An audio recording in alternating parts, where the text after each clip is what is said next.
welcome to Blades in the Dark, Chapter 4, Pallbearers.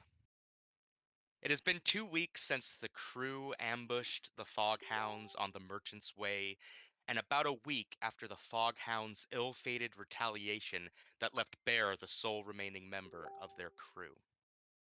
Emmeline has spent a good amount of time these past 2 weeks working with the Dimmer sisters, who it is now believed dominate the spirit trade, although there are whispers among the gondoliers that might have some people debating this fact. The war in Crowsfoot is over. Lissa and the Crows have re-established themselves as ward boss of the district and put an end to the fighting between the Lampblacks and the Red Sashes, just in the nick of time too, as the Red Sashes were on the verge of total annihilation.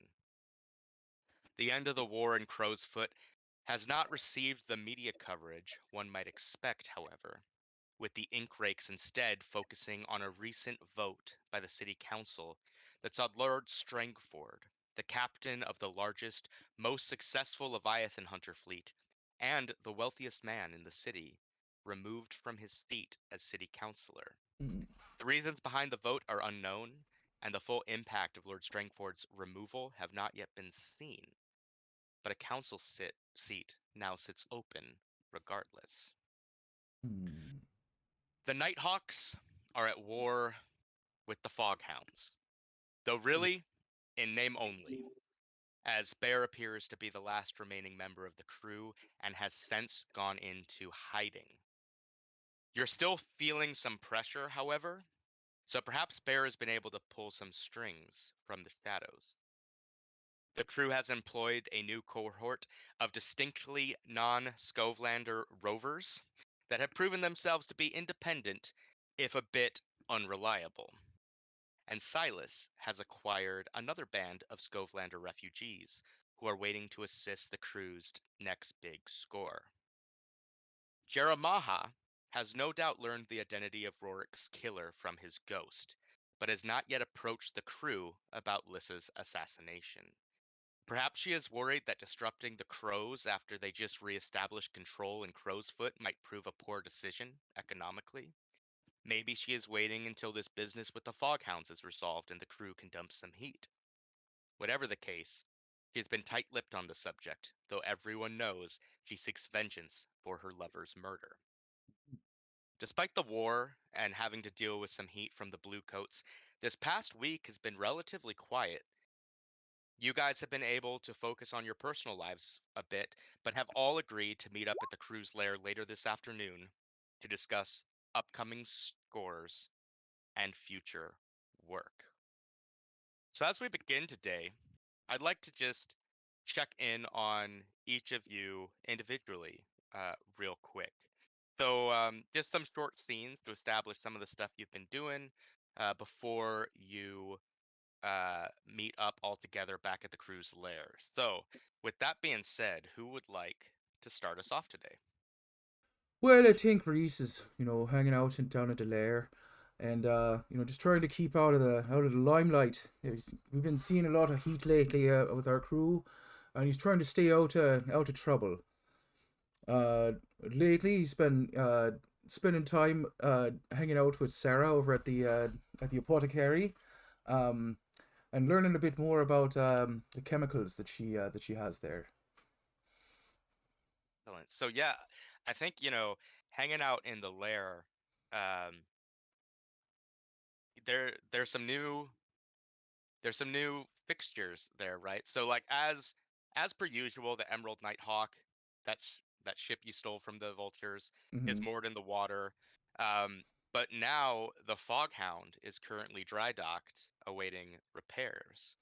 Um, Mm-hmm. the other big and new addition to this crew, hanging out in the lair's quarters, are your cohort of rovers. And as the camera kind of pans over to see them, Reese, how about you describe this new cohort and what we see?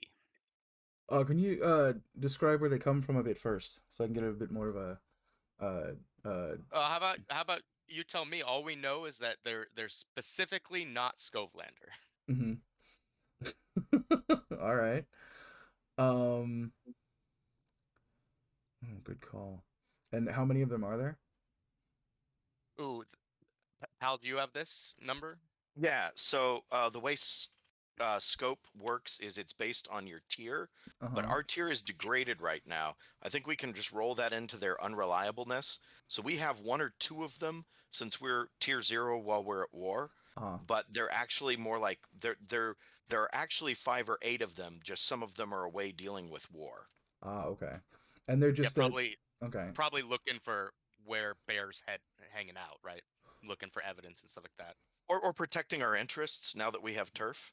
Yep, That kind of thing. Yeah. trolling the canals, absolutely. So I can imagine they look like three lads and two lasses, looking pretty a bit scrubby. You know, their clothes are a bit unkempt, but they get the job done. They're I'd say they you know, they're a bit fun with the carousing. So in the downtime when they're not working, they're definitely partying up a little bit. Mm. Mm. Perhaps some of these ones out protecting your interests are doing so in name only and are actually at the pub Very enjoying possible. themselves a bit. Dude, Uh, getting paid by the hour to drink is fantastic. yeah. Don't pass it up if you ever get the shot. So, Absolutely. I definitely took that shot.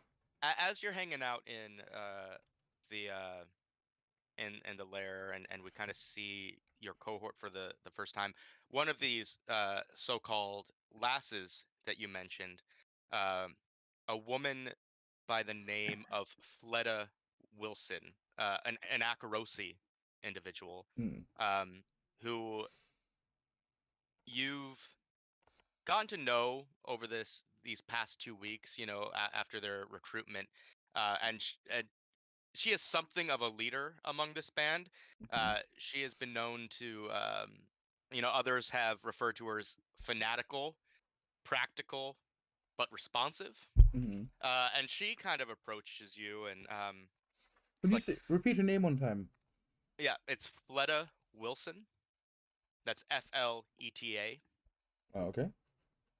And she approaches you and is like, "Ex- "Excuse me, Dr. Mulligan. And Are there any I news? sort of turn around to her like, "What you want?" Any news of action, upcoming action? We're some of the crew. We're chomping at the bit to get out there and Oh, you're looking to get out and get into the action, are you? You ever seen action? Hmm. uh, of course I grew up on the streets of Brixton. I crime's all I've ever known. Well, that's good. Don't you be worrying. We'll be having something to do real soon. I know it's been a bit quiet for a bit, but sometimes you got to deal with the heat. So tell me a bit about your crew. What do you want to know? Well, let's start with their names. Oh, you're gonna make him name all of them? Just the ones that are there. Okay, so she turns over to the other lass, um, who she is of Aruvian descent. Okay. Uh, this is my good mate, Alessia Sanat. Alessia Sanat. Good to meet you, Uh, Lesha. she just uh, she is dressed very let's say conservatively. You know, she has head covering, you know, not unlike what you've seen Nebra wearing, but even kind of going beyond just her dress is uh kind of looks like her culture and her heritage mean a lot to her, and even in this foreign land she really clings to those traditions. Hmm. Fleta turns to an Eruvian man named and says, uh, this is one of Alesha's associates. Name is Arkash Havron. Cash, good to meet you. And good to meet you, Doctor, he says. Let me ask you. And this one looks to put it in kind of a real world uh, scenario, he looks much more like Indian than Middle Eastern. He has really adopted Akarosi fashion, dressed very dapper, but it's done in a very uh, like fish out of water style because he's dressed very Mm-hmm. keenly, but it's kind of ruffled. Sleeves are rolled up on his suit a bit. Looks Mm-hmm. like he's still out for the rough and tumble, right? He's still a rover at the end of the day. Mm-hmm. So And then so he kind of the two that you've or the three that you've introduced already so far, he kind of pulls them over and says, "Let me get you a look at all ya. Look at you up and down." And he kind of does the inspection of the troop sort of situation. He says, "Oh, you all look like you've seen a few things, huh? Why don't you should go ahead each tell me a little about what you're up to. What sort of skills you bring to the table?" it's our Cash who actually speaks up first, and um, he was like, well, Fleta is someone we all look up to as something of a leader among our group of rovers. She made a name for herself fighting in the Unity War. Has some combat experience under her belt. Uh, though I was told that her being an Akarosi soldier in the Unity War, maybe that's not something we bring up in company of some of the other crew members. He sort of he sort of smiles and, well, it is a bit of a sore subject, but I'm not going to fault you for bringing it up. It is recent history. So um that, Unity. as Sorry, which one's the Unity War? The Unity War, or the War of Skovland Independence, as some folks call it, is mhm, the final Okay. colonization of Scotland by the Empire. mhm. After 32 years of So war. as we're sort of having this discussion, Reese is going to step behind the bar and fill up a few drinks, as everyone's sort of going through and talking about what they're good at and do a bit of introductions, and once everybody's sort of gone through their rounds, he's going to offer a shot to each of them. And this is obviously that gut rot that most everyone drinks, and he's going to hold up his glass. He's going to say, "Skull." They do as well. Um, you see, you see a couple things. Fleta downs it without hesitation. Mm-hmm. Um, used to this kind of swill. Arkash drinks it, um, and you get you get the impression from the look on his face that Mm-hmm. he is, whether through legitimate means or not, accustomed to higher quality alcohol, and there's a little like, not what I was expecting. All right. Um, Alessia is the only one. She does the cheers with you, but then Mm-hmm. actually sets the full shot glass down. Um, someone who doesn't partake. Hmm. You're not a drinker. My beliefs forbid it. I've never been one to hold that against anybody. And he takes the shot and he does it himself. Awesome. And then at that point, he's sort of feeling the alcohol starting to kick in a little bit. He kind of like wants to lighten up the mood a little bit, and he breaks into a bit of a drinking song, hoping folks will join in with him. He's trying Yeah. to So obviously he's trying to commiserate with these folks and get to know them a little bit, but also just sort of establish an environment for them to be absolutely. in. This song that Reese breaks into, is it like an old Skovlander song? I Is would it an say it is. Akarosi? I would say it's more a well known one. He doesn't want to pick one that obviously that only he and Cole he and Cole would sing. Obviously Nate probably wouldn't join in, being trying to separate himself from his Skovlander past. But it's this would be more something that would probably be more well known. It's definitely not going to be in the Skovland language, but it's something that he's trying to raise the spirits in the area. Everybody's bored, and so he wants to keep them from being bored. It's really the idea. Absolutely. So Yeah. playing the name game plus some doing a little bit of drinking and commiserating is a one way to keep a group of unruly fellas from getting themselves in trouble is really the idea of what he's up to. Absolutely, yeah. So Mm-hmm. Fleta joins in with you boldly. She seems to know the words. Like, obviously, you can assume, as someone who spent a lot of time um, in Scoveland, fighting, probably picked up some of the culture while she Mm-hmm. was there. Um, Arcash also kind of goes along. He doesn't seem to know the words all that well, but it's kind of like every fifth one, like, Every oh time the yes, chorus oh, comes I'm up, getting it everybody now. gets it. Yeah. Yeah. And then Alessia doesn't really sing, but is kind of sways along with you and is enjoying you can see her smile. She's Mm-hmm. laughing along, but um, And doesn't try. once everybody gets a bit more under cups, he's gonna bust out some sort of card game and try to do some light gambling, get everybody in the mood for a little bit of fun. Yeah, I tell you what. Go ahead and give me a roll for gambling. Sure. Think I'll go with consort. Sounds like a good consort situation.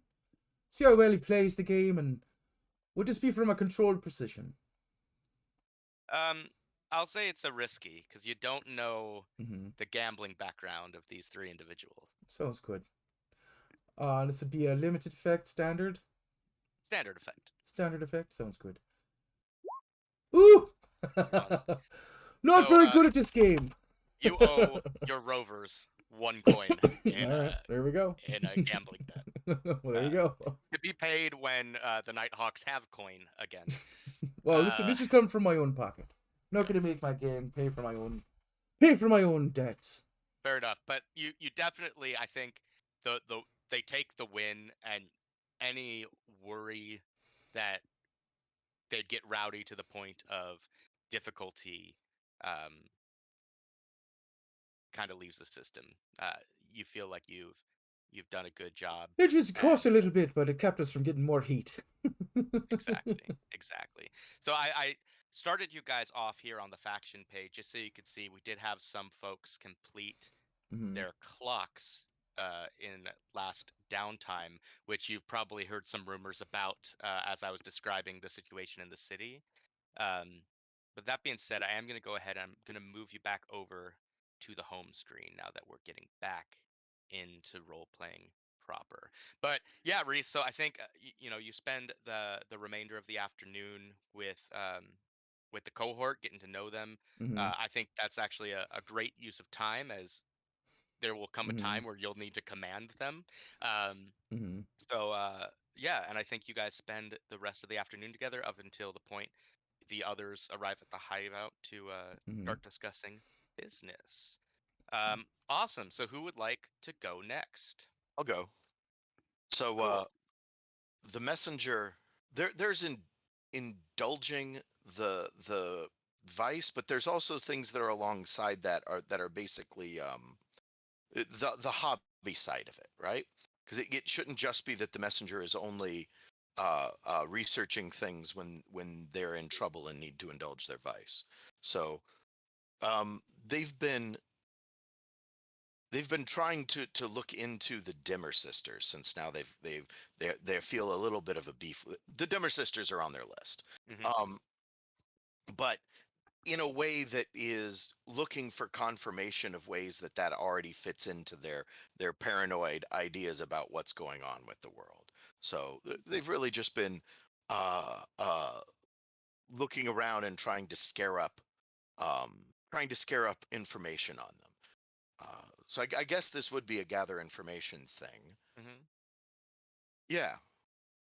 What Cool. kind of records are they? Probably working through the ink rakes. I imagine they have archives like any paper does. They'll have, their past publications to the degree of their ability to keep them, or there's stacks somewhere and trying to figure out where these people came from and what have they been doing and that sort of thing. Hmm.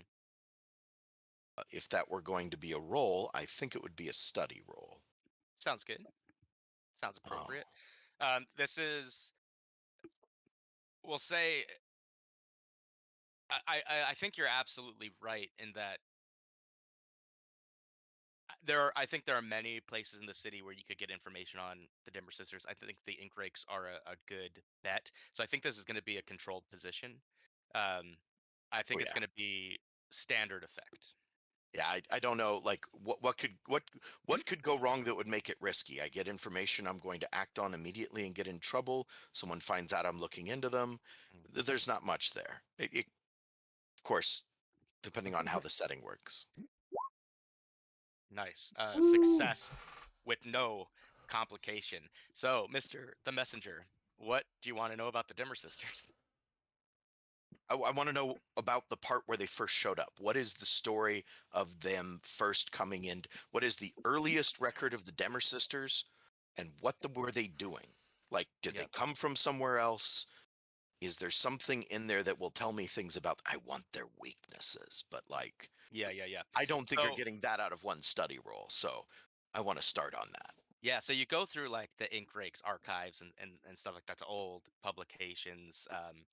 Uh, and it's interesting. So originally Duskfall was just what we know as the Coal Ridge district, right? It was an old Skov coal mine, and it kind of built out around that. So the earliest settlement in Duskfall was as an Akarosi city was Charter Hall, and that's why there's the old lightning barrier towers around Charter Hall. But from there, the residential districts of Six Towers, um, Brightstone, and at one point, what we now call the Lost District, were formed up. Um, and what you notice is that the Dimmer sisters they might not be referenced exactly by name, but like you can put two and two together and infer that it seems like the Dimmer sisters have been here so long as there has been a Six Towers. It's unsure if the two crones that you saw when you did the interrogation um, of Rosalind are those original two, or if it's not kind of um, a name that gets passed along. But it seems like they were probably some of the first inhabitants of Duskfall. And going further than that, it's unclear if they arrived as part of the Akarosi colonization after they took Duskoval from the Skovs, or if these were like perhaps a non-Skov indigenous population, right? Like entities that existed in this area beforehand that just adapted to the city being built around them. In all of that time, though, there's no reference of these two ever seen in the city. So it's it's almost like it's hearsay that these two even exist. But like there are some who are like, no, I've seen them in my dreams, or um, I've seen them in the windows at night. But yeah, ancient entities. They're pre-cataclysmic then, or at least there was something that was called the Dimmer sisters prior to the cataclysm, even. Yeah, whether they called themselves the Dimmer Sisters or not, the two crones are are referenced, right? And it seems like there's two different entities, right? Like the two crones could be said to be the Dimmer Sisters, right? Sister one, sister two. But then there's also the Dimmer Sisters kind of faction, which is like a cult that they have accumulated and fostered around these individuals. Also of note, you find in these archives is the name the Dimmer Sisters refers to a celestial phenomenon. So as the moon makes a transit in the duskfall sky, when you can see it through the fog and clouds, it leaves like pale reflections behind it, almost like a motion blur type effect. And it's these entities that natural philosophers and astronomers have called the Dimmer Sisters. The dimmer sisters of the moon. All right. That feel worthy of a 6 for you? Yeah, fantastic. Thank you. Cool. So so the ink rakes that they kind of make their kind of headquarters in the docks. So as you leave the docks and start making your way back to Night Market to meet up with the crew to discuss business this evening, um, you are stopped in Night Market when you hear a voice down the shadows of one of the alleyways leading down the Yellow Ribbon neighborhood. And you hear, and you immediately know the voice and the language because it is speaking in your native tongue. You hear, "Hello, cousin." This is the character we dealt with before. It is turning around. You see the robed energy being known as Mortis, All who right. Greetings, greetings, cousin. What brings me to your attention at this time? I have been informed of a job that might be right up your alley and that of your crew.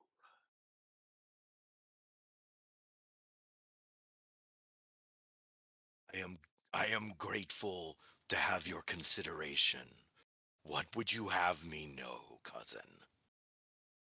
I come to you behalf of a man named Hamilton Baldry, a poet and natural philosopher from Fogcrest neighborhood of Silk Shore. Last night, his husband passed while lying next to him in bed. He and his husband are followers of a forgotten god known as the Dream Beyond Death. Unlike the Church of Ecstasy, followers of the Dream Beyond Death view the spirit as something sacred. Hamilton does not wish for his husband to be incinerated, though the spirit wardens will do so tomorrow morning. He wishes for his husband to be transported out of the city to his family's mausoleum in the Deathlands. He has liquidated his family savings, but as a Fogcrest native, did not amount to much. He is offering 8 coin for the job. 4 coin goes to you and your crew for transporting his body out of the city. The remaining 4 goes to the Deathland Stalkers, who you will hand the body to, and they will transport it the rest of the way through the Deathlands to his family's mausoleum. He understands that 4 coin might not be all that much to an ambitious crew like yours, so he has offered something special. I listen.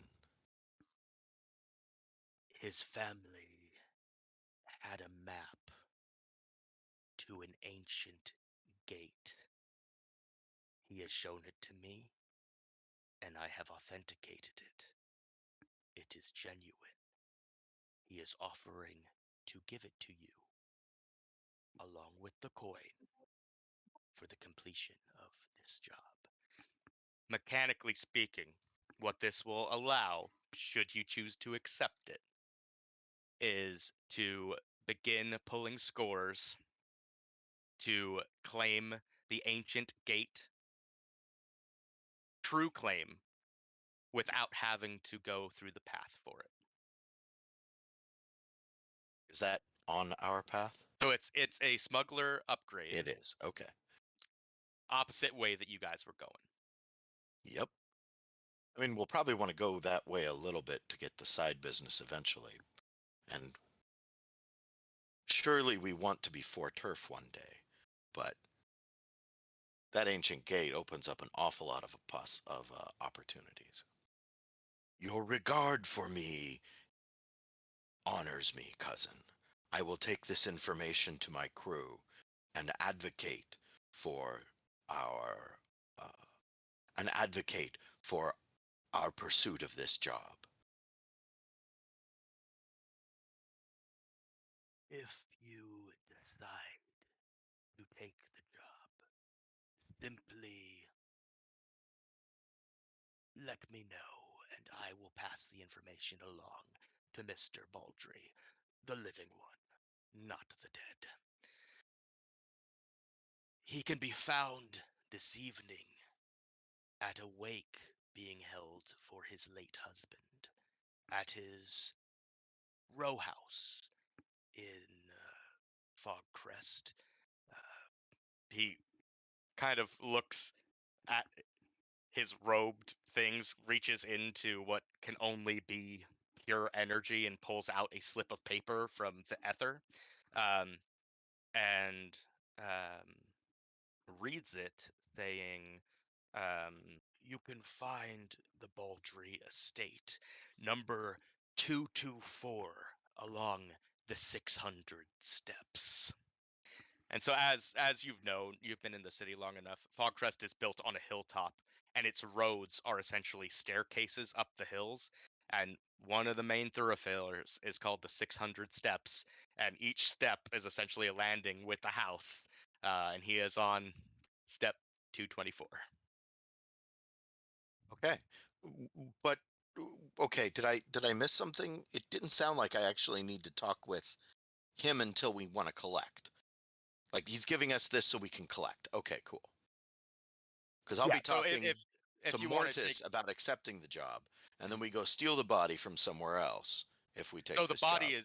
is the body is at the house. He's holding a wake for his late husband. So that's where the body is. Should you want to Oh, transport it? they don't have the body yet. No, The the spirit warders incinerators. don't. No. Oh, okay. Well, that's different. Cool. All right. Um, Taikarosi small talk. Mhm. Okay. Oh yes, the demonic weather is terrible this time of year. I love it. The emanations of the other side are troubling the locals, but it's bracing to those of the blood. Yes, it tastes of purple. Indeed. Good day to you, cousin. And you, cousin. And he just kind of floats, like without turning, just floats back into the shadows of the alleyway. Excellent. And from there you make your way back to the crew's lair. So who would like to go next? I'll go next. Awesome. So Silas, where are you and what are you I doing? think right now, and I've been doing this, I think, a lot in the time that's passed, and I attribute this to my functioning vice, and that I kind of indulge it a lot, even in between, even without needing stress, because I think I can manage it pretty well, and so I've been going there fairly regularly, and it's partly also a way because we kind of stuck it to the guys there that gave us the job by renegotiating, and so, but I can Is still that the go there. Centernalia Club? Yeah, so I still go there just to not even like really talking, just to like flex. So I'm at the Centennial Club now. Excellent. Yeah, you see, um, a lot of the regulars. Um, Obviously, Harvale Brogan is there as the proprietor of the spot.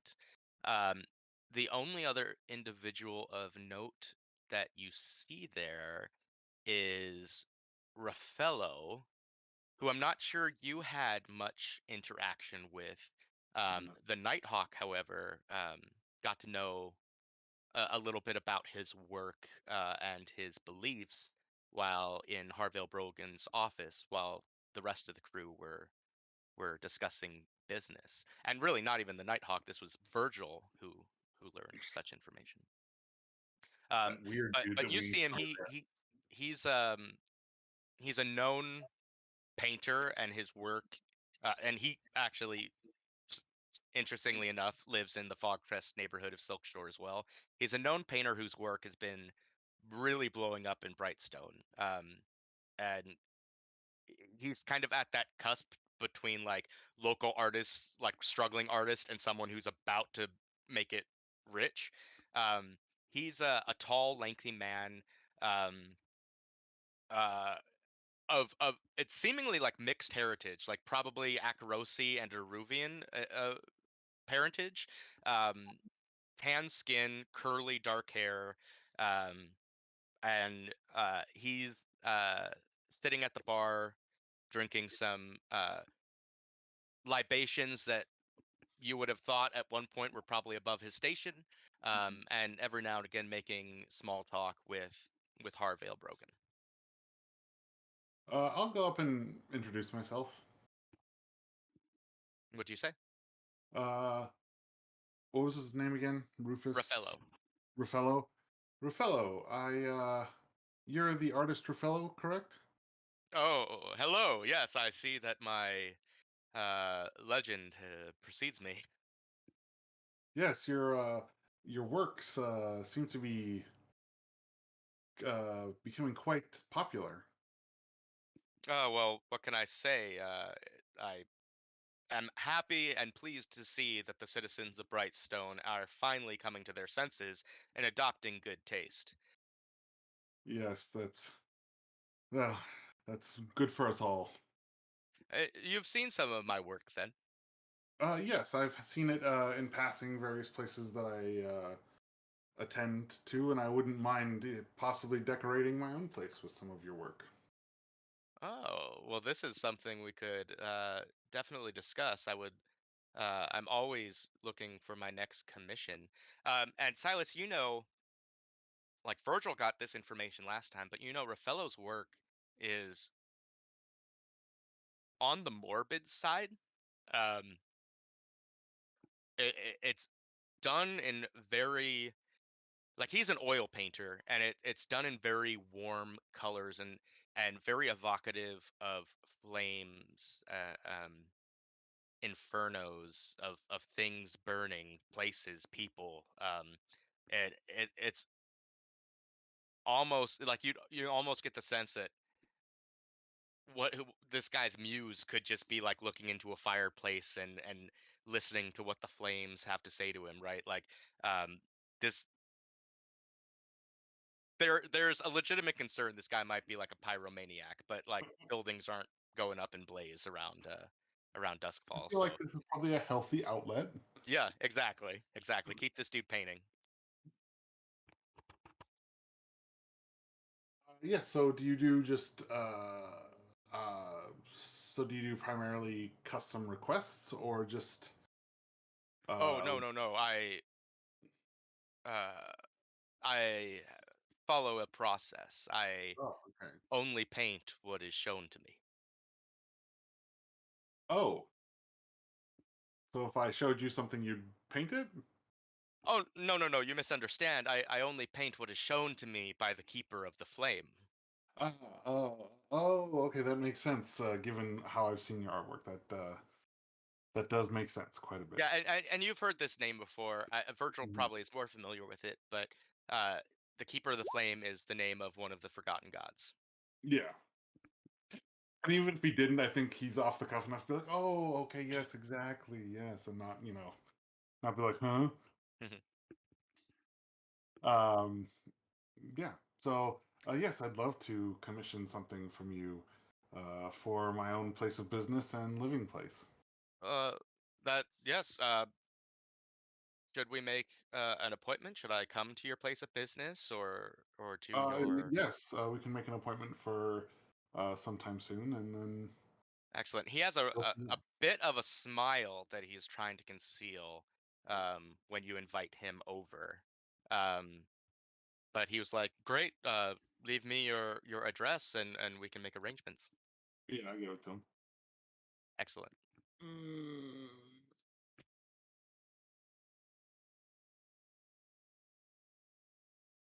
Yeah, so I'll go back to where I was sitting and indulge myself. Awesome.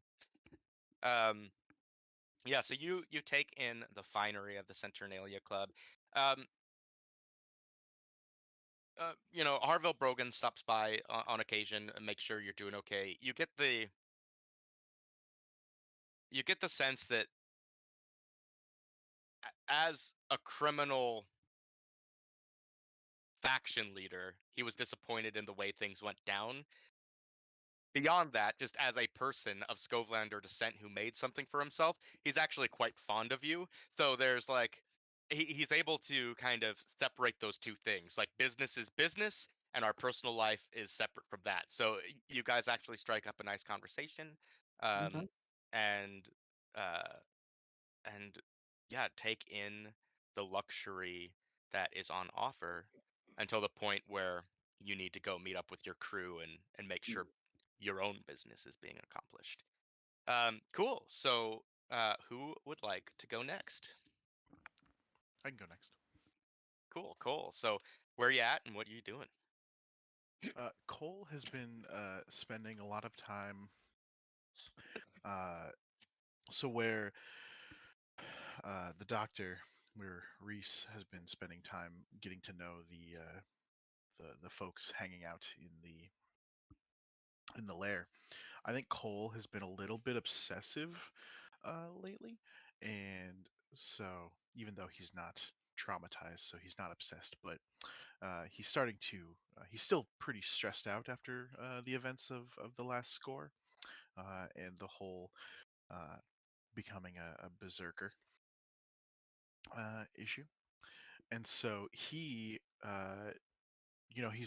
spent some time like engaging in his vice and whatnot. He went to see his madam that he normally sees, Meliora, but didn't really, you know, have. It was a rough Yeah, couple of evenings there. it was a rough couple evenings. It was kind of awkward, but she's a professional and she's pretty okay with that. Like she knows that there are times where he's just not focused or whatever.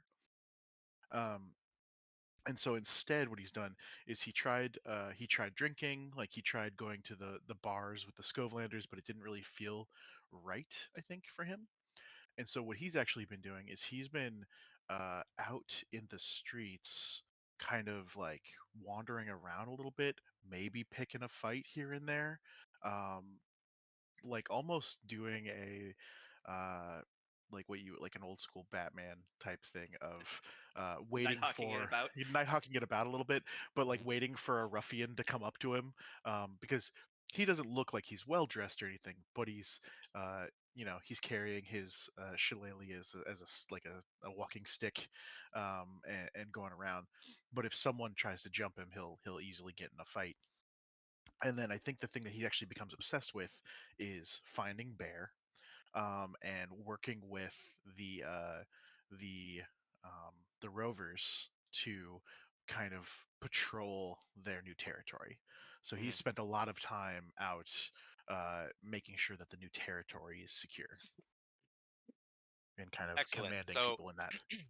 I think like let's get a few roles in here. Mhm. First, these fights you're picking. I think like it's not if you're looking for a fight in Duskfall, it's not hard to find one, right? This is kind of a hive of scum and villainy. So let's get a roll for these conflicts you've been in. See I how they also went. think, well, I also think, yeah. So I'll do skirmish. Mhm. And I also think that he might like this would normally be risky. What is the? Do you remember the territory? Or it was the we took their territory, I guess. So he's actually just walking around in the territory of the Fog Hounds, right? Well, I think the territory we took were canal routes, were Oh, that's right. waterways. Yeah. In that case, then he's walking around. He's kind of like daring the Fog Hounds to come at him, I think, if they Okay. still existed. And to a certain degree, he might even be like showing off to the other gangs that the Fog Hounds are toothless. Yeah. Excellent. So, what district do you think you're doing this in? Yeah, so I think yeah, he will be just walking around night market then, Mhm. um, looking for kind of staring down any Docker or Lampblack or anybody that might want to report back to a Foghound, to Bear. Because he realizes, and now that he's come out of it, he remembers he murdered 2 of the Foghounds. Yeah. He, And he, then, so you may have missed the recounting of this earlier. So, like, yeah, you murdered 2 of the Fog Hounds, and then Bear and what remained of his crew tried to attack you in retaliation. That was your Yep. entanglement. Yep. This happened about a week afterwards, because it's been 2 weeks of downtime now. And I'm not sure you specifically, but the royal you murdered the rest of his crew. So now it seems like it's just Bear who's bearing the Foghound's name, right? I don't know if it was all Cole. I think obviously the messenger probably got into that action, and we know Nebra has a high body count, so Yeah, Deborah didn't kill a lot, but she did the most gruesome of murders. yeah, exactly. The ones I we don't don't. talk about, they're not appropriate for. I I missed didn't this. kill last time. I didn't kill last time. Leave me out of this That one. we know. Yeah. Well, only because you didn't throw the dynamite in the boat. We would have Exactly. so fewer You problems if you you would thrown have the dynamite yeah. in the boat. You But would have no, you no. would have doubled my body count if you had thrown the dynamite in the boat. Like I missed the part where we ate their cohort. That's a thing that happened as part of the entanglement. Mm-hmm. yeah, so we got the option to like do something, and we decided just to fight them on it. Yeah, so that became a little of my discretion of what happened. And I like the idea that we have Bear as a solo actor now. And we'll see where that leads us. But yeah, you are picking some fights, showing that the Foghounds are feckless cowards. Let's see how that fight goes. And Or probably those Bear in specific, right? fights. I'm probably calling him out in the street Yeah. in a Scovelander Show style. yourself. Show your honor. Yeah. Yeah. Exactly. Love it. So is this risky? You know it. All right. Standard, I assume. Mhm. All right. So 4. All right. So we take the 4, which is a success with a complication. So I'll say, like, you get into several fights. You don't take any harm from these fights, because you put out a lot worse than you take in, right? The complication arises is that, like, you're doing this around night market, which is essentially controlled by the hive, which you guys are in good standing with. But um, no one says anything to you, but you've seen hive members, and they're easily identifiable because they wear that brooch with the golden bee. Um, Keeping an eye on you, and like at the first fight it's like, okay, one of them saw I was fighting, and then the next one it's like, okay, there's 2 of them here, like, how did and then it's like, I'm being followed by the hive, and again, they don't stop you, they don't say anything, but the hive has their eye on you, and you might assume that um Jeremiah, their leader, is quite concerned about how this quote war with the Foghounds is going to impact her business, and if you're not going to make it worse for her by essentially shitting where she eats, right? Um, so again, nothing is said, but you're being watched. Right. It sounds like maybe they're kind of keeping bumpers on the lanes to make sure that I don't go into a gutter, Exactly. or that if I need to, I go into a gutter. Yeah. Okay. Cool. And then you wanted to find information on Bear's location. So Yeah. let's So get. so Bear, as I recall, was a Scovelander. Yes, he was. Was he?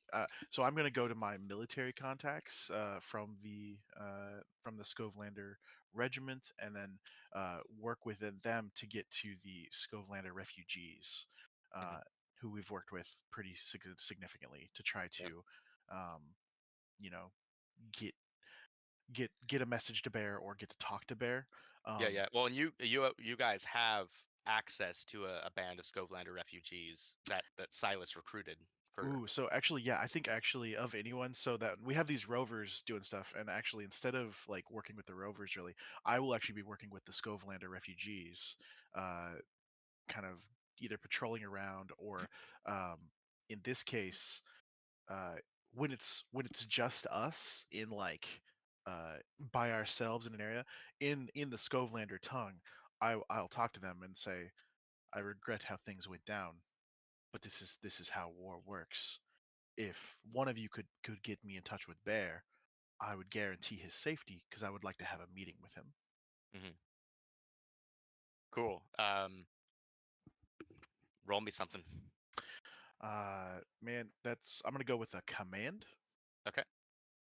This is gonna be a controlled position. I think like you've already kind of established yourself as a commander among these Skovelander refugees. Like you've worked with them in the past. Mhm. The effect is going to be limited That for reasons unknown to Cole at this juncture. there's a thing where if you do things in your hunting grounds, the effect can be increased. Since he's doing this uh in the night market, which is our hunting grounds, does that let him increase the effect? Yeah. So um, yes, it would. And are I, I guess here's the deal. Like where I say like, are you having these Skovlanders stick to night market to find out this information, or are you sending them out into the city? Does that I make would, sense? Because yeah, yeah, yeah.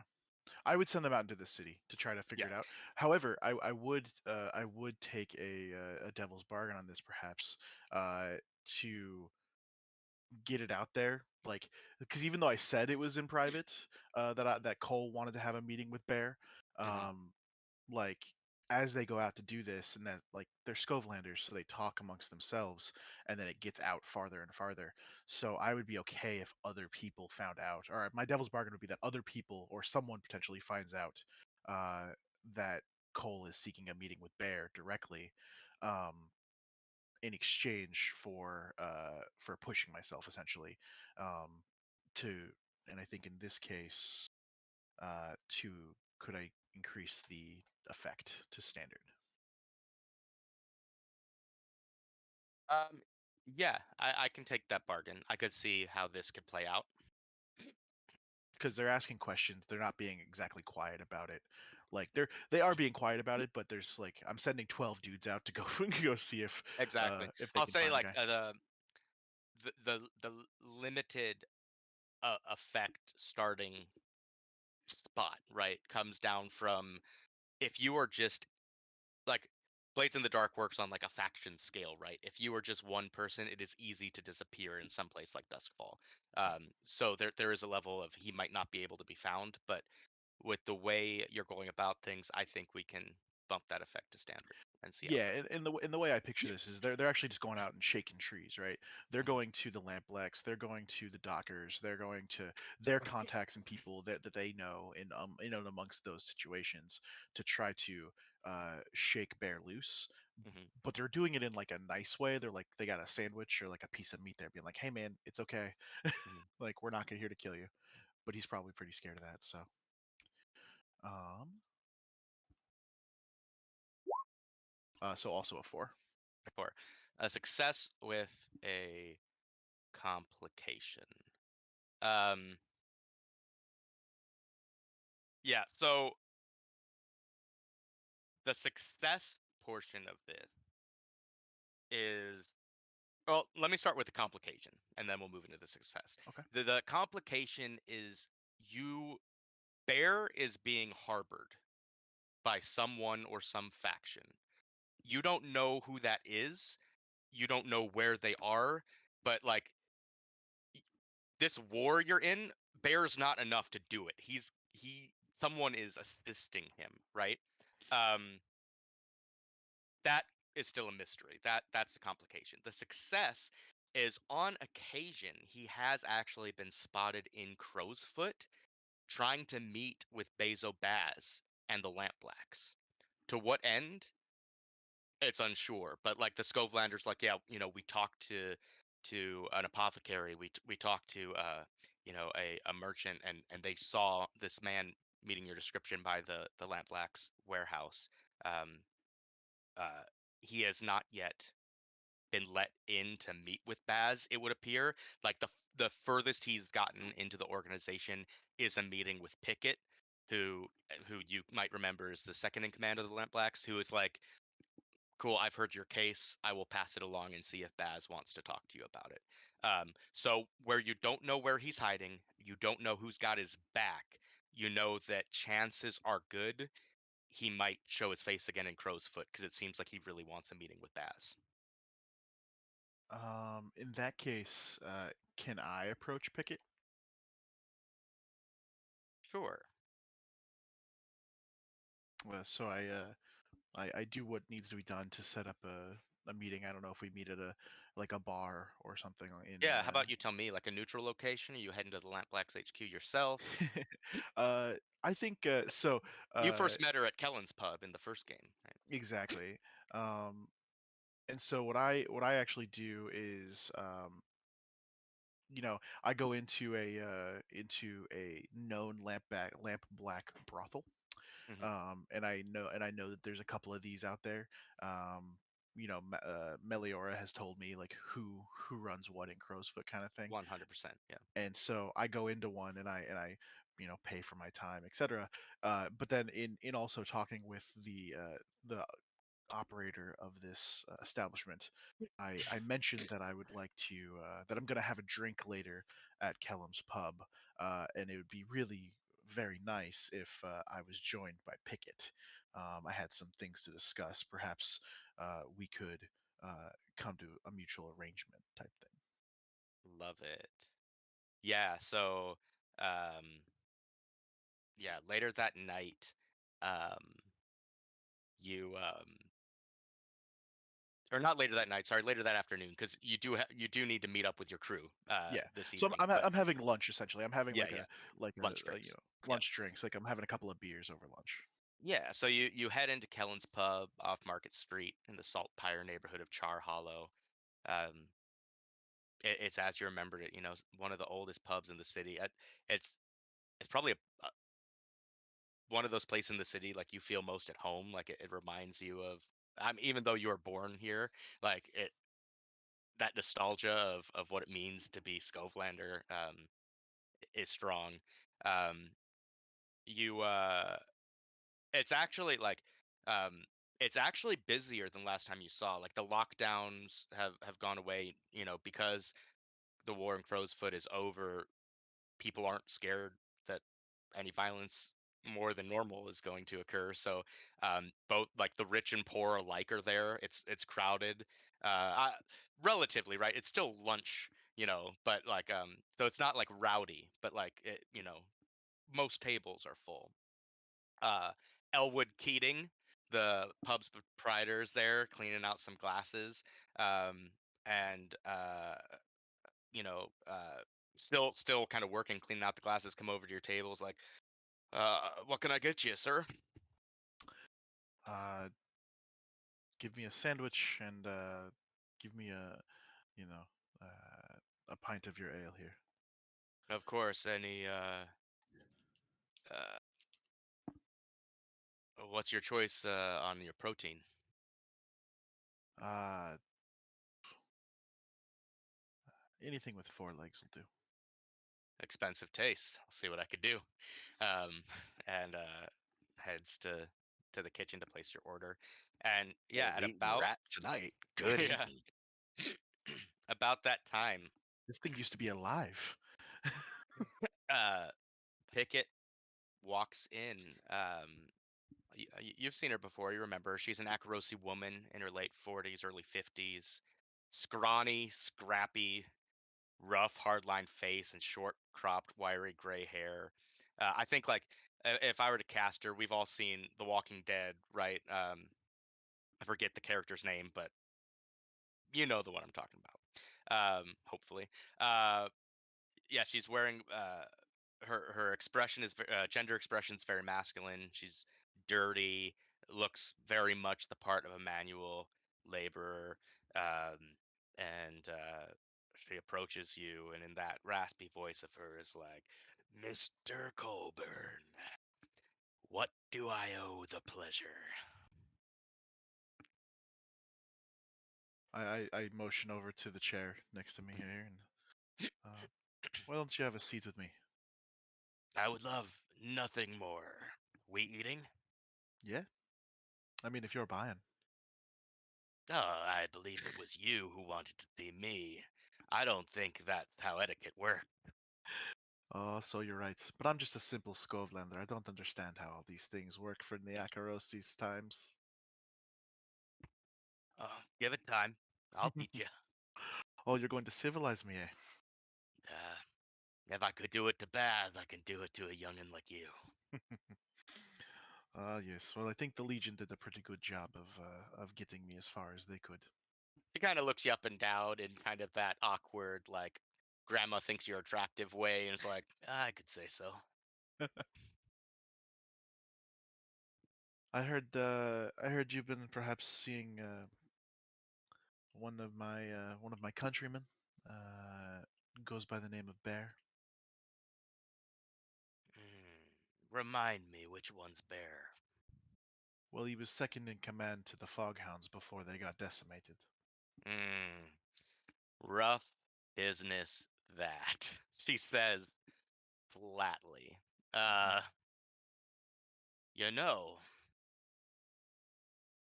we were working out some deals with the Fog Hounds. We were in need of some smugglers for our drug trade.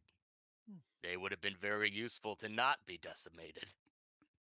I mean, turns out I know some smugglers.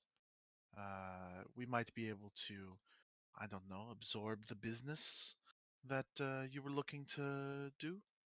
The Lampblacks don't need charms and hoodoo bullshit. We need drugs. And from what I hear, that's not your MO. Listen, just because the charms and hoodoo bullshit give us the larger amounts of coin, doesn't mean that our day-to-day operations are always going to be that. Huh? I mean, maybe we're interested in diversifying. All right. This is quickly turning into a conversation Baz should be a part of. What do you want with Bear?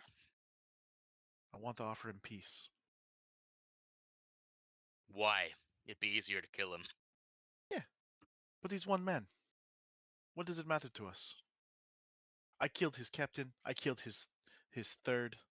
Like, we wiped out the rest of his people. He's just a single man now. And a single man, a single bear, backed into a corner, that's dangerous. I could kill him, yes. And I've walked around the streets trying to do so. But I'm tired of it. I'm tired of this war. I think maybe the Lamplacks are looking for someone new. Maybe the you know, maybe the gondoliers need a nice person that knows how to run a ship. Uh, I don't know.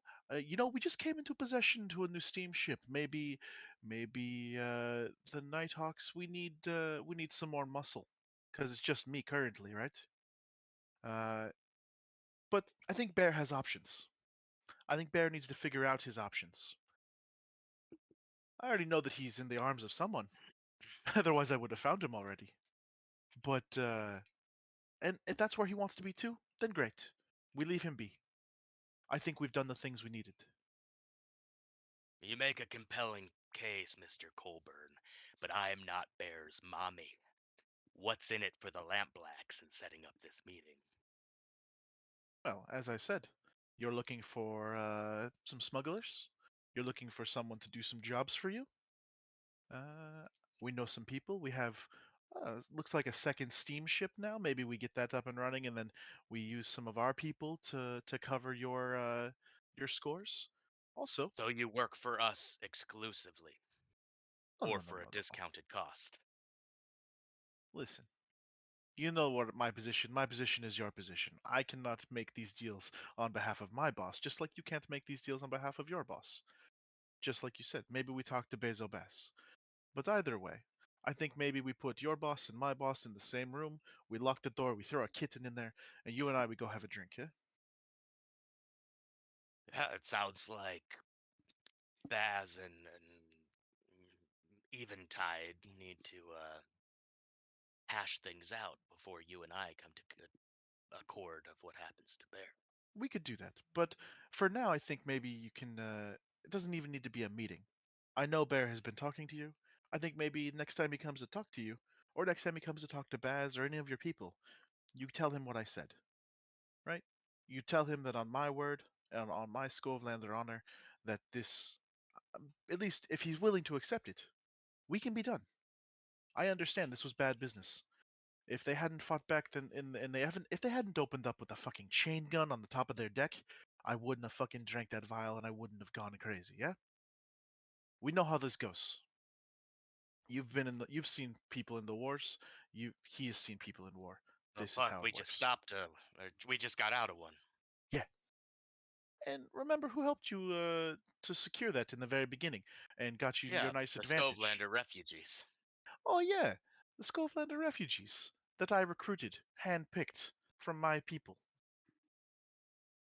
I could have given you shit. I could have given you no one, and that would have reflected bad on us. So the fact that they did okay should reflect on us. And it does.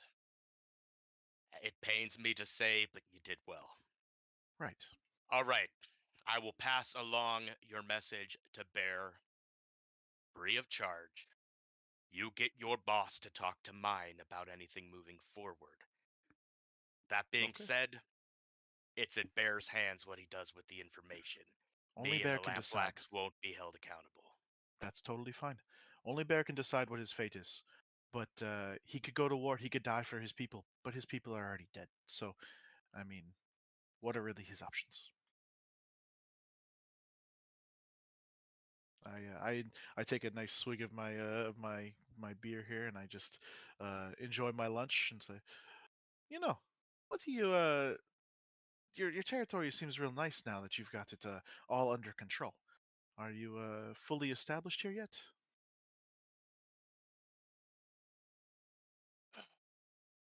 He lets out a long, drawn out sigh. It's an interesting position we find ourselves in. The Lampblacks were winning that war. Hell, we were dominating that war. If you had given us one more week, there would be no red sashes left. I The believe it. problem is that the crows reasserted their dominance, and this bitch, Lissa, reinstated the peace. Mm, So the Lampblacks went from a position of potentially becoming the new war boss, being the new crows of Crow's Foot, to back to where we were, subservient to the established order. Am I glad the killing stopped? No. Is Baz? Yes. I think I would have liked to see what happened, given one more week. But who knows? The peace might not last forever. sure. But in the meantime, the Red Sashes are given time to lick their wounds and prepare more surprises for you. Huh? Yeah, the ones that have stuck around their academy, the ones who didn't turn tail and join the crows when we started massacring their organization. I see. So what you're saying is that Lyssa saw an opportunity to regain some authority. You know, adding 6 or 10 ruffians from the Red Sashes who were running means that all of a sudden she can outnumber those people that in within her own organization that were saying maybe she killed her boss. I think you give Lissa too much credit. I think it is someone else pulling her strings, but Hmm, you have not heard that said from me. okay. All right. Well, I've got to get going. You do what you talk to Bear like you say. I'll talk to my boss and Baz, and we'll make this happen. Cool. Cause she eats her rat sandwich, and yeah, you guys finish lunch, and you head back to the the I the go. Yeah. crew's lair. I go to. Yeah. I'm gonna go find Silas and give him the news. Yeah. You know, meat in a sandwich generally takes a particular form, right? Mm. Like rat pie would be simple. It's just stew in a big old dumpling we call a pie. That makes sense.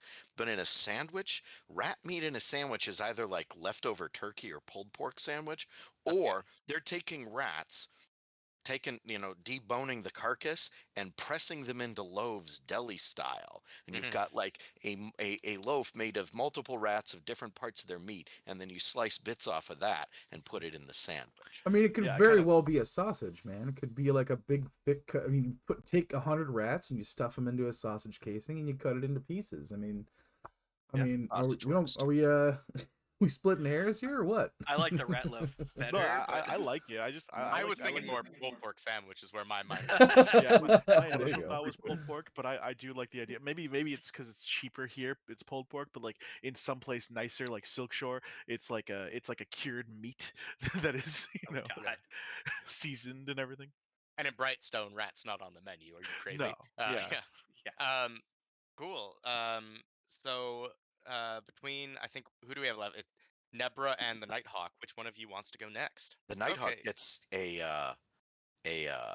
downtime action too. It does, yeah. So Nighthawk. 2 weeks have passed since the Ghost Hawk helped the Nighthawks fight the Fog Hounds in the canal. Yeah. During that time, during that initial first week, you were lost to your vengeance, doing God knows what. I think you've been back now for about a week, right? Because you were only Yeah. lost for a week. So you were there and you witnessed when the Fog Hounds retaliated against you and tried to take back their claim, only to be massacred to To a well, man. fair. Literally Yeah. a man. So in this past week, I think before we check in on you today, or perhaps you're doing this today, but you do get one downtime action. Yeah. I would like to think that, and depending on how you want to do this, because I was thinking of a couple ways where how we could play this out, but the Nighthawk, you know, went on his vengeance spree, right?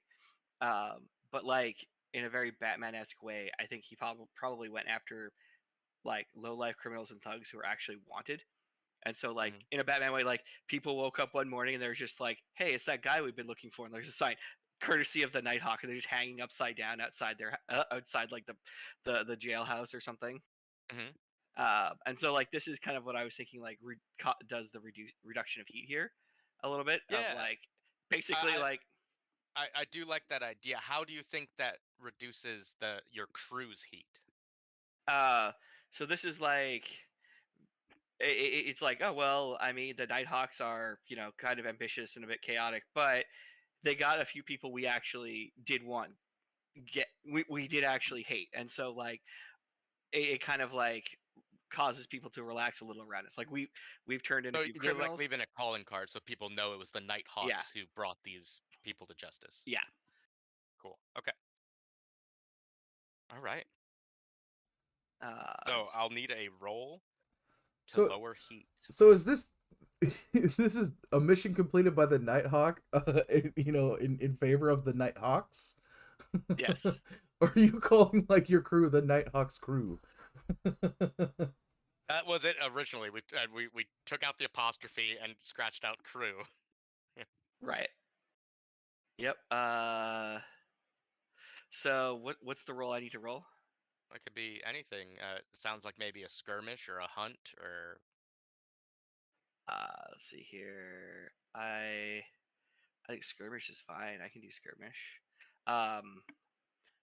Is there anything I can do to add to this die? um.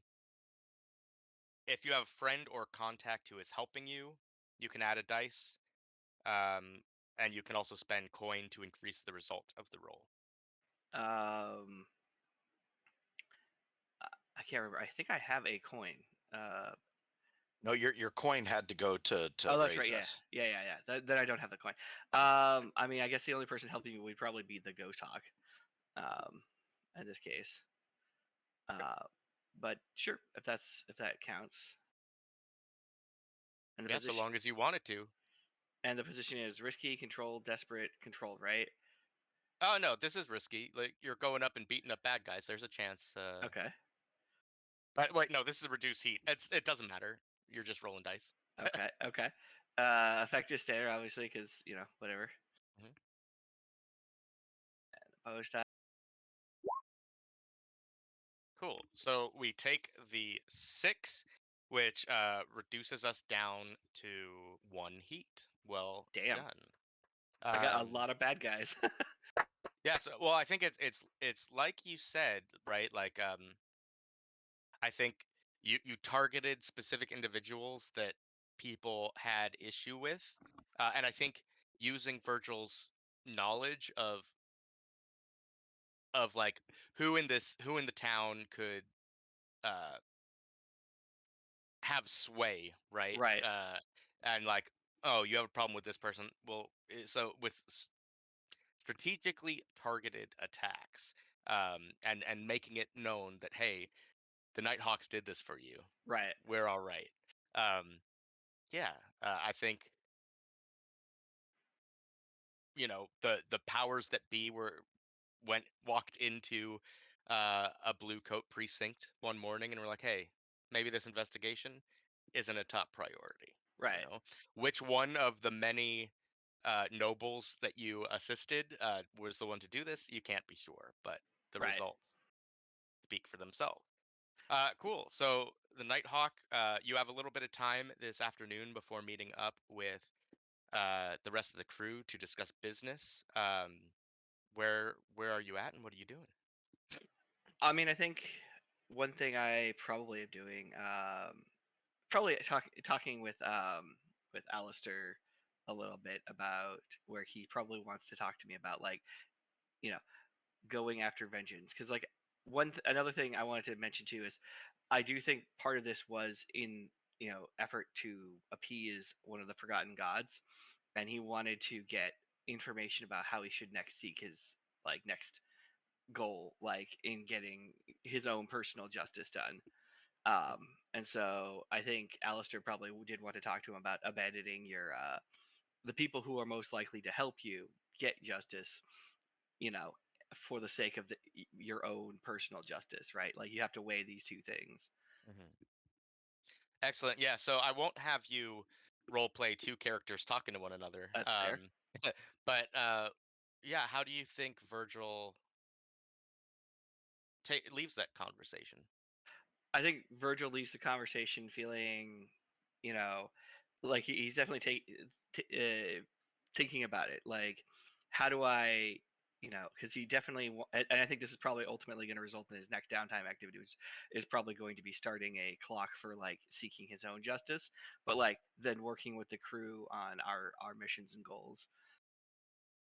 But like I think, so I think that's something what is probably what it's going to result in. But he's definitely trying to balance the two out, right? Like he wants his own personal justice served, but obviously, I think Alistair probably said some words like, you can't do this alone. This city will eat you alive and destroy you. Like you can get these petty criminals, but the bigger fish are going to destroy you if you don't have friends and allies. Awesome. Awesome. Cool. So yeah, uh you have that conversation with your mentor, the Ghost Hawk. Anything else that you're looking to accomplish before you meet back up with your crew for the Well, I evening? mean, I guess the other question is, do I get any information from all of the vengeance and justice seeking? Well, it depends on what information you're looking for. I'm looking for who to go after next, or who I can like some clue as to the murder of my parents, right? Okay. Um, so this and okay, yeah, and this would have been from the week that you lost, right? Yeah, Rather than the what you were doing recently. Yeah, so go ahead and give me a roll to find out the quality of that information. sure. We'll Can I make? call Yeah, go ahead. we'll call it a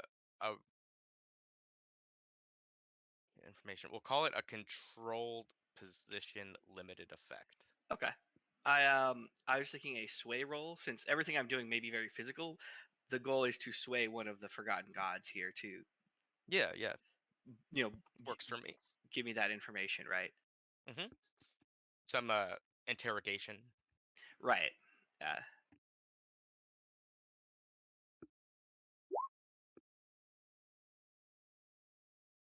Oh, 4. Okay.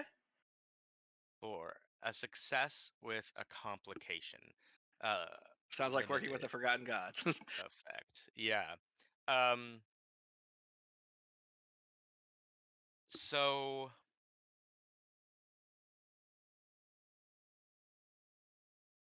it's a bit difficult because uh in your vengeance spree, it became uncertain at times whether these people could help you in that way, right? If they knew anything about your parents' murder, if they were connected in any way, or if they weren't just fuel in the furnace of this instrument of a vengeful god, if that Mhm. makes sense. Um, so there's nothing that at this juncture, right? And again, maybe this is a clock you start later that points you directly to um, what happened with your parents. But you do find out that so your parents were not followers of the Forgotten Gods per se. Like you kind of fell into that after their Right. murder.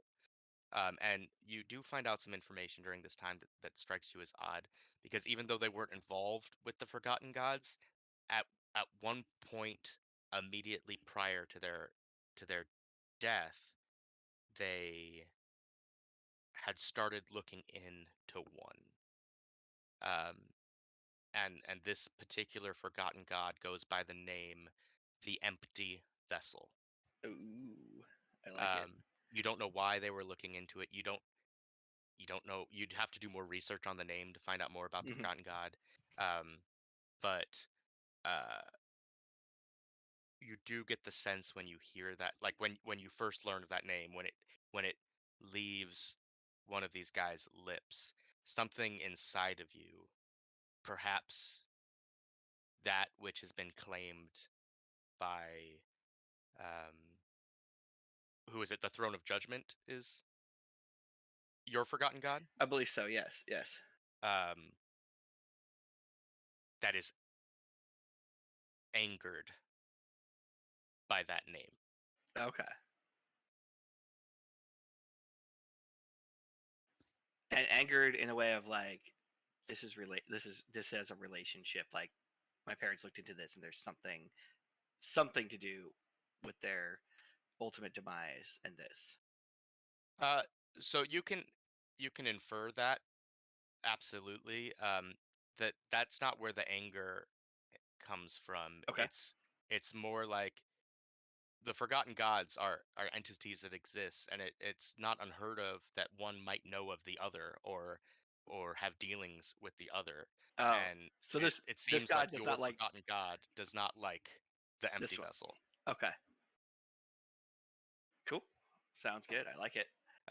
Cool. So barring any other things, do you then Yeah, I will head to head the back to lair. the lair? Sweet.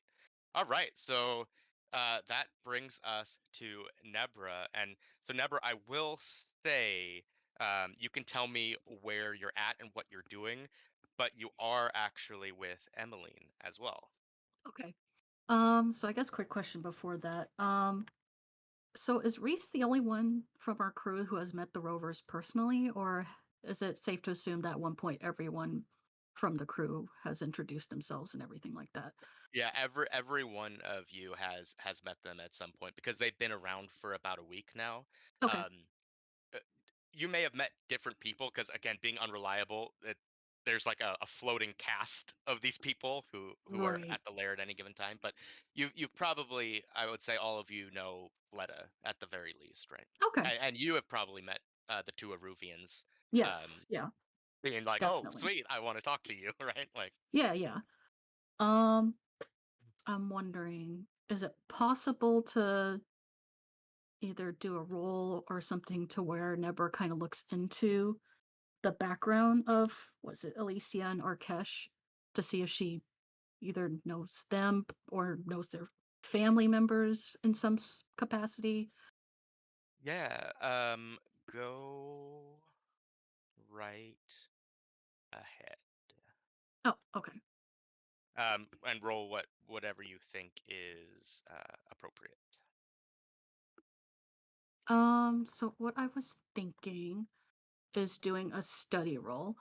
Mhm. And I was also hoping to use Nebra's contact, which is Petra, the city clerk that works with her father. See if she can go through some random records here and there to see if their names pop up in any way. Mhm. So does that add an extra die or anything like that, or is it just something to increase the effect? Having help Yes. would give From you +1 die. Okay, gotcha. Okay. So what kind of position? We will call this um a controlled position. Okay. Um, and the effect will be standard. Okay. Yep. Oh, Five, a three, 5. four. Cool. A success with a complication. So yeah, both come from Aruvia, both from Oduata, the capital. Um, uh, our cache has been in Duskfall for some time. He is of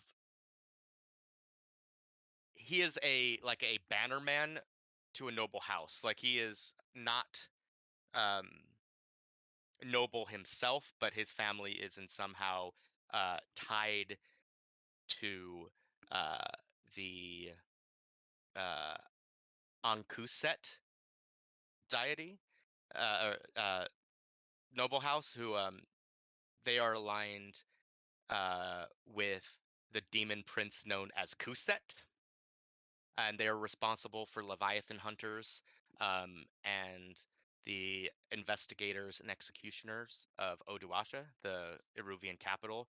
Um, and you find out like he is someone who worked at some point on a Leviathan hunter crew, not as a captain or anything, but as uh, someone manning the rigging, or firing the steam engines or something like that, and specifically on an Eruvian Leviathan hunter crew that are stationed here in Duskfall. Um, you can't find out why. Perhaps there was a falling out. Perhaps he decided to leave on his own accord, but he is left that Leviathan Hunter crew, and you can only assume that means he's probably not in good standing with his noble house, um, and is essentially hiding out in the underworld of Duskfall to avoid any negative effect from that. Um, he like this, you all find out in like research and stuff like that. He is very tight-lipped about it, but definitely you can kind of tell he still has that wannabe noble air to him. Mhm. Um, Alessia um, is a bit of a mystery. Ooh. There's not much about her. Mhm. She is more recent arrival in Duskfall, and the only information you have on her is in Uduasha. She served as a member of the criminal faction known as the Had Rakin. That's Hadrakin, who you know from your time in Aruvia are a band of mystic thugs. So it is possible she may have abilities similar to what you've seen Emmeline do, Mhm. but she has not displayed those openly yet. And you know as well, in Eruvia, whispers don't deal with ghosts. Their powers deal more with demonic entities. Okay. The consequence of this is that, as I said, like these folks don't open up to you about all this. This was definitely um, things you had to research in the archives or in the Ruvian consulate and stuff like that. And because of that, um, you come to the attention of Elstera Avrathi, your old friend, who takes notice that you are looking into Aruvians and takes very keen interest when you're specifically looking into um, Arkash and his noble lineage. Gotcha. Okay. No biggie. Um. So yeah, I guess after that, um, you said Nebra's already with Emmeline, correct? Yeah, you guys are spending the afternoon together. Okay. Are we going somewhere, or what are we Oh, doing you tell exactly? me what did you Oh, have in mind? okay. So correct me if I'm wrong, but I think Emlyn at one point had extended an invitation to Nebra to meet together for like a lunch or for drinks or something along that lines. And this is Nebra basically accepting said invitation. So I guess right now is them doing that, Yeah, and I getting think together. there in the last session you had made mention that you had gone with your mother to like an Aruvian tea spot or something like that, and I think Emmeline was interested in trying that out and getting to know more about your culture. And Okay.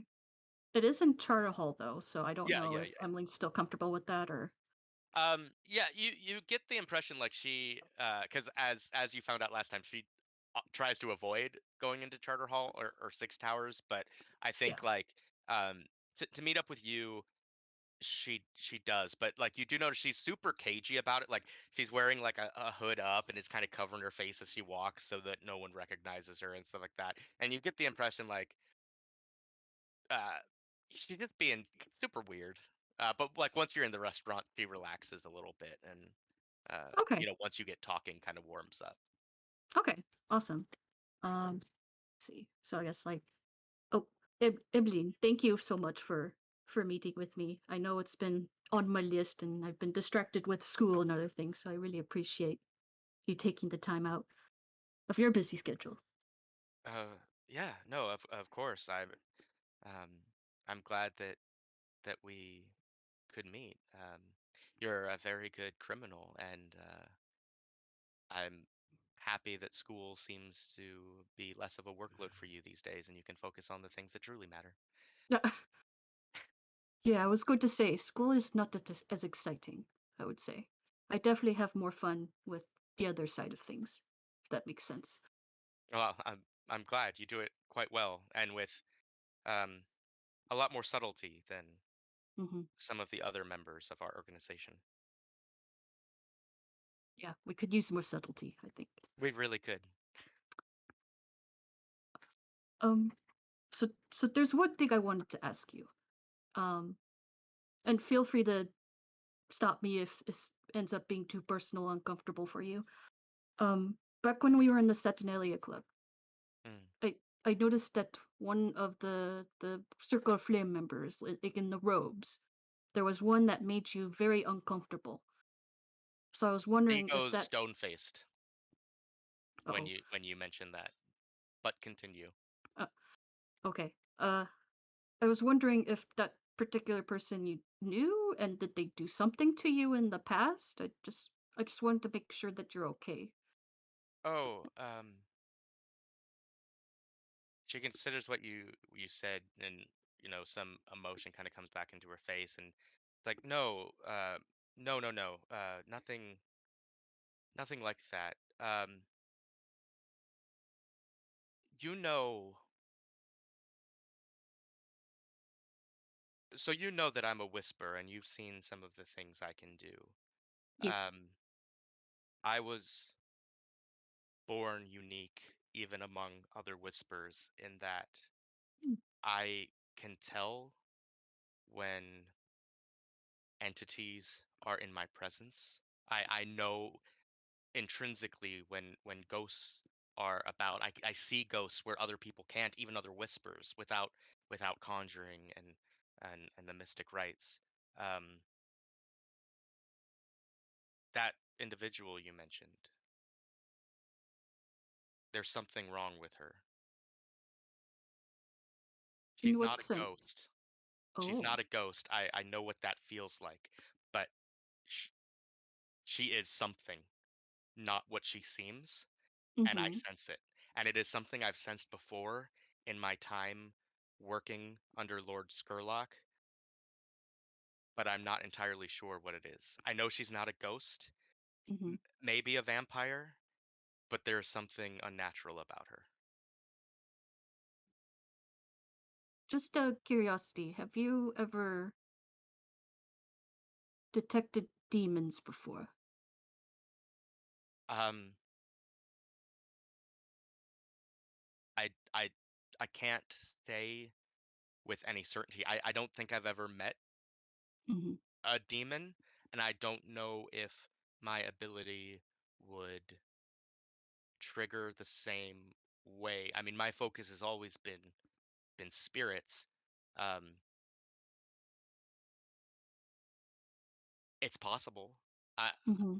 I wouldn't know until I met a demon and see if I felt the same thing I felt, but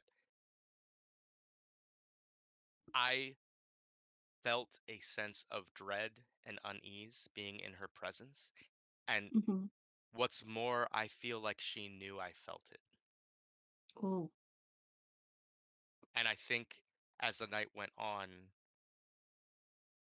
she started to avoid me more and more because of it. Mm. I see.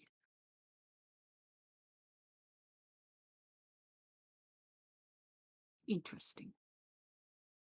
Well, What do you, is she someone to you? maybe. I have to look into it, but I have my suspicions, and I think what you just said is actually enforcing that so far. If you want, I can look into it a little deeper and get back to you on that. Or maybe Well, you don't want to. if you find out what is going on with her to make Mm-hmm. me have those feelings, I would be interested to know, just if nothing else from a scientific standpoint, to know, Mm-hmm. okay, this feeling is whatever, but you should be careful around her, because even if whatever she is harmless, she has clearly been lying to you Mm. since she has known you. Wise words. Thank you for the warning. So what tea's good here? Oh.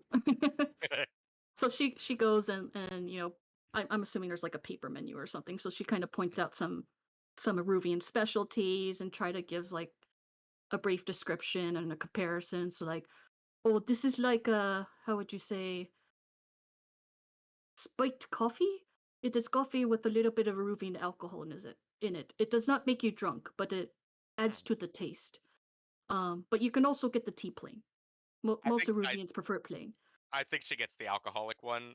Okay. She's a little bummed it doesn't get you drunk. Um, but I think like you get the impression like it's like she is Akarosi herself, right? So it's kind of like a white lady who is trying to like Yes. not be ignorant and like be cultured, but she's doing her best, right? Yeah, yeah. Yeah. Does she like the taste of the tea at all, or is she trying to mask the fact that maybe it's too bitter for her or You something know like what? that? Let's leave that up to fate, shall we? Let me give you a fortune roll Okay. coming from Emmeline to see her opinion on a Ruvian tea. You never know when this might come up.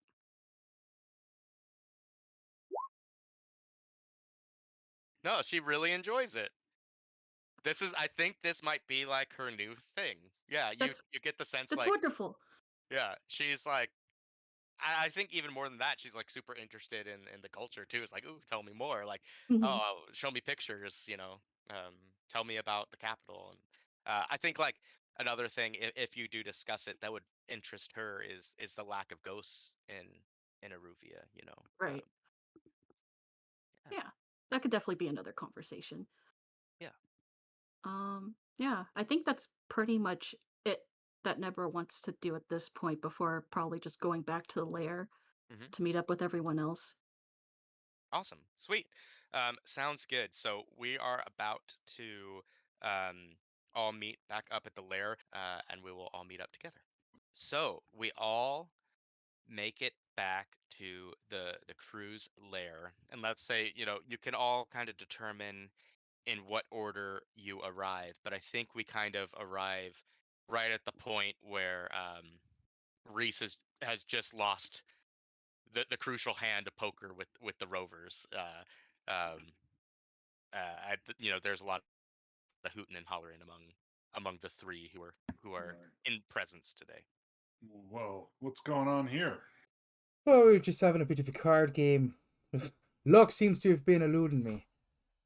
But we got ourselves a fine crew here. And he gives a wink at Fleda. Happy to serve.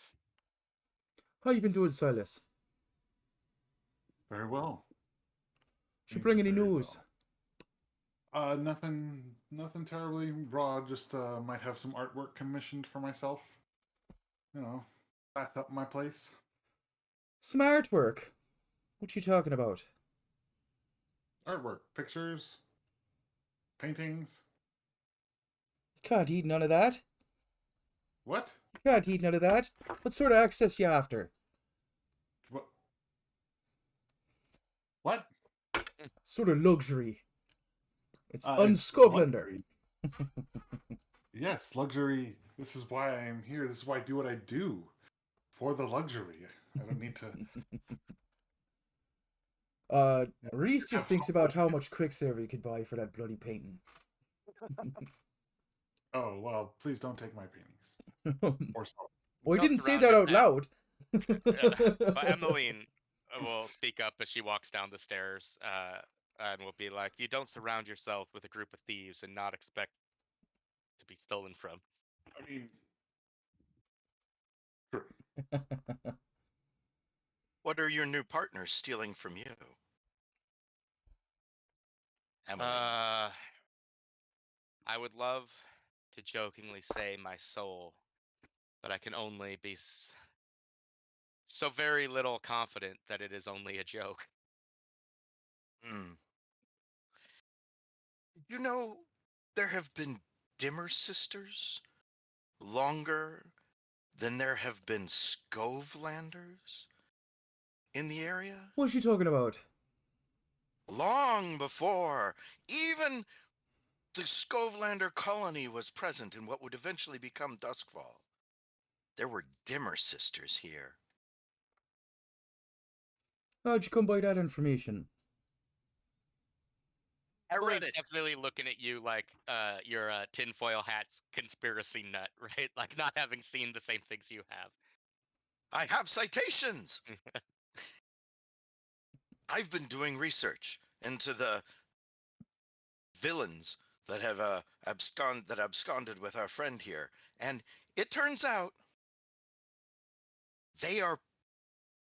I think they're pretending to be some sort of pre-development barbaric holy figures of some kind.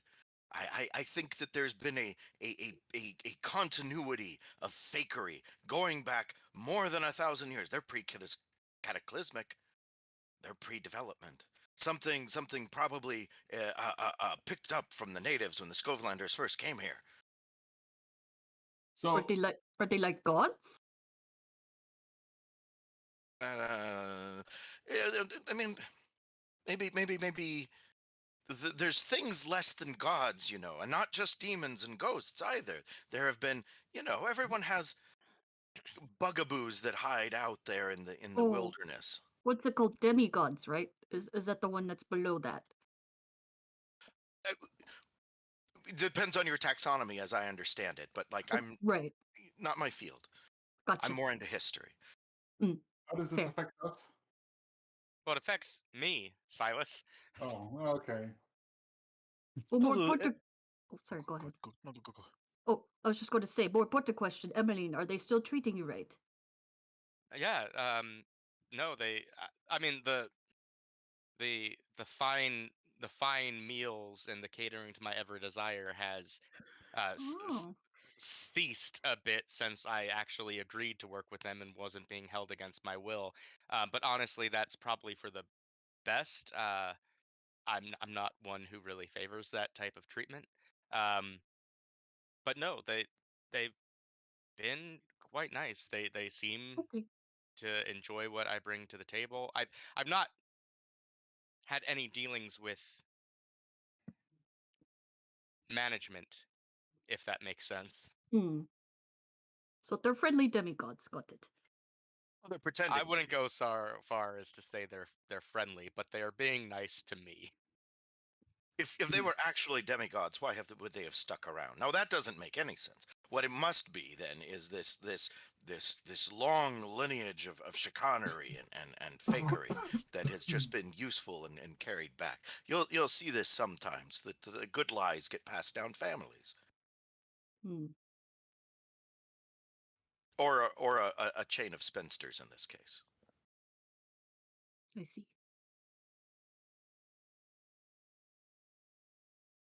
So real quick, I'm going to do a fortune roll. It's going to come from Emmeline, because we may end up having a bit of an interruption to this meeting, and that is going to be if Bear shows up. And here's what I'll say about this. It's going to be a very difficult roll. So I'm going to roll fortune. He's going to need a 6 to show up, and that is to take into account that he goes to the Lamp Blacks today. Pickett passes along the message, and in that time, he agrees that what the message said was true, and he's going to come and seek you out.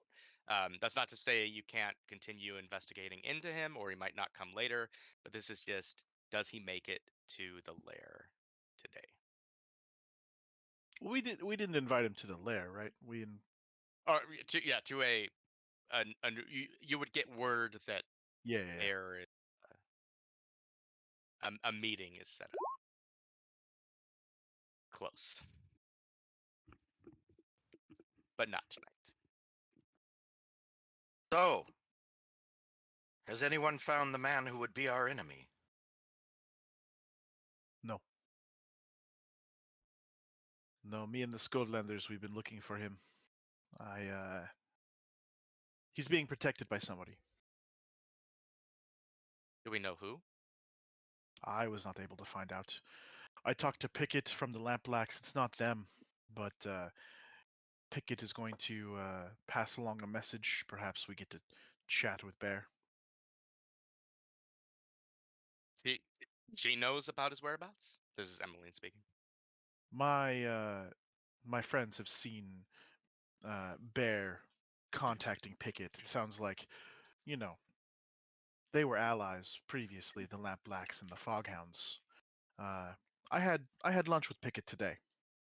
I was going to tell Silas that now that the Fog Hounds are all but wiped out, there is an opening for some very mundane smuggling work to be done. Something that maybe our rovers could handle while we take on some of the more high profile jobs, things like that. Maybe the Skovlanders could do for us. Ultimately, the Lamplacks are well inclined towards us, but we did just eliminate one of their allies in all but name. So Yes, we would be taking the place of their ally? Ally is a strong word, but we would start working. We might do jobs for them. Uh, we may even offer them a discount. I didn't offer anything, but we could, if we were looking to be generous, offer them a discount, perhaps to smooth things over so that they don't take any offense to the fact that we wiped out people that they may have been, relying upon to do some jobs for them. I mean, if it's work we don't have and we've got time for the work, then that makes sense. But is this some kind of is this normal? You kill someone and you get their job? That's not how it works in Tykeros. It's not uncommon in Duskfall. It's the case, really. Yeah, I mean, Sometimes you need to kill someone to get the job. realistically, how many smuggling operations are there out there? There's probably a couple the startups that are going to try to take over now that this is here. That's one of the reasons why I talked with Pickett is that, you know, I'm sure there's some band of ruffians who just crawled out of a gutter somewhere that are thinking to themselves that they could probably, snag a boat, maybe be a little ambitious, and then start up their own little smuggling operation. It's been demonstrated to work. Right, that's what I'm saying. Speaking of smuggling, Hmm. I have a job. The payment is not all cash, but something else that's very useful. So, my fellow Takarosi Mortis came to me while I was traveling today and brought me word. There's a moderately well-to-do fellow who wants his husband's body taken out into the Deathlands to be buried in their mausoleum rather than having it incinerated. Religious beliefs of his, your forgotten gods and such. I'm not clear on it. The payment isn't great in terms of cash. He's scraped together a certain amount, 8 coin that we'd only see half of. The other half needs to go to the Deathland Scavengers. right, the Deathland, whatever the people do out there who are going to take it to its final thing. We just need to get it past the lightning barrier. Or coin. But in addition to that money comes a map to a reliable passage. Now, this isn't something that we would be able to use to do this work, but a map to a reliable passage out into the Deathlands that not only would allow us to pass without, attracting attention, but bestows protections on those who pass through it. Some ancient gate. And I think, based on your studies, the messenger, you would know um, ancient gates have matching pairs, right? Kind of like a Stargate style situation, and that it is probably the case that this was Hamilton Baldry's uh, family's gate back in antiquity, and they once had a matching set, but whichever one they had in the city of Duskfall has been lost to time. But this one still remains one half that you could easily seek out a pair to match with again. But this is obviously why he couldn't just do the deed himself. Okay. Yeah, it's like one of those the tricks they do, with the spoiler alert, twins. And where someone appears to reappear a place they couldn't be, you know, your regular parlor chicanery. But magic, for real. He knows where the gate that we'll pair with is, and What? we would only need to secure a half the easier to get half of that on this side of the lightning gate, which would be working for the future. This work does, however, need to be done quickly if we were to take it. It's very much right up our alley, and well, we would only be upsetting the spirit wardens. Which forgotten god is this for? Oh, Uh, you're here? You're back? Oh, welcome back. I have sought justice. Where's the old how's man? Greg? heard about Did he that. just like pop out of the shadows and like Yeah. surprise everybody? He's I just, think he's been in the lair for a while now, just sitting there in the shadows. in like leaning back in an arm back chair, like in front of the fireplace with a brandy or something. That's fantastic. When did we get a fireplace? I talked to our team leader. I mean, Why wouldn't we have a fireplace? It's a exactly. grotto. Sometimes you have to dry out. That means a whole different thing to me, bud. So this would be a job that wouldn't bring us a lot of heat, wouldn't attract too much attention. We're just stealing a corpse, and not even stealing really, because I mean the Spirit Warrens don't have it yet. It's just not going to be there for them. We pick up the corpse from Hamilton Ambleton, and we take that out of the city. We get 4 coin. We get a map. We get a, you know, it's our thing. So we're fulfilling the expectations of our peers. Now, what it won't do is end the war, which we really do need to do. The one-man war? I mean, if he's going to keep showing up at the Lamp Blacks and they won't, give him to us, can we, get their permission to shoot him the next time he shows up? I mean, I guess getting permission for once would be a change of pace. Oh, I don't want to shoot him on the Lamp Blacks' doorstep. That sounds like a bad idea. It would not look good for them. And Yeah. shooting in general. Unless Well, I'm being paid. what was your opinion in meeting with Pickett? Did she seem like she'd give this guy up? Was there love lost between them? There was no love lost, but you know, they were disappointed that they had been relying upon you know, the Fog Hounds to smuggle in drugs, I think is what they were looking for. Uh, Realistically, it was like just like anything else. It was a business arrangement. They were working together. We have removed a tool of theirs. I offered not that we would replace them necessarily, but that perhaps Silas could speak with Bezo and get a understanding of what that looked like. What are their needs? Maybe we could lend them a hand. And Cameron, is the Nighthawk's feelings to well, I guess they'd have to be like your feelings towards Baz are known because the messenger knew that you Yeah. guys had beef. So I think Emmeline will kind of turn to the Nighthawk and be like, "What are your thoughts on this? I know that you and Baz don't see eye to eye." Bezo Baz knows something, and that man must be brought to justice. Right.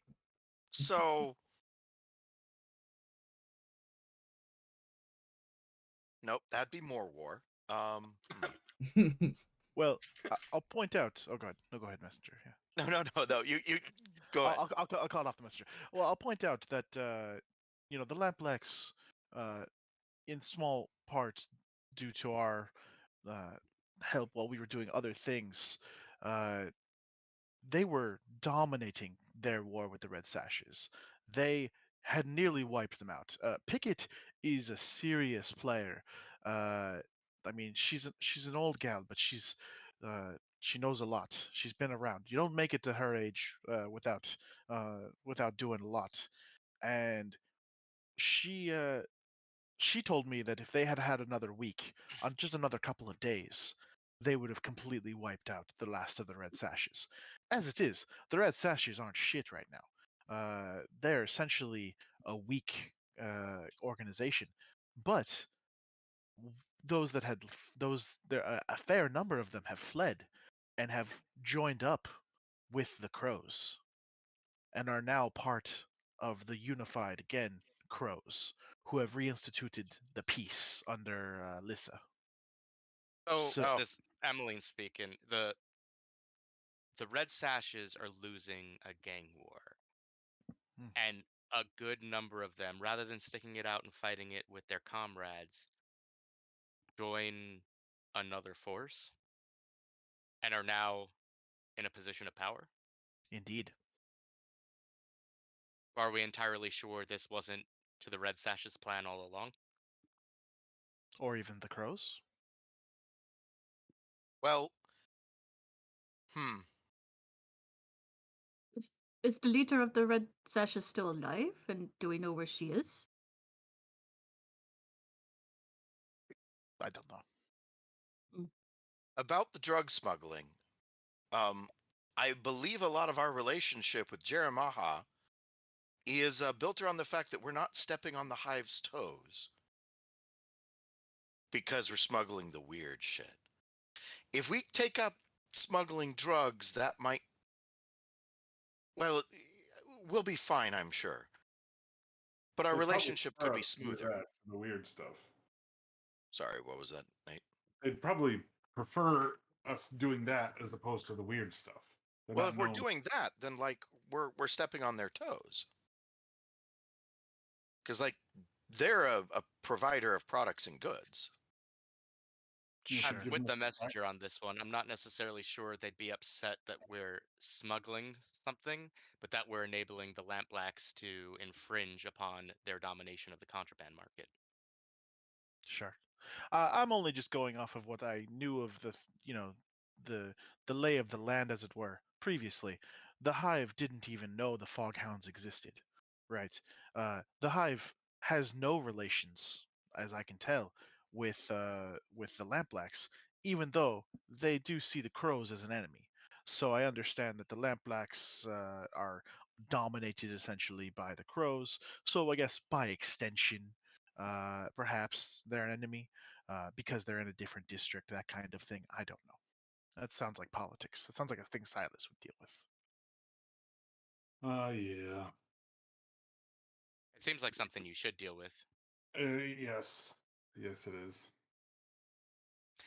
Before this is Emmeline speaking. Before we get too off topic here, this job that you mentioned, um, this would be stealing a body from under the nose of the spirit wardens so that their spirit is not incinerated in their crematorium. Do I understand this correctly?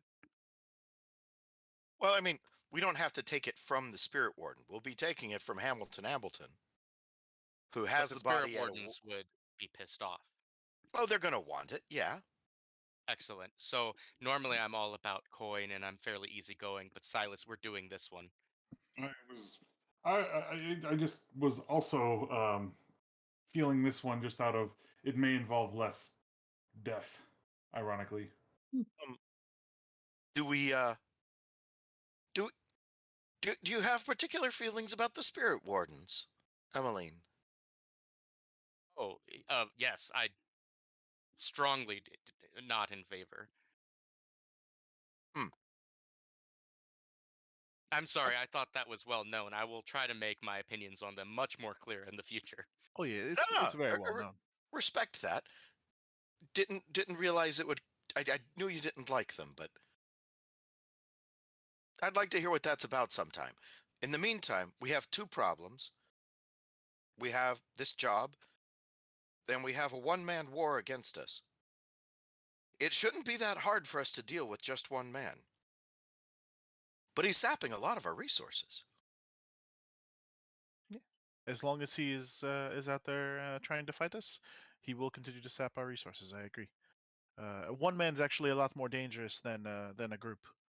Well, and as you One said, Cole, someone's in his corner, right? The pressure we're feeling can't just be from a lone actor. right. I do And feel we know that it's not the Lampblacks, at least. yes, and I'd be more willing to speak to Bezo on that matter. It could be the Dockers, I suppose. They were the other ones that were I know were close with the Fog Hounds.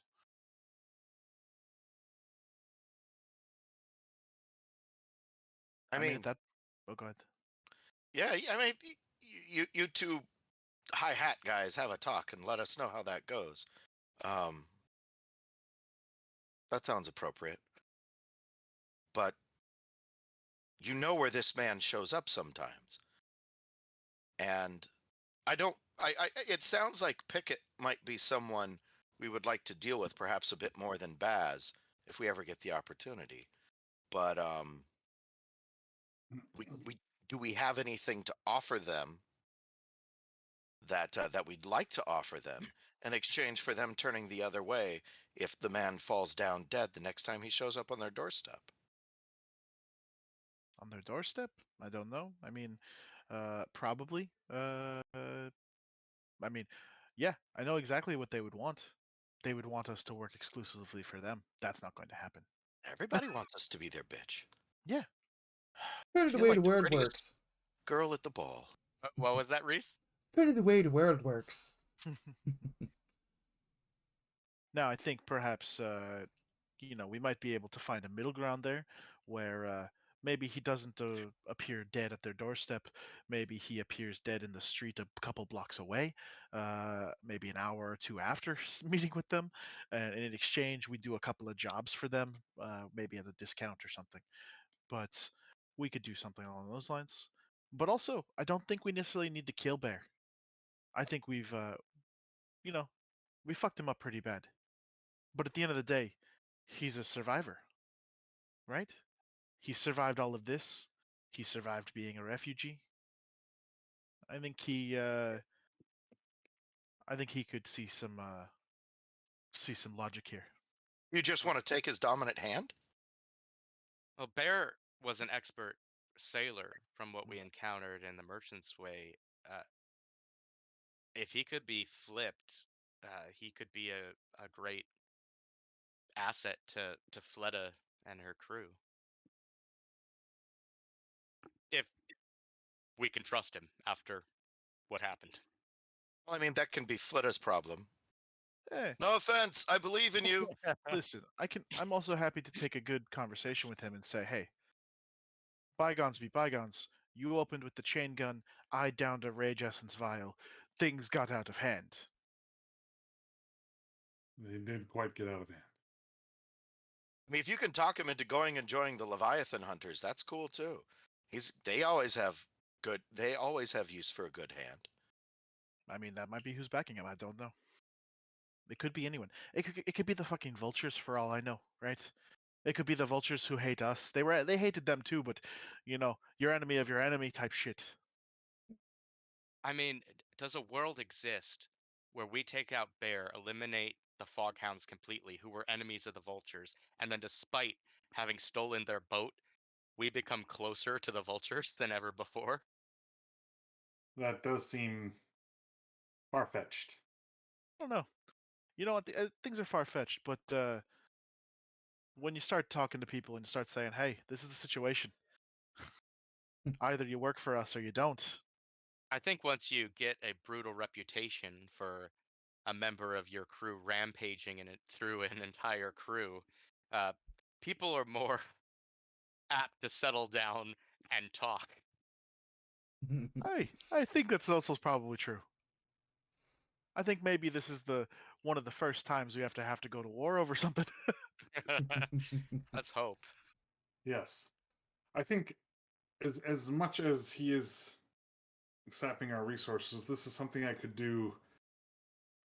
Try to make some political moves with to take care of in the meantime before we make rash decisions like we're gonna. I mean, we're obviously not going to exclusively work for them, but that it is something that will be something that's not going to be solved in one night. I don't think, barring his death. When is the wake? When is the wake? When is the wake, Kyle? It is happening tonight, Okay. and as Mortis described, so like Hamilton probably had to pull some strings to get this to happen because usually someone dies and the spirit wardens are on him like flies on shit. But Mhm. he was given special dispensation to say his goodbyes, but with the understanding the spirit wardens would be there first thing in the morning to commandeer the body and do what needed to be done. And Hamilton is using that leeway to bend the rules of law. So, can you have a talk with? Are you going to be able to talk with Bezobaz this afternoon? It's evening, isn't it? It's getting towards evening, yeah. Potentially. I don't know how much time I'd have to do that and then do this other job. Out of character, damn it. Sounds like we're going to be at war for a bit then. Oh well. I mean, it's one-man I mean, war. I think the rest of us could go set up, plug 'em in. perhaps get ready to. Because what is the real plan here? We're going to go to the wake, and then we're going to abscond with the body at the in the middle of the wake. Maybe do a switcheroo. Like, what is that? Like, we could probably come up with something, right? I think maybe Silas could go off and do this while we come up with what we're doing. Unless Silas is That the was genius great. planner here who's going to figure out exactly how we're going to do this. Or as stealing a body from a wake, I'm more apt with dealing with a body that I had to get rid of rather than preserving one. Well, in a certain sense, this is a body you need to get rid of. Just cross the lightning barrier. Yes, but not Similar. more in the convenient to dump it out the boat type. Get rid of it. Reese, what do you think regarding our cohort?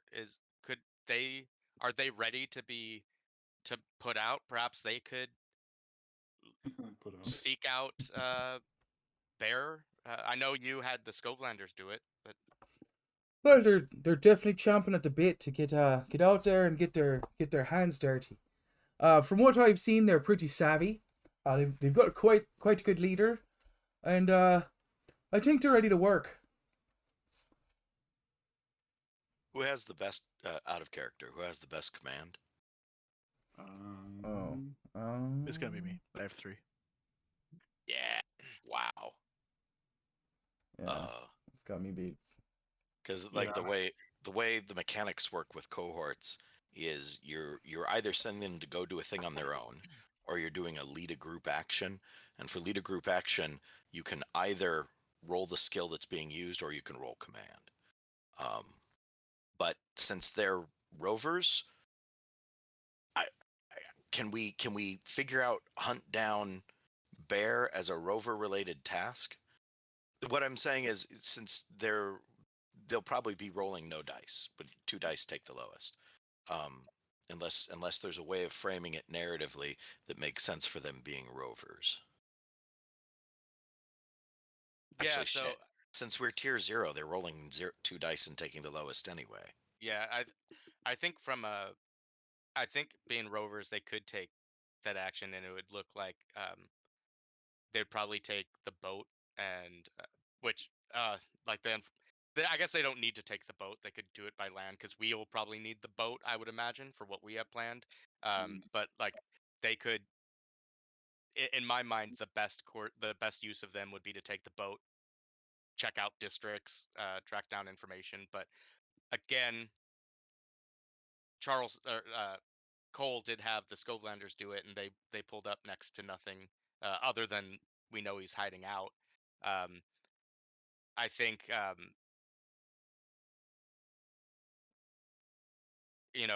going with Silas beating with Baz could be a good option.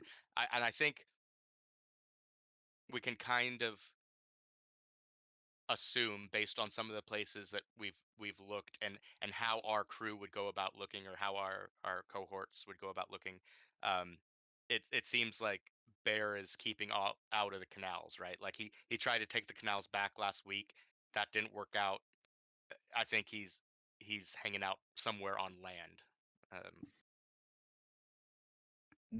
knowing that we're the canal power now, right?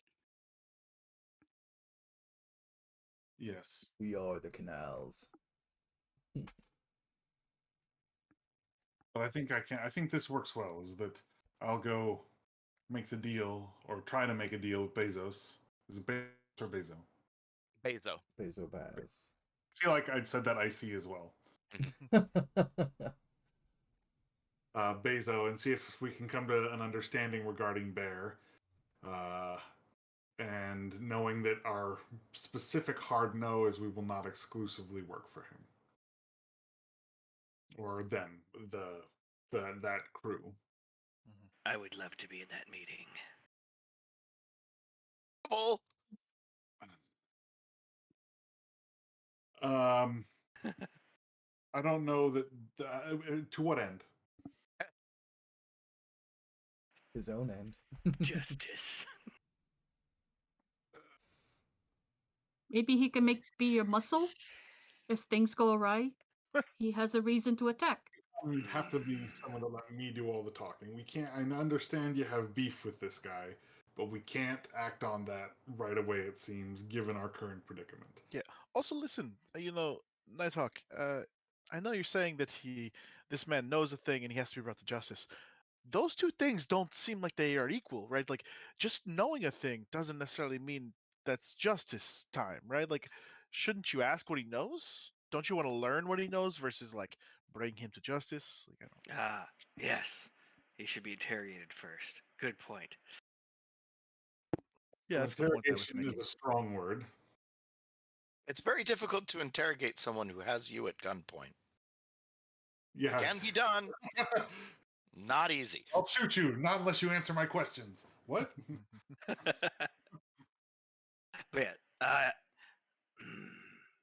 It'd be For like the a s- crazy intimidate roll if you succeeded in that, but that would be kind of cool. So if you can, It'll be desperate. You can always try. Get that if XP. you're willing to keep your cool, I would take you with me on this part of on this endeavor. Otherwise, I think you're still regardless, this is Emmeline speaking again. You shouldn't go alone. Yes, that's true. I Can will, I trust that you won't act rashly? I will be your muscle. You may do the talking. Very well. You can and you can take Baz's measure. You can yes, get a better understanding of the Yes, man by watching him while he's paying no attention to you at all. Yes. And And- the best way to watch him while he's paying no attention to you at all is to make sure you don't do anything that gets his attention. The Sounds First of easier than night. easier said than done. Just giving him the intimidating Batman stare. Well, we are the Nighthawks, and if it might be good PR, as it were, to bring the Nighthawk with me. Yeah, like showing the colors. Right. Yeah. But I mean business. We mean business. Crack my knuckles. Let me know when you're ready. So you and the Nighthawk go meet with Baz. The rest of us head to this wake and you meet us there. What's Yeah, I think that works.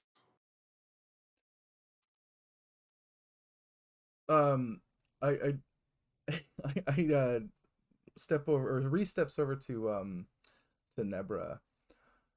Says, should we perhaps figure some information out about this wake before we just go walking in? Is that what flashbacks are for? Well, maybe we don't inform that in gameplay, huh? I don't see why not, you can but gather some Okay. information. At what point what do we want to know? Well, just want to make sure nobody folks who are going to be there aren't going to be folks that we're going to be clashing with in the future. Is this a hint that you want me to prowl around and see what's going on? Stake out the area? Is Well, that what you're trying to say? Well, you're better at it than I am. True. I mean, I could do that if the crew agrees that it would be useful. Well, I'll put up my vote for it. Kind of nods.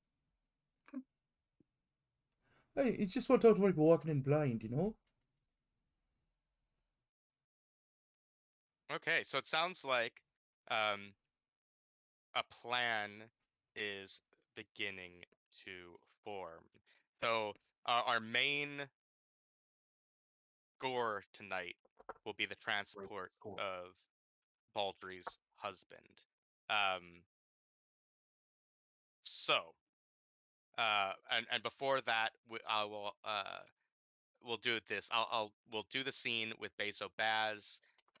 We'll do the scene with Nebra kind of scouting around, and then we will cut to the action when we're all together about to deal with this wake. Sounds good. So what I need to know about this operation is what type of score are we doing today? And on your character sheet, you can find the options, but again, they are assault, cult, deception, social, stealth, and transport. This seems very much transport. Seems Or like deception. transport. Or deception. Because Well, I we could mean, be any crime is deception. Deceptive transport. well, okay, but like yeah, no, you're right. Transport. Yeah. Transport. Okay, so what I need to know from you guys is what is the root and means? So here's where I was thinking deception actually is involved. Because we don't want it to be clear we're taking a body out of there. And because they're on the hill, we can't move it straight to the boat. We've got to get it out of that neighborhood, down the staircase, Can we like fold it up and put it in a bag? Hold up a body and put him in the bag. It's not like it's gonna be complaining.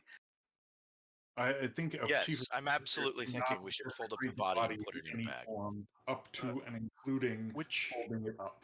Would it it's be Fog difficult Crest, to right? do the old roll the whole body up in a rug sort of ploy?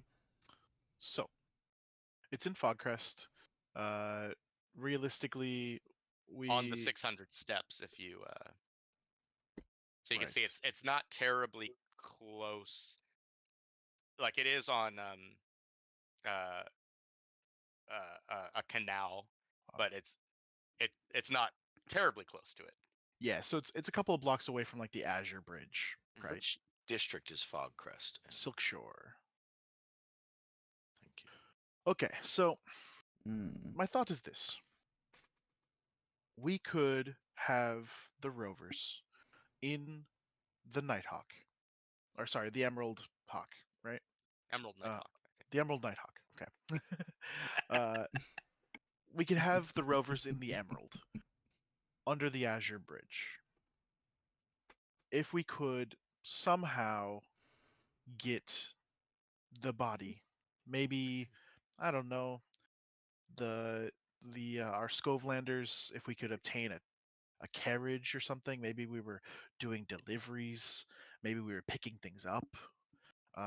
We could pick up a large package, a crate even. He's Go been ahead. selling. He's been selling almost everything he owns.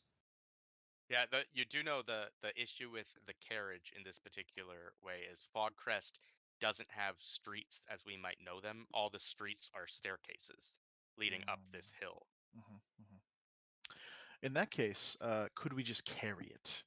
Like if we're delivery people, me and some buff Scovelanders, if we carry a I don't know coffin shaped ish crate of something that we're delivering nearby, maybe to the a street over, we rest there for a little while. We go inside to get a drink of water, and then when we come back out, we're carrying a different crate that we've done a swap, uh, and then we take that delivery to the Azure Bridge, lower it down to a waiting ship, uh, and then you know from there head over to where we need to be, to the Lightning Veil. Yeah, I think that the good old switcheroo. Sounds good. So it sounds like the means is going to be kind of a box swap, and the route is going to be taking the canals to where you need to go. Which at this juncture, uh, you need to get across the lightning barrier, and there's been talk that you're going to do a handoff with the Deathland Scavengers, but at this point, you don't know where that meetup is taking place. That's something that Hamilton will probably fill you in on. Oh, Cool. sorry. As soon as we find out, I guess the messenger needs to take off to go find Mortis to talk to him to pass the word along. So the messenger will kind of be out of the planning, I suppose. Gonna come back and it'll be go go go. Cool. And then Yeah, and I think that's fair, and I think Mortis will pass along the word to Hamilton, let him know the crew's on the way. The job has been accepted for the payment that was offered, map included, and at that point, Mortis will tell you that you need to cross the Dunslow lightning bridge or lightning barrier, which is to the south of Duskfall, and once outside. Um,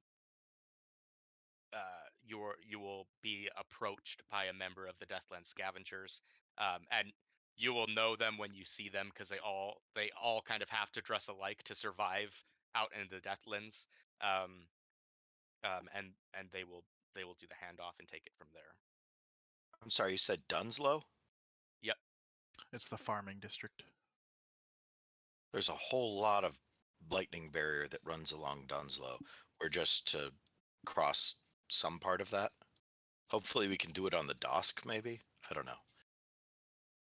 Yeah. So uh,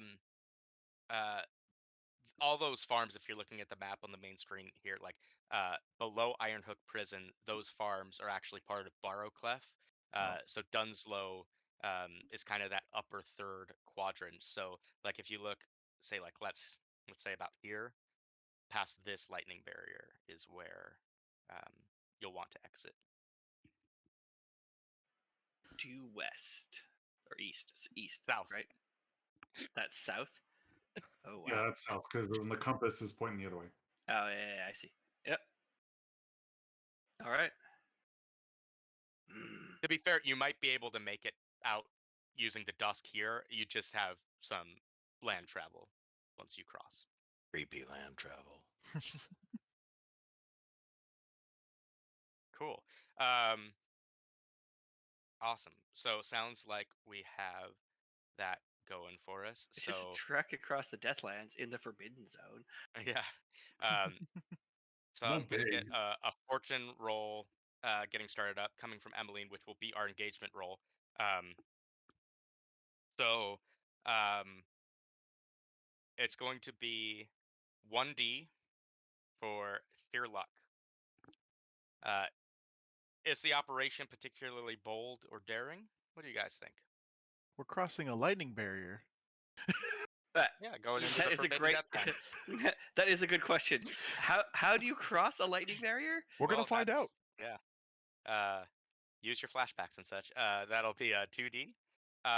Does the plan detail expose the vulnerability of the target or hit them where they're weakest?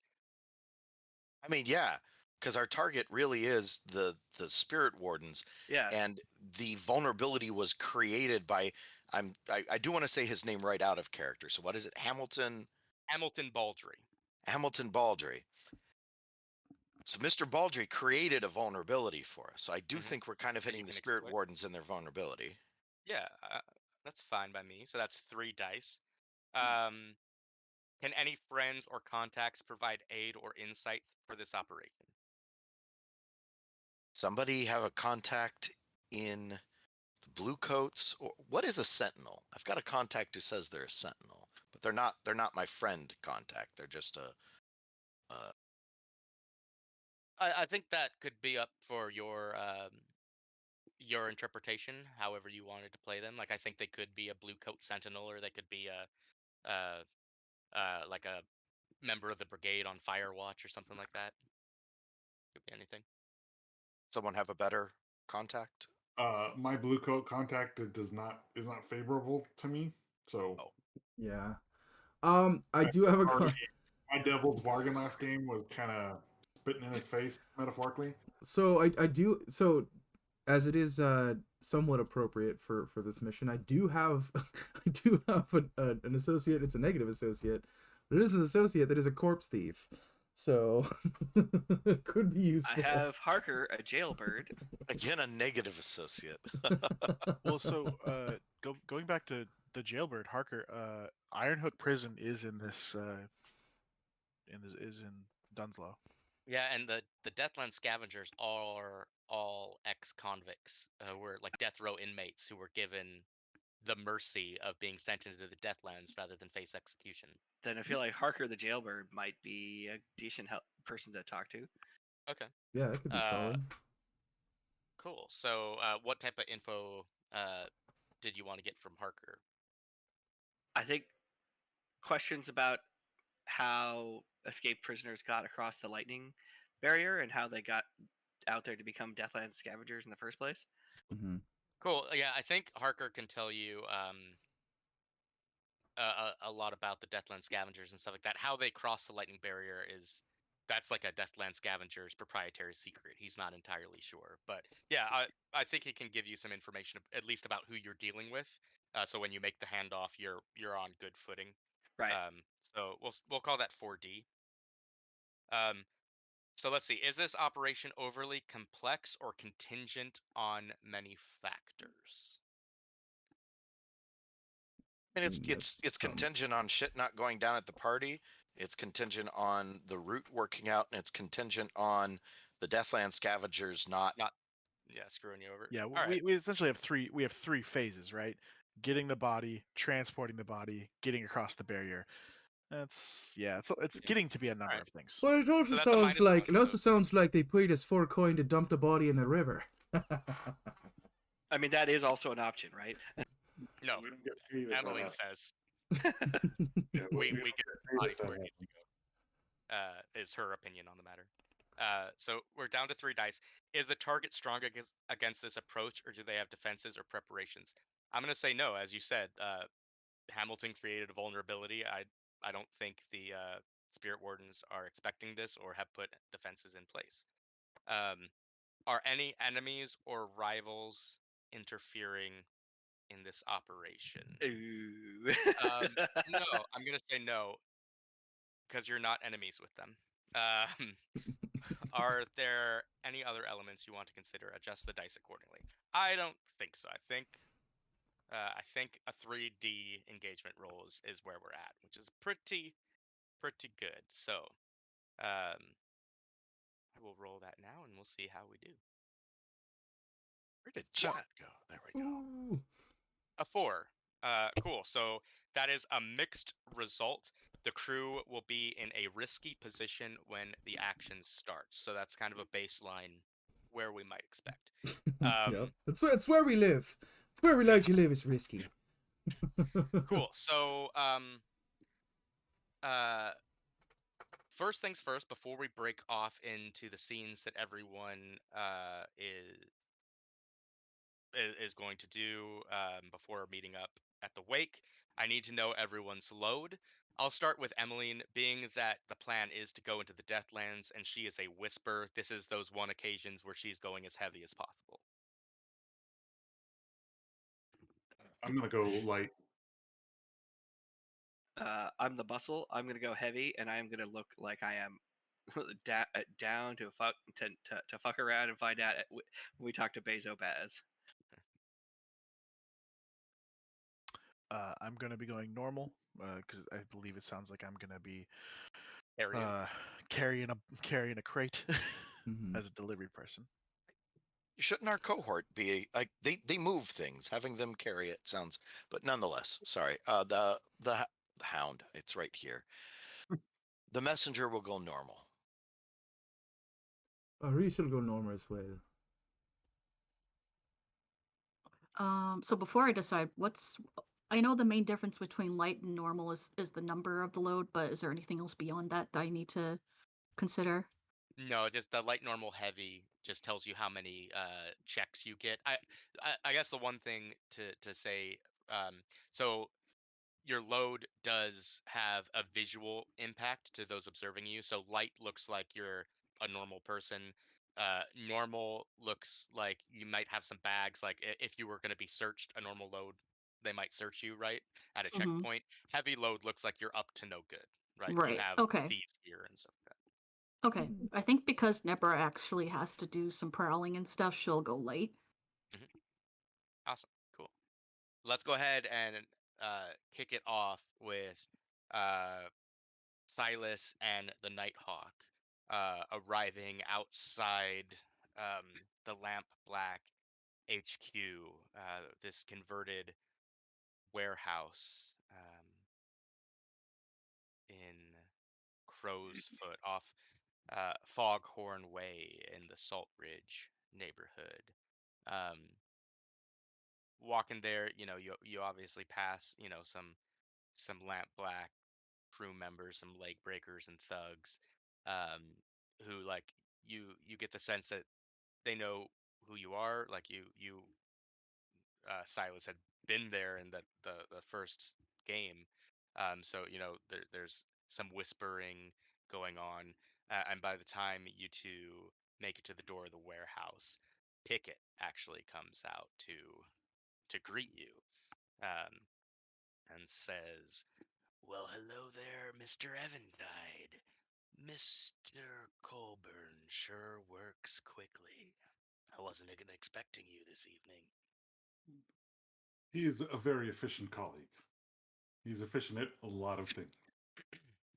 I take it that you're here to see Baz? Yes, we are. I am. And who's this you brought with you? Don't recognize them. You don't recognize the Nighthawk? Should I? This is the Nighthawk.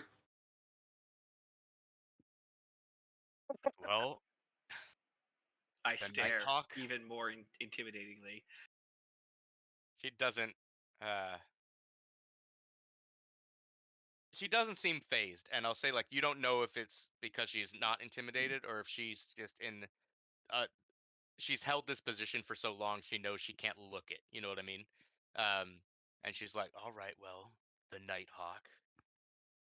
Baz is upstairs in his office," and she opens the door for you to let in. Walk on up.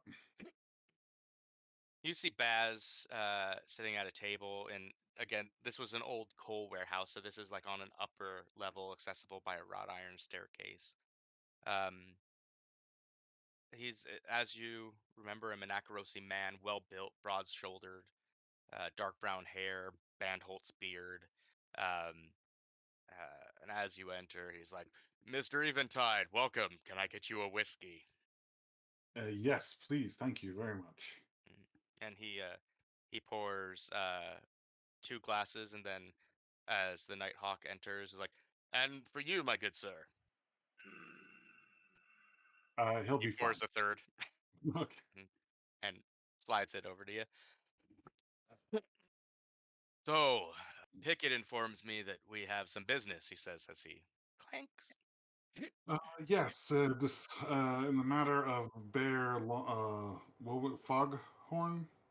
Nope, just What's Bear. Bear? He's like Madonna, just a one name. Yeah, in the matter of the individual known as Bear. What about this individual known as Bear? Well, it would appear that my crew and his crew are at war, and we need the matter taken care of as quickly and efficiently as possible. Um, but we also, Cole made me aware of the fact that by doing what we did, we deprived you all of one of your main assets. And we would like to help make up for that in some form if you would be willing to set up a meeting with Bear for us, because we don't necessarily want this to end in bloodshed.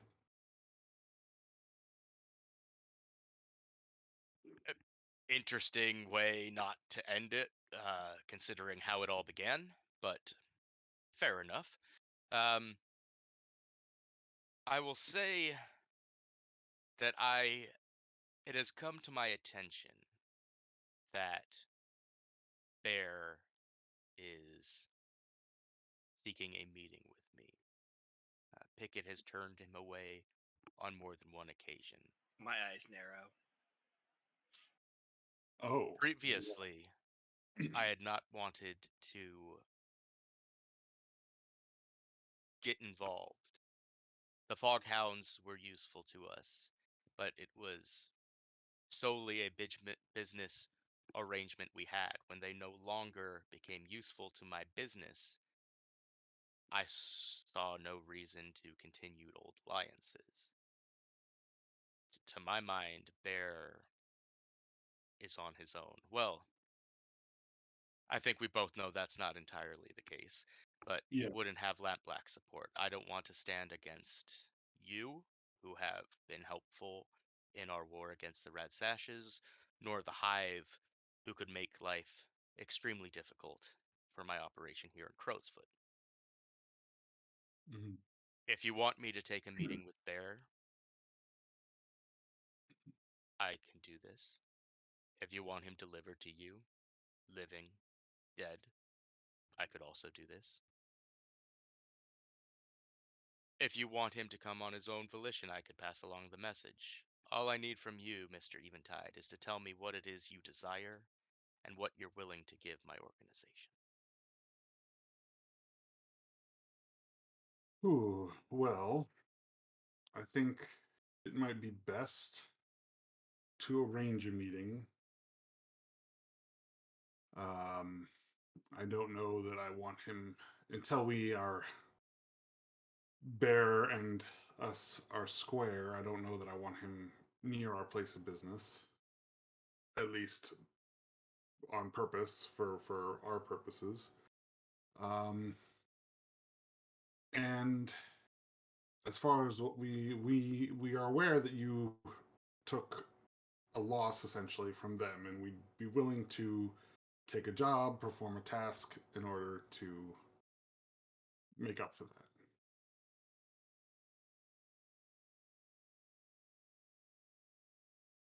I accept your offer of a job to be done, but this sounds like restitution for something that through your action you have robbed me of. This does not sound like a trade for bear. Mm-hmm. And there are, yes, we were going to independently look for bear, and despite our resources, have failed. And so as much as I'd love to sit here and say, hey, can you just find him for us? It would, I would like to extend the good faith of we understand what we did and would be willing to make amends for that in order for your help in getting a hold of him.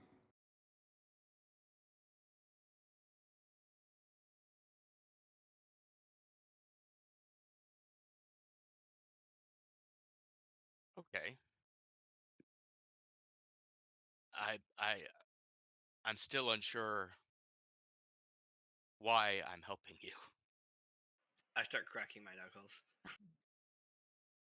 He the sound kind of makes him look over at you, and he acknowledges. The Nighthawk can clearly think of a few reasons why he should. Mm-hmm. Yeah, he acknowledges the threat, much like Pickett. It's hard to read how he's taking it, right? Like, Yeah.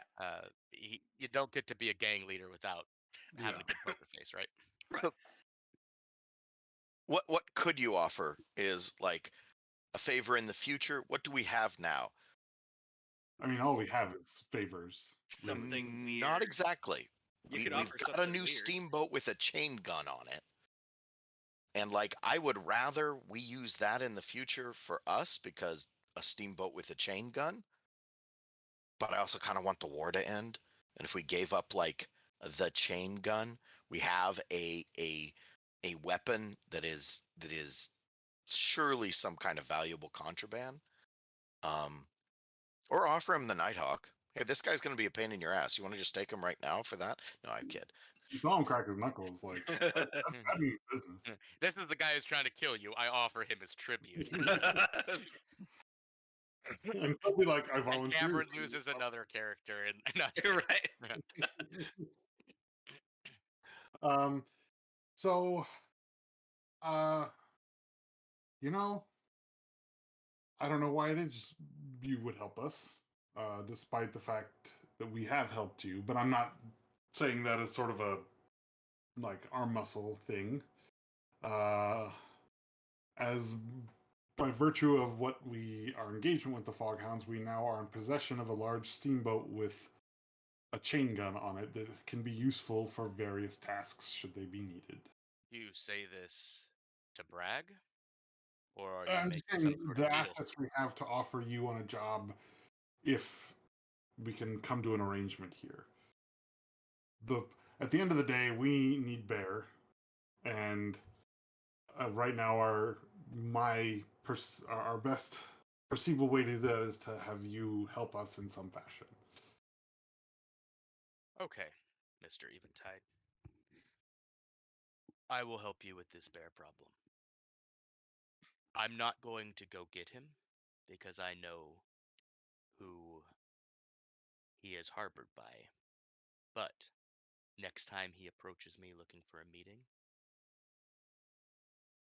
I will apprehend him and make sure he is available to discuss whatever it is you need to discuss to put this business behind you.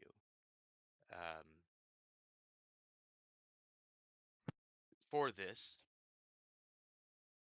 you will do one job for the Lamp Blacks at some point in the future as restitution for destroying our gang of smugglers. You will do a second job for the Lampblacks at some time in the future for my assistance in getting Bear. And from there, we can have another conversation to decide if our partnership becomes more permanent or if we split ways amicably. I think this works favorably to both of us. Then it'll be done. As soon as I have Bear, you'll have word. Thank you, and I hope all of this, we can put this to bed and have a future where we both prosper. Agreed. And he clanks his glass against yours and takes the final sip. This is some fine whiskey, sir.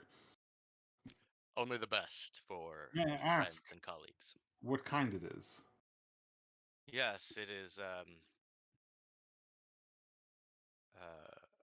a rare blend, Black Veil Reserve, a rare Skovlander malt from the highlands of the nation. Oh, so I trust it's hard to come by.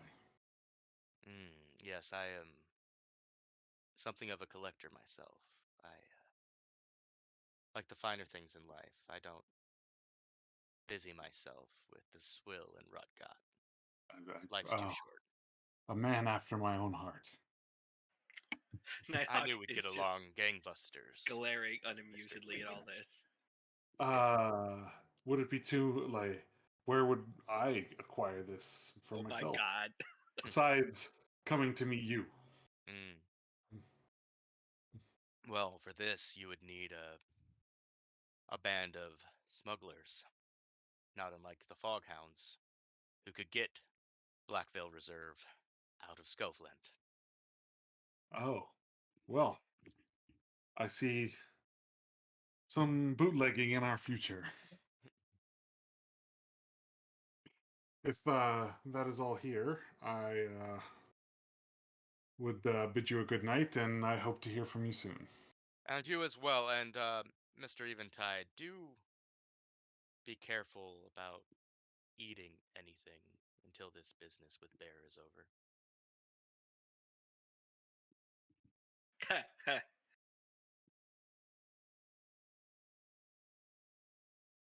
Okay. Noted. And we. I'll take the glass of as we head out. I will take the Nighthawk will take that glass of whiskey without having ever taken a sip of it and just put it back on his desk Mm-hmm. and turn and leave. Oh. All right, sounds good.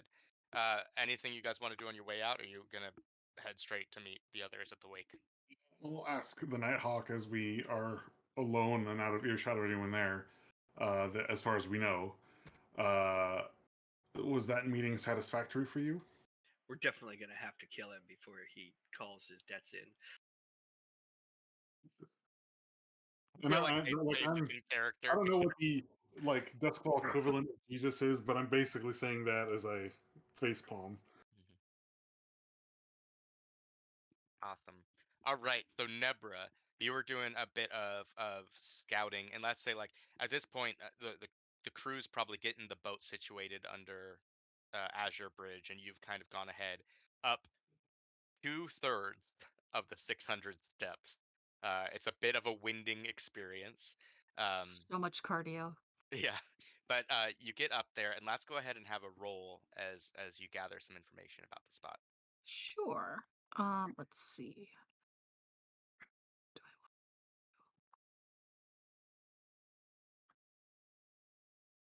All right, so it'll be a prowl. Think I'll push myself and take 2 stress to get an extra die. Okay.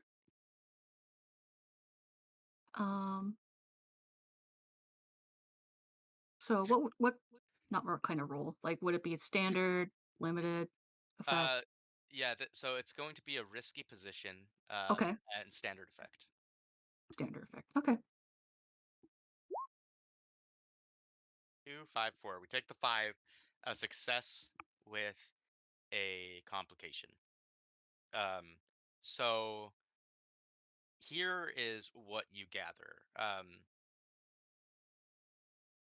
So again, this area of Silkshore is built up on a hilltop, and there's roads around the hill, but there's no roads leading up the stairs. All the roads or streets are these staircases, and the 600 steps is one that, rather than kind of weaving and bobbing like most do, just goes the entire length from the bottom of Silkshore up to the top of Fogcrest Hill.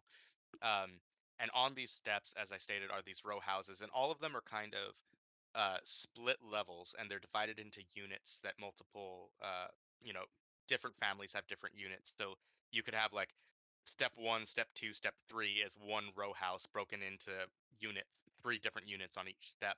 And you see that 224, which is Hamilton Baldry's estate, is much the same. You know, it is one row house that's connected to other families' dwellings. Um, you Is do. there? Oh, Go ahead. sorry. Go ahead. I was just going to ask: is there any indication that Baltree maybe owns the entire row house and rents it out, or is It doesn't look like that. No, it looks okay? like uh he, and that might not even be a comment on his wealth or means, but just that like space here is very limited. Hmm. There's a lot of people who want to live in Fogcrest. It's a great community among like the bohemian and like artists, free Hmm. thinkers. Um, at his house, and one of the reasons you think like no, he must not own all of them is because there's different lights on in different spots, and like Baldry's house, you can tell there's lights on, and you can even hear like there's a phonograph that's kind of playing, Mm. some somber music like you might expect at like a traditional, um what we might assume is like a Catholic rate, rather than like rowdiness of like an Irish wake or something like that. But there's lights on inside, but beyond the phonograph, there's no shadows of movement, and there's no noise like Baldry has guessed. And it might be the case that because he knew this this was an opportunity to get the body out, like this is kind of a sham wake, right? There aren't people there who can interfere with you. However, the complication here is that there are, and you recognize them by the bronze masks, the same that you've seen Emmeline with. There are 2 spirit wardens standing guard at the front door, and it is much like, we're going to give you time, but we're also going to make sure no funny business goes on. Like, you know, uh, I see. Okay. Um. So I guess I try to go back to meet up with the rest of the crew and share that information. so you walk down Oh, 224 yep, steps again. that cardio.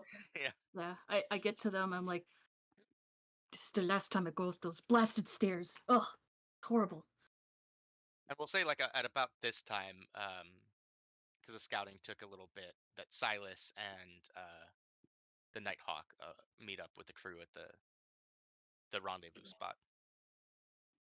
What did you see, Nebra? Emmeline asks. Well, I saw 2 spirit wardens parked at the front door. Um, Other than that, it seems pretty quiet. No evidence of any other people in the house. But yeah, we have spirit wardens to deal with. Well, that's good news, isn't it? He says, sarcastically. There's no other people in the house. Wasn't this supposed to be awake? It might not be a real wake. Maybe it was set up in order for us to arrive and pay our respects. I see. Hmm. Plus, there's too many damn stairs. I can't deal with that. Well, that's true. She said there's no one in the house. It was very quiet. There was a whatchamacallit, a record player playing a song, a very sad song. But that was the only noise I heard in the house. Well, it doesn't mean there's no one there. It just means they're being very quiet. If they are there. That is true. I turn to Cole. What do you think? I mean, the presence of spirit wardens is not exactly a good thing.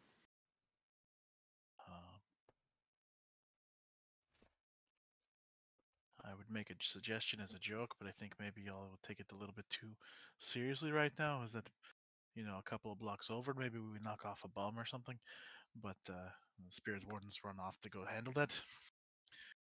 But that's a joke, let me tell you. I'd rather knock off the spirit wardens.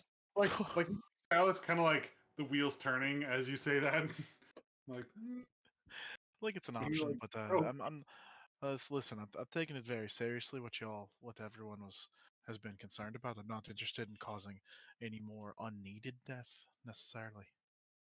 No. Not that I'm opposed to the violence. I'm all for a bit of violence here and there, but Hell, we're bred in violence. Well, let me ask you this: is there any sort of sewer system that's built around near the house? Maybe, perhaps we could go through the sewers and into the house that way. Yeah, I think there'd have to be some plumbing that runs through the hill. Is difficulty would be perhaps accessing it. I have a crazy idea. How about we pretend we're there for the wake, and maybe they'll let us in. Yeah, but I don't really want to show my face to a couple of spirit wardens, if you know what I'm saying. We The could go Nighthawk shows up, hooded walks or in. veiled. I mean, I could go in a veil. I have a cloak. It's black. I could pretend I'm in mourning. I could sneak past, or I try to. That might be a way as well. This looks like a job for Virgil. Is it? No, probably not. He probably doesn't know this guy. what? How are the spirit wardens armed? They are not armed. Is what Nebra saw. It looks like they aren't expecting a fight. They're expecting to retrieve the body in the morning. They're just making sure. Really, just standing vigil, then, right? Mm-hmm. Well, How about we go attend the wake? We get thrown out. Someone gets thrown out. Two someones get thrown out. They continue a brawl, and immediately involve the spirit wardens and beat the crap out of them. Oh yeah, the Nighthawk is this going to come idea. jump down. That's The definitely- Nighthawk can try to beat someone up outside. So yeah, I'll beat up the Nighthawk. That sounds good. I'll beat up the spirit wardens. fantastic. So what happened? So we attend the wake. The three of you get thrown out. Well, two of you get thrown out, and one of you goes out to try and mediate. So who's the three? The three that are enthusiastic about beating someone up. The three of that is the Nighthawk, Cole, and Emmeline. Oh, okay.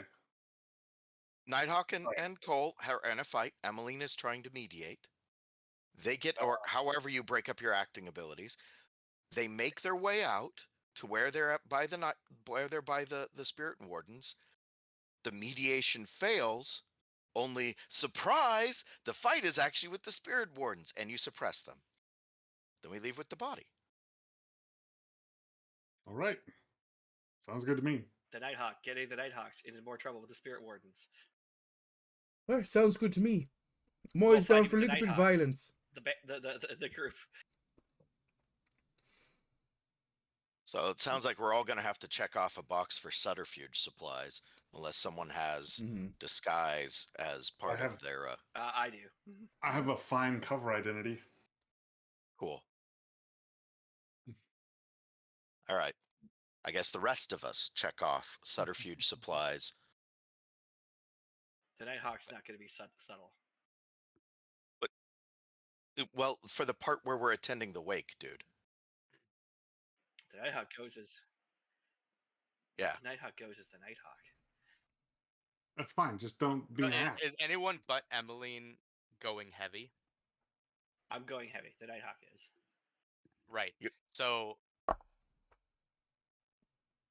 and so Emmeline will say this to you, like if we're doing the subterfuge thing, do we leave our heavy load in the Emerald and go light or even normal for this? That might be. I think that would be a good idea. Yeah, and this is specifically to the Nighthawk. That's not a bad call. I think we should be prepared though with those spirit wardens. I'm willing to leave some of my gear behind. Cool. So I think drop down to normal or to light, your call, depending on. I'll go to normal. Okay. Emmeline will go to light for this. And when you get back to the boat, you can come back with your heavy equipment. But Yeah. until that time, you only have however many checks you have from your gear. So. Okay. Cool. All right. So you use your subterfuge supplies and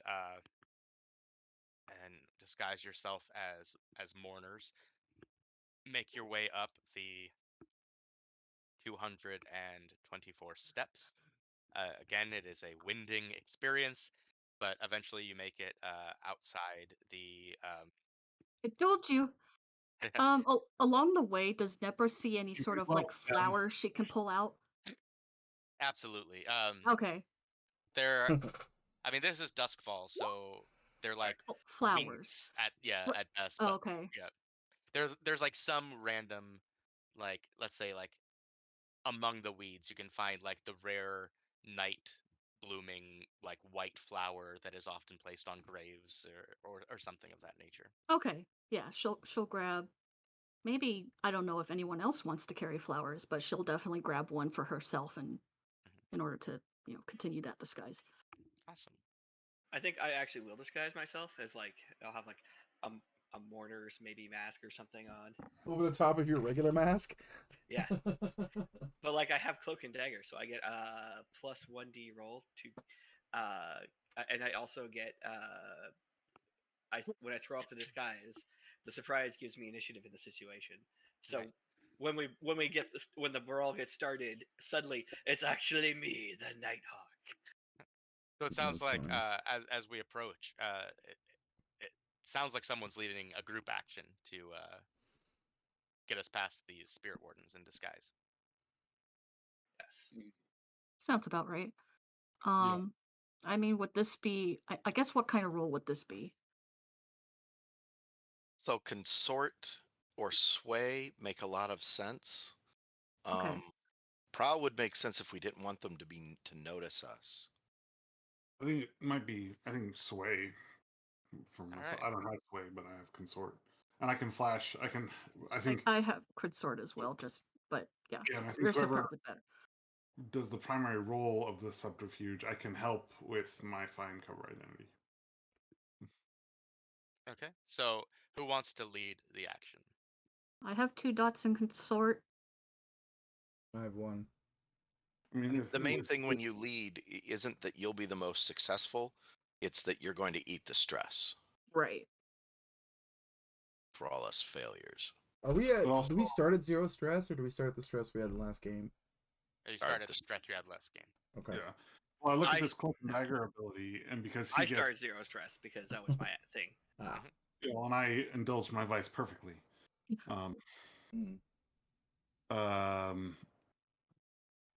Because of the cloak and dagger, so he gets default plus 1d to rolls like this. I would say Nighthawk could be the primary guy for it. Yeah.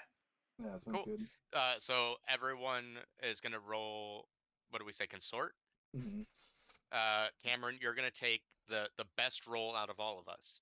But anyone who fails, you're gonna take stress from them. Okay. Is this controlled then? Yeah, I think let's I mean, make it desperate, feed us XP, but like, No, I don't think it's desperate. If it could be risky, but I think this is. I'll call it controlled because Virgil Caesarion, the Nighthawk, is a master of disguise, right? Like that is kind of a part of Yeah. your whole background, right? So I think you are kind of in your comfort zone for this. So Yeah. And what's the effect? standard.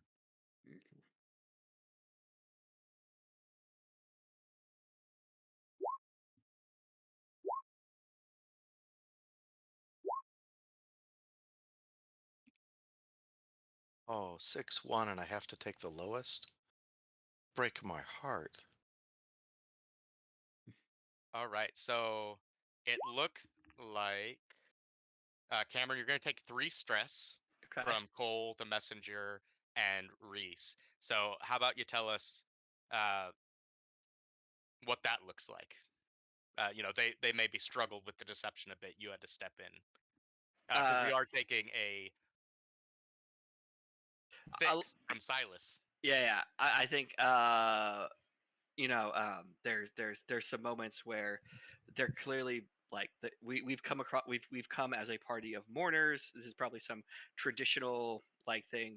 We're dressed in this way, but they're definitely bumbling around like they don't know the rituals. They're making noise. You're supposed to be quiet, and I'm like shh, and I like give them a lecture on like proper etiquette and calm them down. And the spirit wards are like, oh, okay, they're just initiates.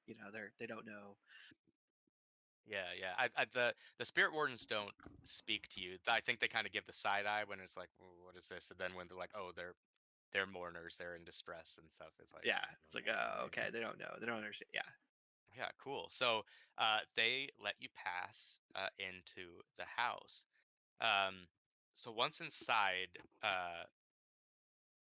you kind of enter into uh, a parlor area, and then the room behind that, which could be like a family room, living room, what have you. You see Hamilton Baldry, who's clearly an academic man, really dressed like a professor or something in his mid 40s, um, who is standing next to a phonograph playing music and laying on what looks to be like a dining table is the casket with his husband inside. Um, and the lights are dim in here. There's no other party guests. Like there's chairs arranged, but it's just him and the corpse. But despite that, like there's hors d'oeuvres and stuff, and it's everything is very meticulously placed and planned out, and it seems like he's not crying necessarily. Like he has kind of somber eyes, but you kind of get the impression he's really thrown himself into organization to alleviate some of those intrusive thoughts. Mm-hmm. Um, and then when he sees you or hears you guys come in, he kind of turns. He's like, "Oh, are you the crew that Mortis told me about? Are you here to help Chester?" Yes. Oh, right this way, right this way. He leads you to the casket. Um, Um, Go ahead. I want to take a look at the casket, see what we're dealing with. Yeah. Our So dummy box too. Like that was the plan. Was we were bringing a box to. Oh no! Now we look like mourners. Shit. Oh. Where did we stash the I box? think Oh, that plan got once we found out the spirit wardens were there. That plan got kind of got. I mean, we could still always try from to. flashbacks. Yeah. We got Yeah. flashbacks. We'll be okay. Yeah. I got a. Um, We can still stuff them in a duffel bag. no. yeah. There's uh, Chester Baldry, the man in the coffin or casket, um, looks to be about roughly the same age as his husband Hamilton. Um, there's no apparent sign of death. I mean, he hasn't been embalmed or anything of that nature because uh, he's going to be cremated. Um, but yeah, he's you can as a medical doctor, I'll give you this one for free. You can tell he is definitely dead. Um, but if you had to guess, he went peacefully in his sleep, whether it was like a heart attack, an aneurysm, whatever the case. there's no outward signs of death and no foul play or anything. Um, I'm sure that that Mortis must have informed you about Chester and my beliefs, and um, he said he would find someone who could get him past the lightning barrier. I've already arranged the Deathland scavengers to take him the rest of the way to the family mausoleum, but I I can't see him burned. And Emmeline's like, you won't. We'll get him there. We're here to help you. I just kind of want to do Reese wants to do a bit of a search around the room as well as the casket, like just see what we're dealing with here, what sort of what's the box made of, what advantages and disadvantages will we have, like what from a tinker's perspective, what is there anything odd or strange in this room as well, like making sure there's no no listening devices or anything like that. Yeah, as far as you can tell, there are no listening devices. I mean, such things would be a feat of technology at this point. Mm-hmm. Um, Well, I mean, we have records, so there must be record recorders, right? So yeah, but I mean the size, right? Yeah, so I mean, just I wanted to do a cursory sweep, make sure that we're not being set up or anything like that. Just from that perspective. It doesn't seem like there's any recording devices present. Mm. So the interesting thing about the casket, right, is that it's definitely a custom made thing, or perhaps something he, knowing his own belief system, had kept for this eventuality. It's not the most, like, it's not built to code, right? In this city, people aren't buried. There's no need for a caskets. They're unceremoniously chucked into the crematorium. Would folks be even aware of caskets? Is that practice at all, or is this seem something that's completely outlandish, or is this something we've seen before? Like, we've seen caskets before. It's just in this location they don't do them. This, in the Imperium, this is on the outlandish side. Okay. Right. So, but caskets are something most people should have heard of at this point. Well, Nedra's people bury because they have a spirit well that eats all the ghosts, right? Yeah. Well, the only reason I'm asking is that if the existence of a casket is not something that people are aware of, it's just a box at that point. It's not a casket. Actually, is it even shaped like a casket, or is it just looks like a box? It is more like it is more box shape. It is not in the traditional casket shape, but it is more ornately done. Like, it's almost like if you had like a fine chest or something like that. Like, obviously when it was constructed, he wanted it built nicely as a final resting spot for a loved one, but it's not to specs. Well, it's a casket, not a coffin. Yeah. Right. And I will say, like, I think Reese has a fair point that a box might just be a box if you've never seen what a casket looks like, but there are probably institutions in the city who have studied foreign funerary practices for their own understanding of death.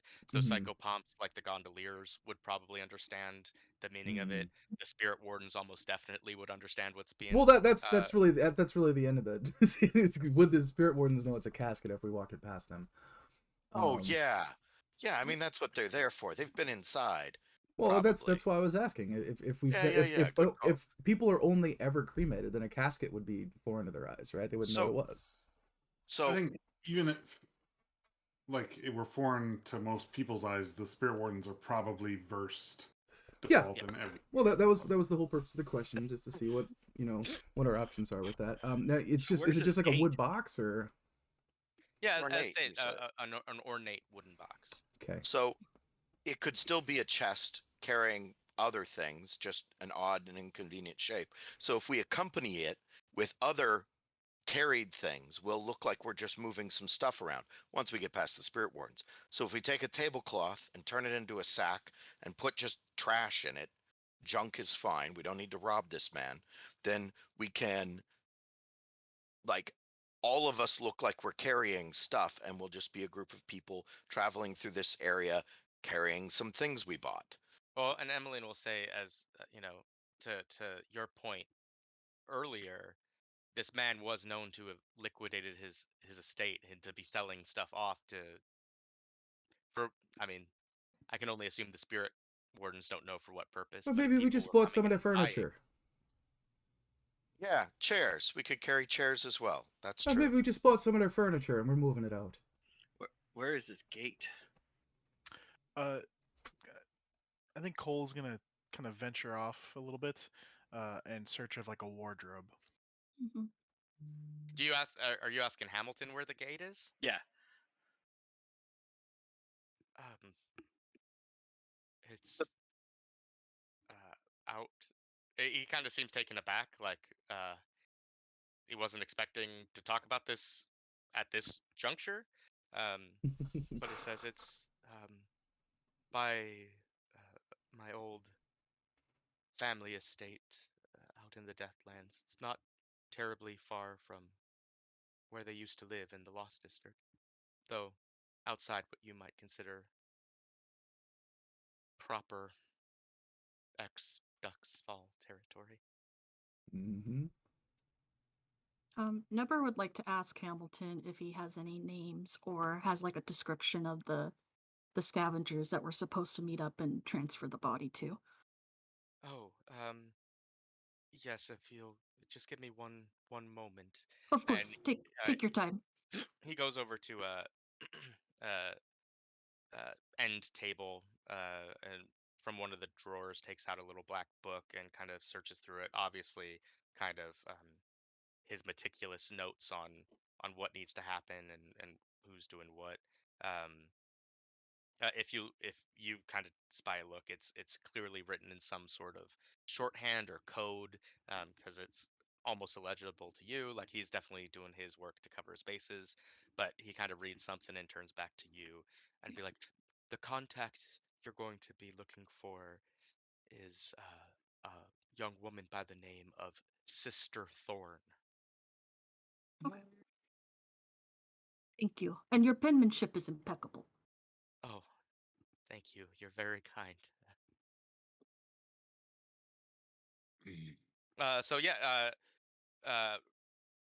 Cole, I think you'll have no problems finding a wardrobe at some point in this house. I'm gonna find a wardrobe that I think either the body will fit in or the casket as a whole. But once I find that, I'm going to Yeah, I'm lift thinking it up. like you definitely like you find an armoire type thing, and I'll you help you can't here. you can't fit the casket inside. It's a bit too big for that, but it could definitely accommodate a body. What if instead of putting the casket inside the armoire, we put the armoire around the casket? What? I think that's what he just said we couldn't do. I think No, he no, just said you that. can't put it inside. There's a difference between, like, you know, there's a difference, but take it apart and put it kind of together around the casket. Let the Oh. casket wear the armoire like a skin. Yeah. If there's a tinker that wants to Or try if there's to, maybe there's a couch, we could just take all the cushions off, put the casket on top of the cushions where they were. Keep moving couches, especially the ones with hide beds. It's fine, dude. You just have to go down 224 flights of stairs. I ask Mr. Baldry, so have the wardens, do they do regular checks in here? No. They've been giving me my privacy. They're just making sure I don't try to abscond with a body, which you know, it's exactly what I'm trying to do. All right, we're gonna Um, probably have to do a distraction here. well, maybe Mister, might want to go. I don't know, take a nap for a few hours, go to your room, maybe have a couple of drinks because you're overwrought, Oh. and you need to go to sleep for a while with your sadness, and then when you wake up, then everything is missing. Actually, Yes. Mr. Poultry, I'm sorry. Have you said your final goodbyes yet? If not, we can wait. Mm. Aw. I have said goodbye to my husband as I knew him, but the dream beyond death teaches that this will not be the final goodbye. I see. Thank you. He goes, mixes up the Duskfall equivalent of laudanum, and takes a nightcap. Let me All right. give him All right, are we plausible start? deniability. Are we starting a fight? Or wait, are we doing something with the armoire? I mean, we could try to do your thing. I could do like a tinker roll Well, on my it, thing or but Cole's thing? yours, like wrapping it, making it look like the armoire, but essentially just attaching the. I'm saying we could do either my thing or Cole's thing. I'm not sure mine is What the was best Cole's? idea. Just put the body in the Just put the armoire. body in the armor, or Yeah, either I way. feel like Might be more time efficient. more Yeah. time efficient. I think about like if the box the body's in is missing when the spirit wardens come, that's more suspicious on isn't as suspicious on that guy as if it were just straight out missing. Because how could Yeah. he sleep like around with Yeah. the box? Sounds good. I like Also, that we idea. don't need to necessarily cause a distraction out there if we just put the body in the armor. We're not like Yeah, like just saying, hey, he sold off his estate. We're collecting what we purchased from We him. came to pay our respects, and he sold us an armoire. I think there. Yeah, but then you're not beating up the spirit wardens. Yeah, Uh, That's okay. they might get We could do both. suspicious. We Dude, can do both. you I could promised get us my we get to Lexino beat up the as we walk goddamn out. spirit wardens. Right. You promised us a fate. You're right. Nebra's looking at the You're hors right, d'oeuvres right now. What is available? Oh the yeah, guy took a nightcap, definitely eat hitting the something. snack bar. yeah. No, and yeah, you could see like he definitely set things out as if there were to be company, but hasn't touched anything because he's not eating, right? He's in mourning, and there's no one else here. But yeah, he has you know, um, it's in between, like it's one of those he spared no expense, but because he had to pay for you, he didn't have much expense to spare. So it is like, ooh, lovely finger sandwiches with algae paste or something like that, All right. or So they're not up to Silas's standards, is what Yeah, you're saying. I won't be. I'm on a Fair. job. I won't be partaking. I Nebra's would like going to enjoy them. I would like to have a flashback. My flashback is going to be when we were planning all this. We're down the street. Nebra has done some stuff, told us our scouting, and we have the Skovelander refugee cohort that is just there. We think the rovers that they're setting up the ship, right? So Cole is describing this. We're all getting ready. The Nighthawk is setting people up, and he's got the Scovelanders there. They're all wearing light load. Like I think they're all looking like they're just workmen. And it's like, okay, so once we're in, wait an hour or two, then you show up, knock on the door. One of us will answer. You'll come in as you're picking up the packages you're supposed to be receiving that he has sold to your employers, and then we're going to go ahead and just carry the thing out, and you're going to head on your way.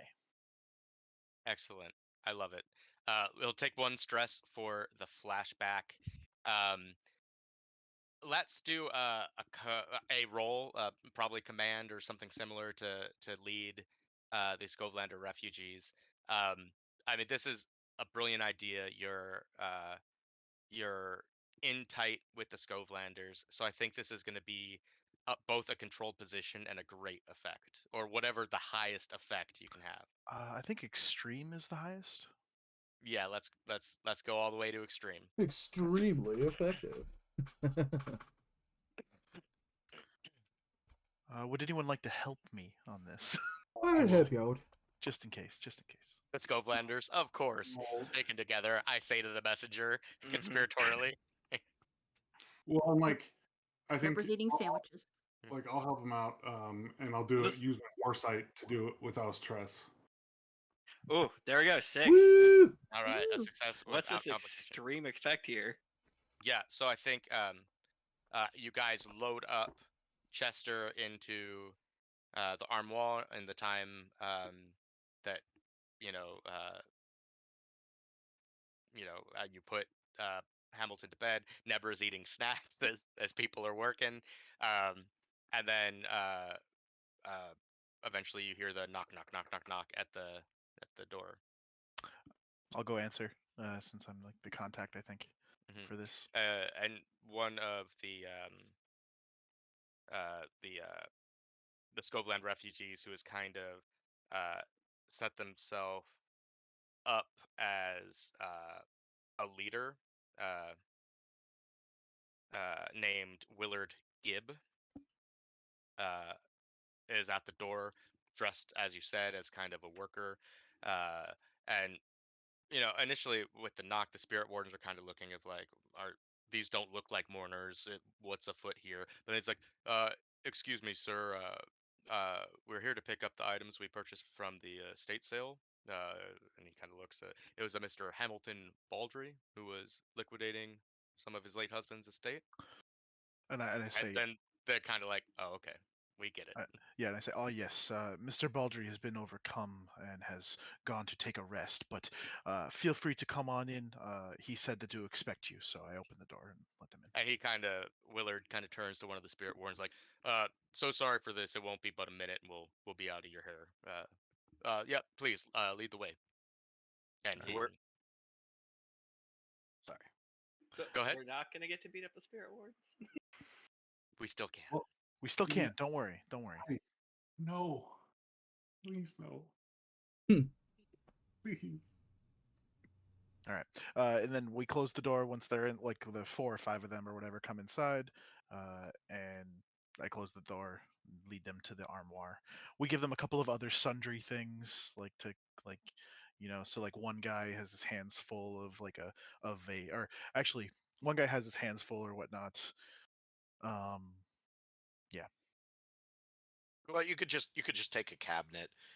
Again, you can take a tablecloth and use it as a bag Mhm. full of trash. It doesn't really matter what's in there. They can have hors d'oeuvres. Right. Oh, they do. We totally But, feed like- them lunch. Yeah, it's Huh? one of those like you're helping me move. I'm getting you lunch type of bargains, and so Nebra's they're passing scarfing out down. hors d'oeuvres, man. Yeah. They're there. Hamilton will be happy that they went to good use. Cool. So, with that, they head out carrying the stuff, and they kind of, Willard tips his hat to the spirit wardens, like, terribly sorry about the timing. Excuse us as they're carrying stuff out, and they just kind of grunt, but everything seems on the up and up. They don't think twice about it. There is going to be just a quick fortune roll because they're about to carry an armoire carrying a body down 224 steps. We're just going to see how that Come on, goes. Scolanders, don't let us down. Yeah. Good fortune. All right. They don't slip. Yeah. It doesn't break. What is it about these Renescoves Man, and their fortune rolls? these guys just moved a piano down a 200 Listen, flights. you of wanted steps. no Scolanders in the Yeah, new you group. you chose no Scovelanders. This is I on did. you. I did. These No, guys no, are no. professionals. They're not. This is clearly the Renadrunks. The problem is they just keep coming through. They wouldn't come through like this if they worked for us directly. Listen, just because they're Scovelanders doesn't mean they're drunks. I mean, everyone who can should be drunk. Also true. Some of them are doing drugs. Cool. So, to the best of your knowledge, like you hear no commotion, you don't hear the spirit warnings running out. To the best of your knowledge, the armoire has made it back to the Emerald Nighthawk, but you, as mourners, are still in Baldry's house. Do we try to set up like a decoy box? So in case the spirit wardens looked in, they'll see. The that box there's- is still there. Was my Oh, understanding. the box There's is just still no there. Okay, body. sorry. I missed that part. Casket's still Sorry. there, yeah. Okay. And we So- stuffed him in a chest of drawers. Yeah. Gotcha. Okay. Nebra was busy eating. She didn't see that. You could say we smuggled him. But he doesn't have to see it, like stuff his late husband in a bunch of drawers. Yeah. Well played putting him to bed before. Yeah. Yeah. Well, also gives him plausible deniability Just- that like Just Oh, no, I imagining was- Cole kicking the body. Get in there, you fucker! Get in I there! think there was definitely some manipulation that he didn't. He was a bit of a pudgy man. He hit the door when he quite closed. or rigor mortis had set in and he was just like 1 inch or 2 inch too tall. All right, guys. So, Time to start a what fight. what now? We could just leave. Nah, but We don't that's- have to. But- We Will got the in. wardens? Will the wardens The immediately Fog go Hounds, into the house? We can Because we also need go distance. scot-free. There is no reason to start a fight and get in their faces, like at all. Yet. Besides perverse joy. Also, provides cover for you guys to get away. We can just walk out. They think No, we're hold mourners. And, Emily, what is your issue with the spirit wardens? Like, what is it about their work or their organization or their persons that leads to your I'm sure very reasonable and rational response? I have a history with them from childhood, some trauma that has not healed, Oh, they hurt you. in a manner of speaking. Oh, As much as I would like to repay the debt, yeah, I see where you're going, pal. As much as I'd love to repay the debt, we could easily pop out a window. I can deal with the spirit wardens another day. The fact that we are doing this right under their noses is enough to make me happy for the night. But so why can't we just go back the way we came? well, because there's spirit wardens out there and they're assholes and they need to be beat up. But Now- we fooled them going in. They know that we're mourners. We can say we've paid our respects, thank you, and leave. But will they immediately go inside the Right, house after because if we that? don't cause we a need commotion, they're gonna know. we need exactly time what to happened. escape. Go in Yeah, and don't see them come out. well, true. what if I don't know, Nebra and someone else, the how the Reese. Reese, whoever it is, whoever is nimble maybe, climb out the back window and meet us down a couple blocks. When some of us leave, like we leave in like ones or twos, right? We're like, okay, now we're going off on our business, our day. We go in different directions, right? All this stuff, Mhm. and then we meet up back at the bridge. And this is all for the sake of beating up the No, spirit. I'm not beating up anybody right now. Plausible right now. deniability. You don't know that we didn't beat them up when we left. Well, no, I'm saying that a couple people stay here, they jump out the window, so that theoretically there are still mourners in here. It's still happening. We go off to do our own things. We all meet up back at the bridge. Additionally, because remember this is phase one, we still got two more where we gotta get to the get to the other Dunslow, and then we gotta get across the lighting barrier. There might be spirit wardens there we can beat up. So I understand better where you're coming from. I can sneak Emmeline out the will window. say- That's fine. Well, Emmeline will say, my concern is that if we all leave, even in ones and twos, and there's no mourners left in here, that the spirit wardens don't come and check to make sure everything is on the up and up. So long as there's people here, it seems that they've Mhm. been giving privacy. Yeah, Okay. so I understand that now. Okay, so some of us need to exit differently. Yes. Is- And is whoever this a- feels that they are best suited to do that should do that. I Is will this be- very nice? Out of Um, character? Is this a very nice neighborhood? It sort of, yeah. It's bohemian, so it's I'd say like think like not nice in the term of like swanky or rich, but nice in the term of like I think the community sticks together well. Okay. But we only have the front exit. There's no back door.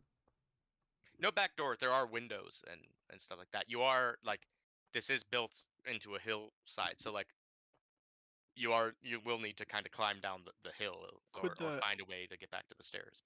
But Quick question: if you go up to the roof or something, since it's all hills and it's tiered, Mhm. could you jump from roof to roof to roof to roof down, just like Yeah, going yeah. down the steps. So maybe Nebra and the Nighthawk and Yeah. Emmeline has prowl. She can. Yeah, and maybe Reese won't be doing that. Well, so maybe 3 or 4 of us go out the front door, go off on our business. Maybe we split into 2 groups that way, and then one group stays here. Mhm. I mean, I don't know if there's a way for us to record sounds and let leave sounds playing, but There is a phonograph. The music is still playing. yeah, we could turn Okay. the music up. It's still only one record. Yeah. Yeah, But we that's true. only need a lead. Yeah.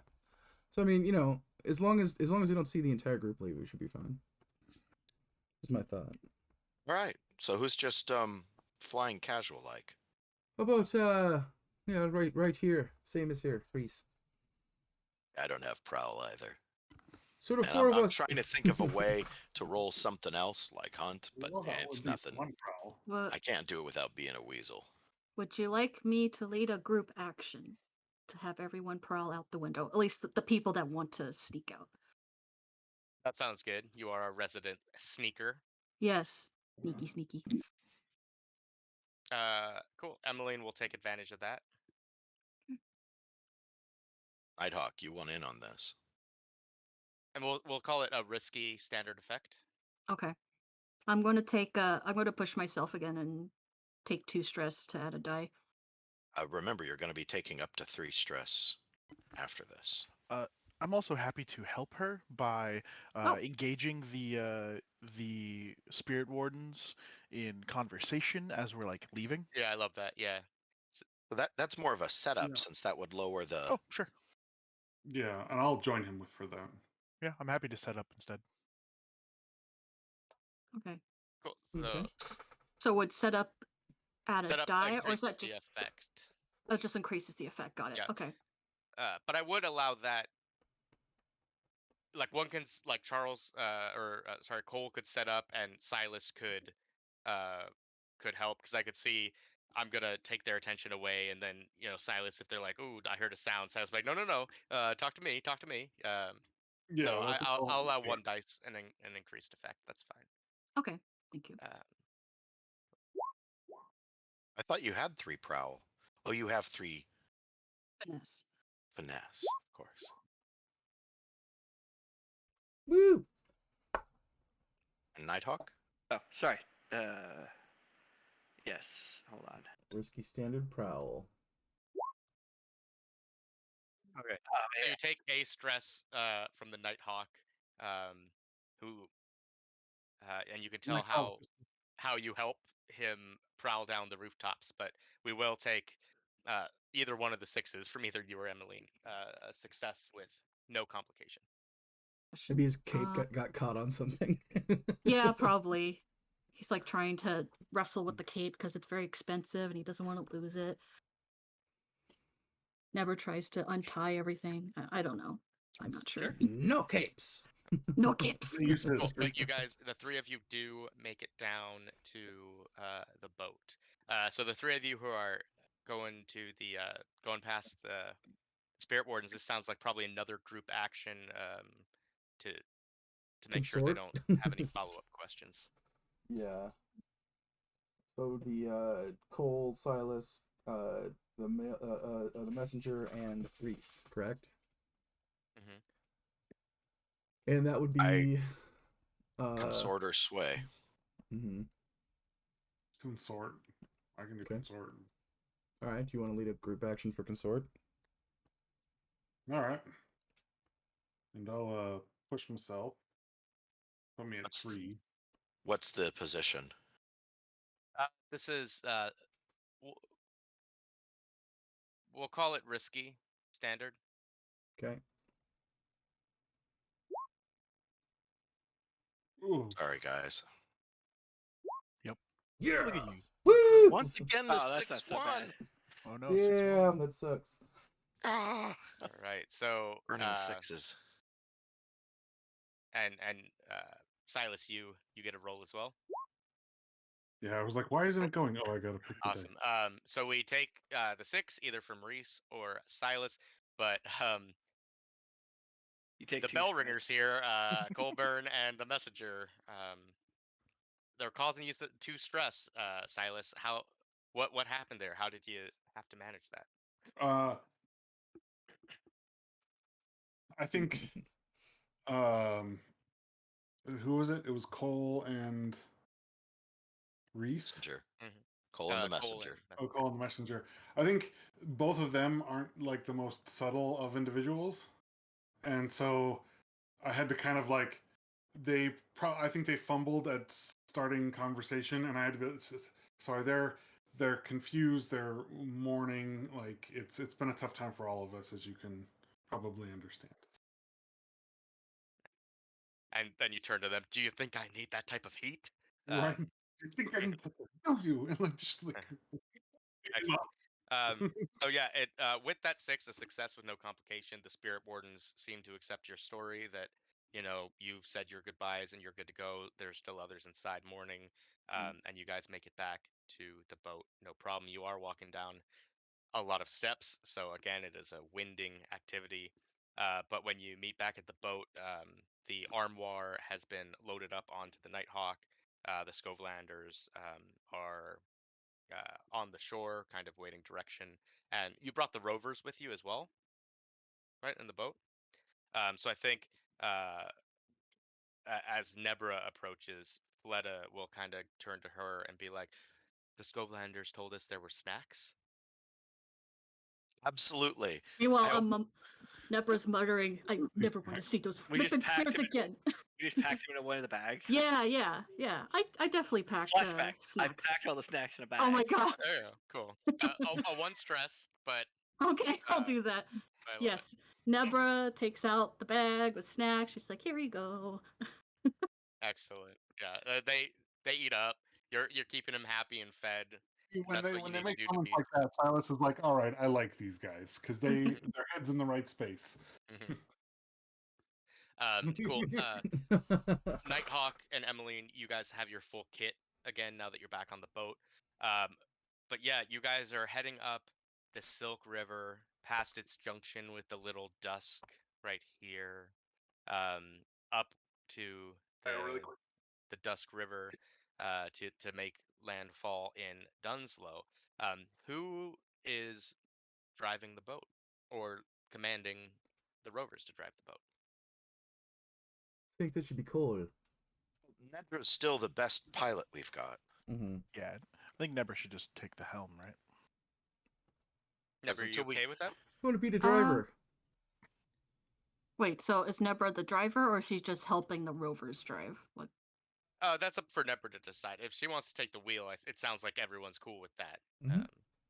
Right. If you'd rather the rovers drive, I think that's fine as well. So if I have the rovers drive, what kind of roll is that to check if they're successful? It's not great right now. I believe they take 2 dice and take the lowest, or they Oh, could okay. assist in a group action to. All right. In that case, Nebra will go ahead and take the wheel. Nice. So I will be doing a finesse roll. Position and effect. Position is risky, effect standard. Okay. Ooh. Oh, Failure. frick. Goodness. Oof. So Now the adventure At- starts. Yeah. from the Little Dusk, a small craft appears. Nebra, as this was your role, I will let you decide your fate.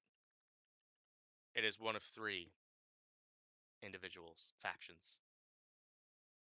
It is either the Spirit Wardens on some patrol, a Blue Coat Canal Patrol, or the Gondoliers.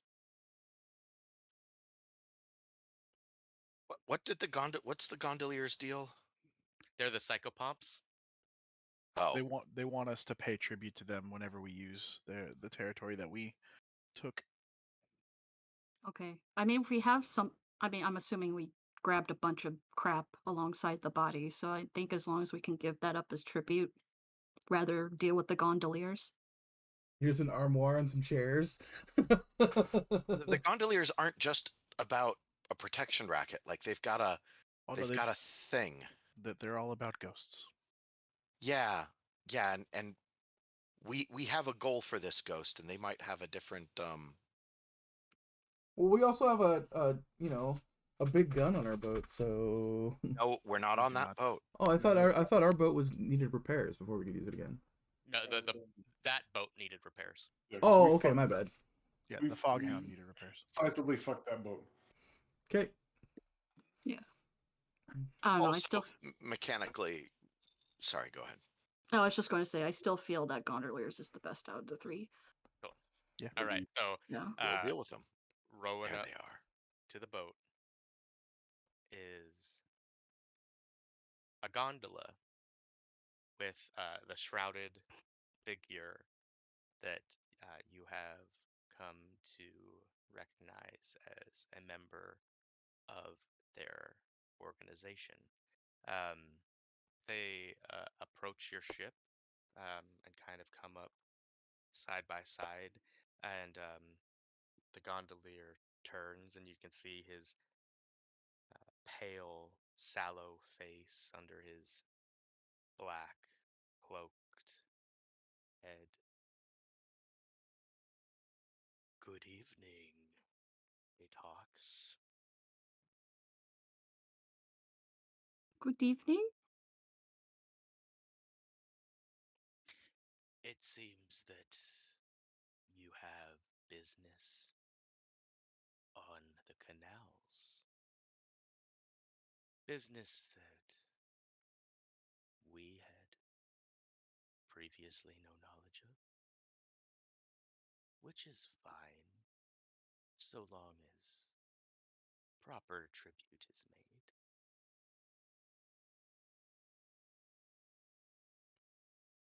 Quick question. This is Kyle out of character. The river is counted as the canal in this case? Yeah, any waterways these guys claim as their own. So are we on like the Dusk River right now? Then, like we've headed Yes. up towards. You're where the silk. So you're technically on the silk, where the Oh, silk okay. meets the Little Dusk right here, and Okay. they came up from this this direction. Okay. So we're like on the Dusk River now, or where the Silk meets the Dusk River. Where Yeah. the silk meets the Little Dusk, Oh, you it- still have a little bit of ways before you get on. Oh, what's okay. known as So the we're like Dusk River down here proper. then, like right around there. No, so this river right here is the silk. It doesn't become the dusk until up here, Oh, I and the see. dusk goes this way. So, Makes sense. All right. Cool. What We can. what is proper tribute? I think they just want a coin, from what I Mm. remember.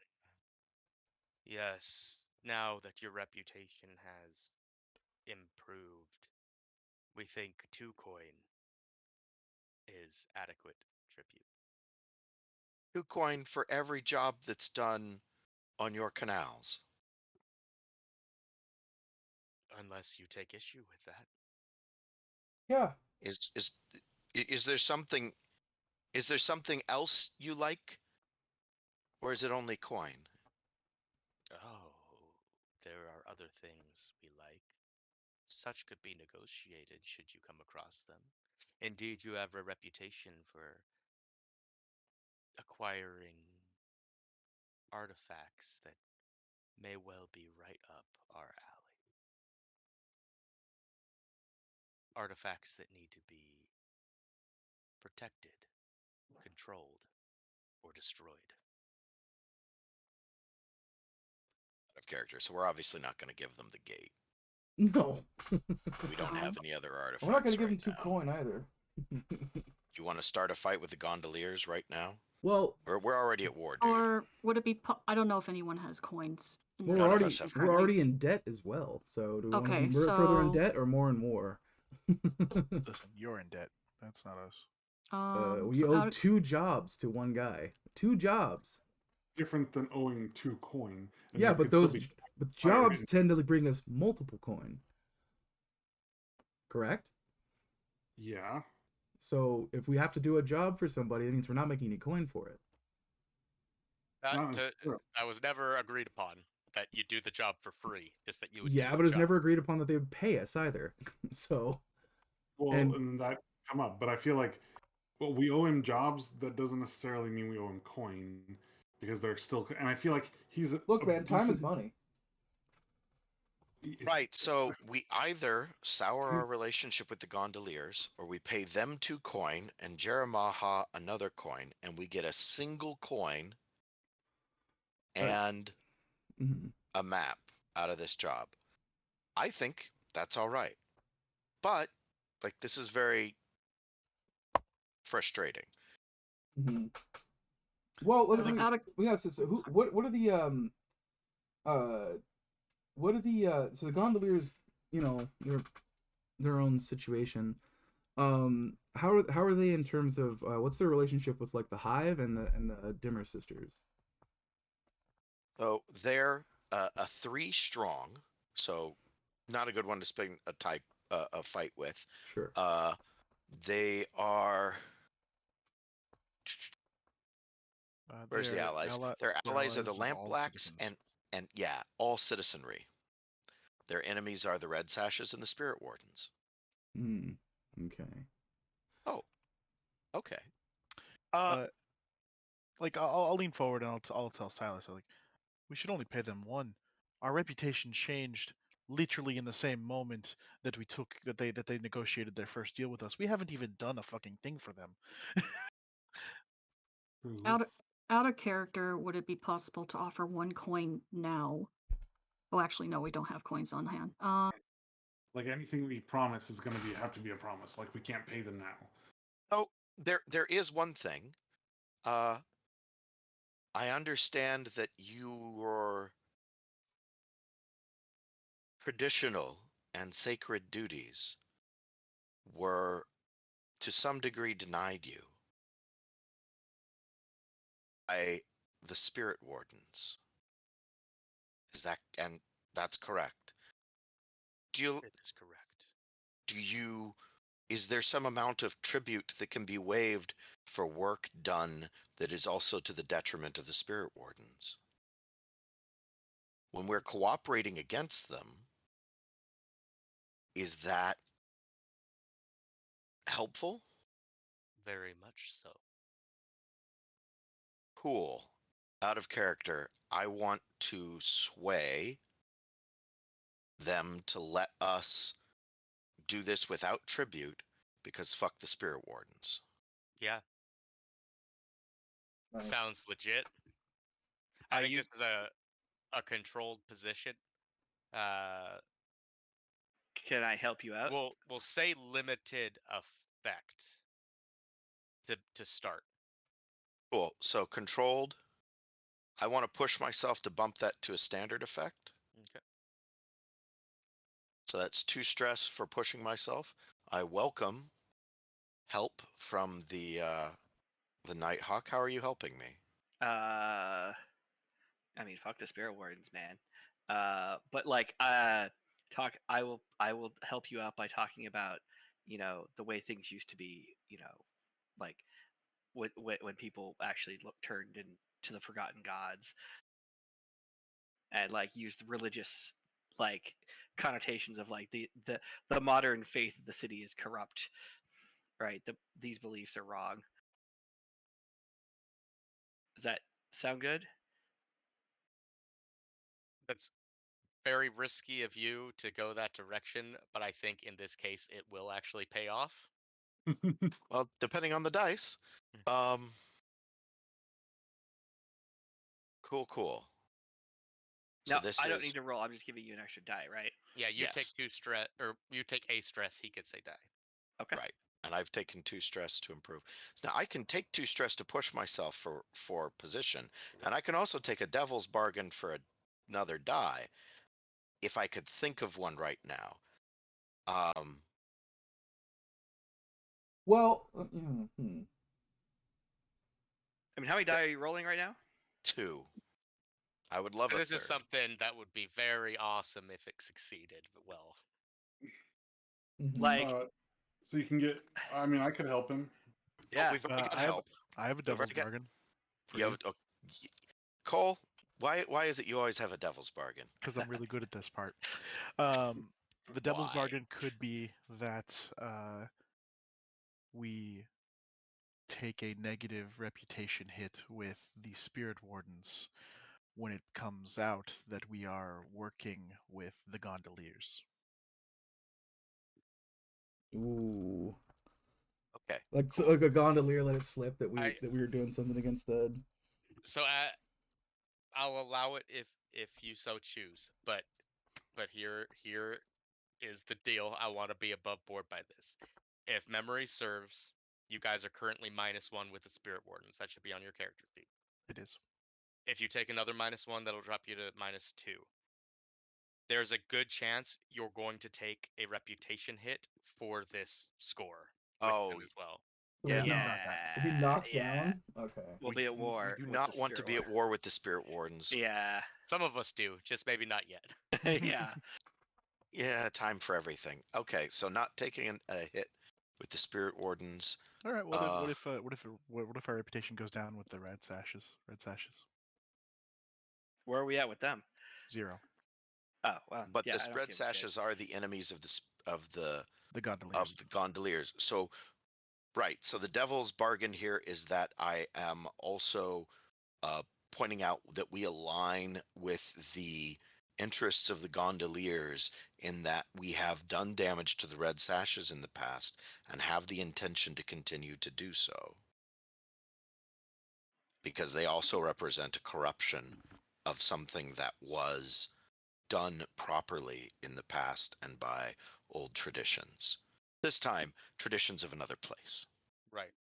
Okay, so the devil's bargain is +1d for a -1 with red sashes. You'll take it. Yep. Good call, Cole. Charles. Good call, Charles.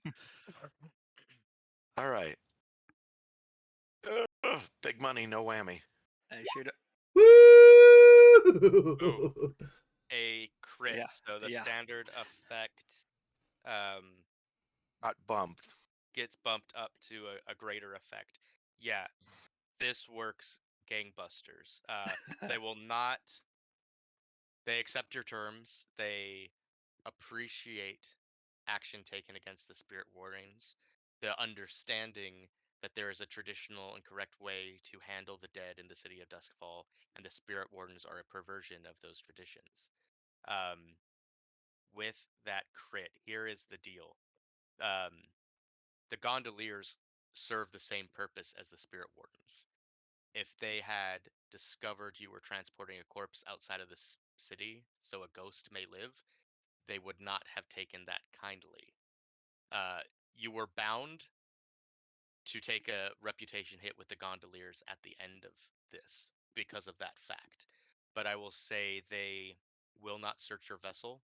They will take it at your word that whatever you're doing is sticking it to the spirit wardens, and that we have a new and great partnership together. And they will be none the wiser, and your reputation with the gondoliers will remain unchanged. Ooh, that's awesome. Nice. Well done. What do they do with corpses? Destroy them, just in the correct way. Ah, different way. Different. Yeah. Yeah, sectarian differences. Yeah. All right. I think I've actually clicked that wrong. Maybe that one wasn't controlled, but it wasn't desperate. So that wasn't a desperate. No, it was a roll. controlled position. Oh, it was. Okay. Mm-hmm. Well done. All right. Hell yeah. All right. So,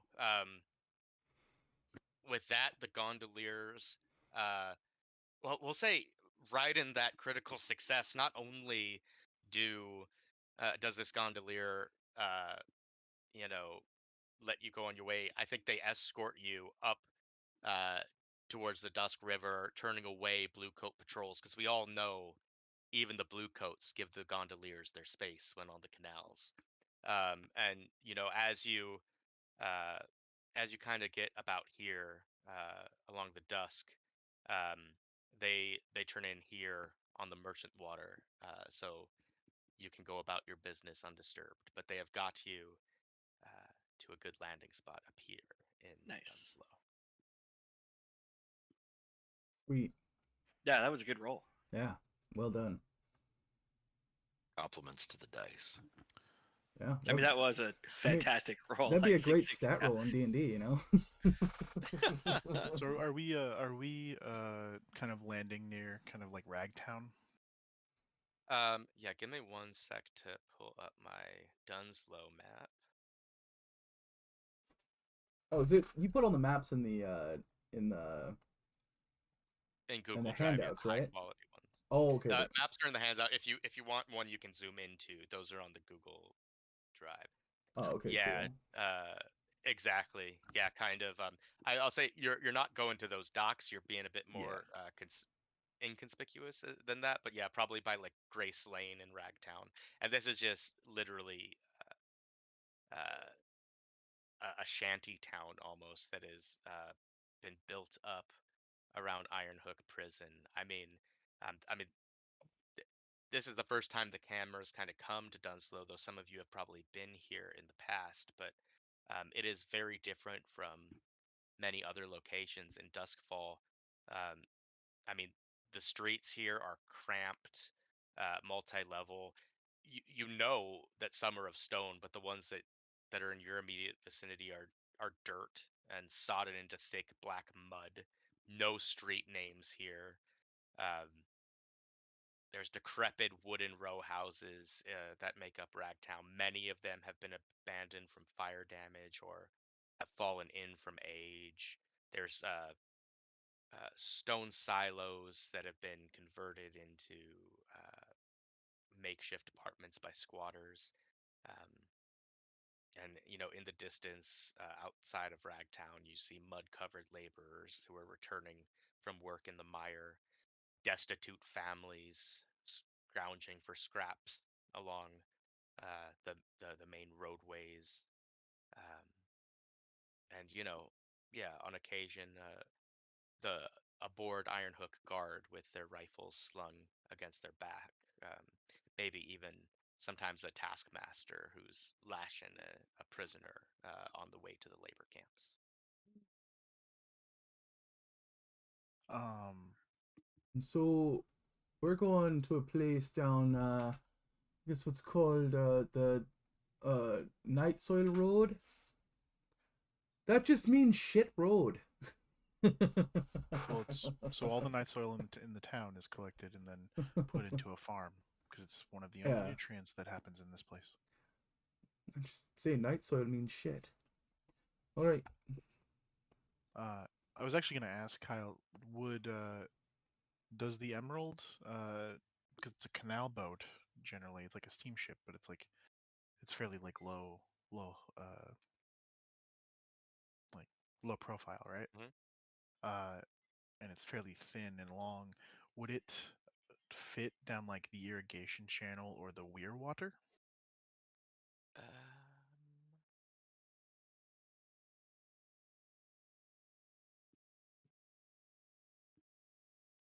Oh, those are canals, aren't they? Mm-hmm. They don't seem yeah, that much so narrower than the others. yeah, Like so the from what irrigation channel definitely is. It's like looks like there's a boat in it next to like the engine room area, but or the engine road area. yeah, I think that you guys could from what I'm looking like by Jailer's Bridge, you guys could go down the Iron Water in your boat. I think that's feasible. It looks like it does get cut off there. Well, there's also on the very far southeast. That looks like at the boondocks, like because we're headed up near Ragtown right now, and Mhm. if you pass Eel Farm Street, and go towards Reaper Street, there's that irrigation channel right there. Where is this? I don't know where this is. It's the farthest south and east you can go on the Dosk River. It's the Dunslow map or Yeah. I don't know. I have the entire detailed map open. That's what I always end up using. oh, I see. Oh, Oh, okay. Yeah, so the that's iron helpful. I was looking at a different map. okay, so the Iron Water is next to the Iron Road, but then it doesn't look like it connects all the way to the wall.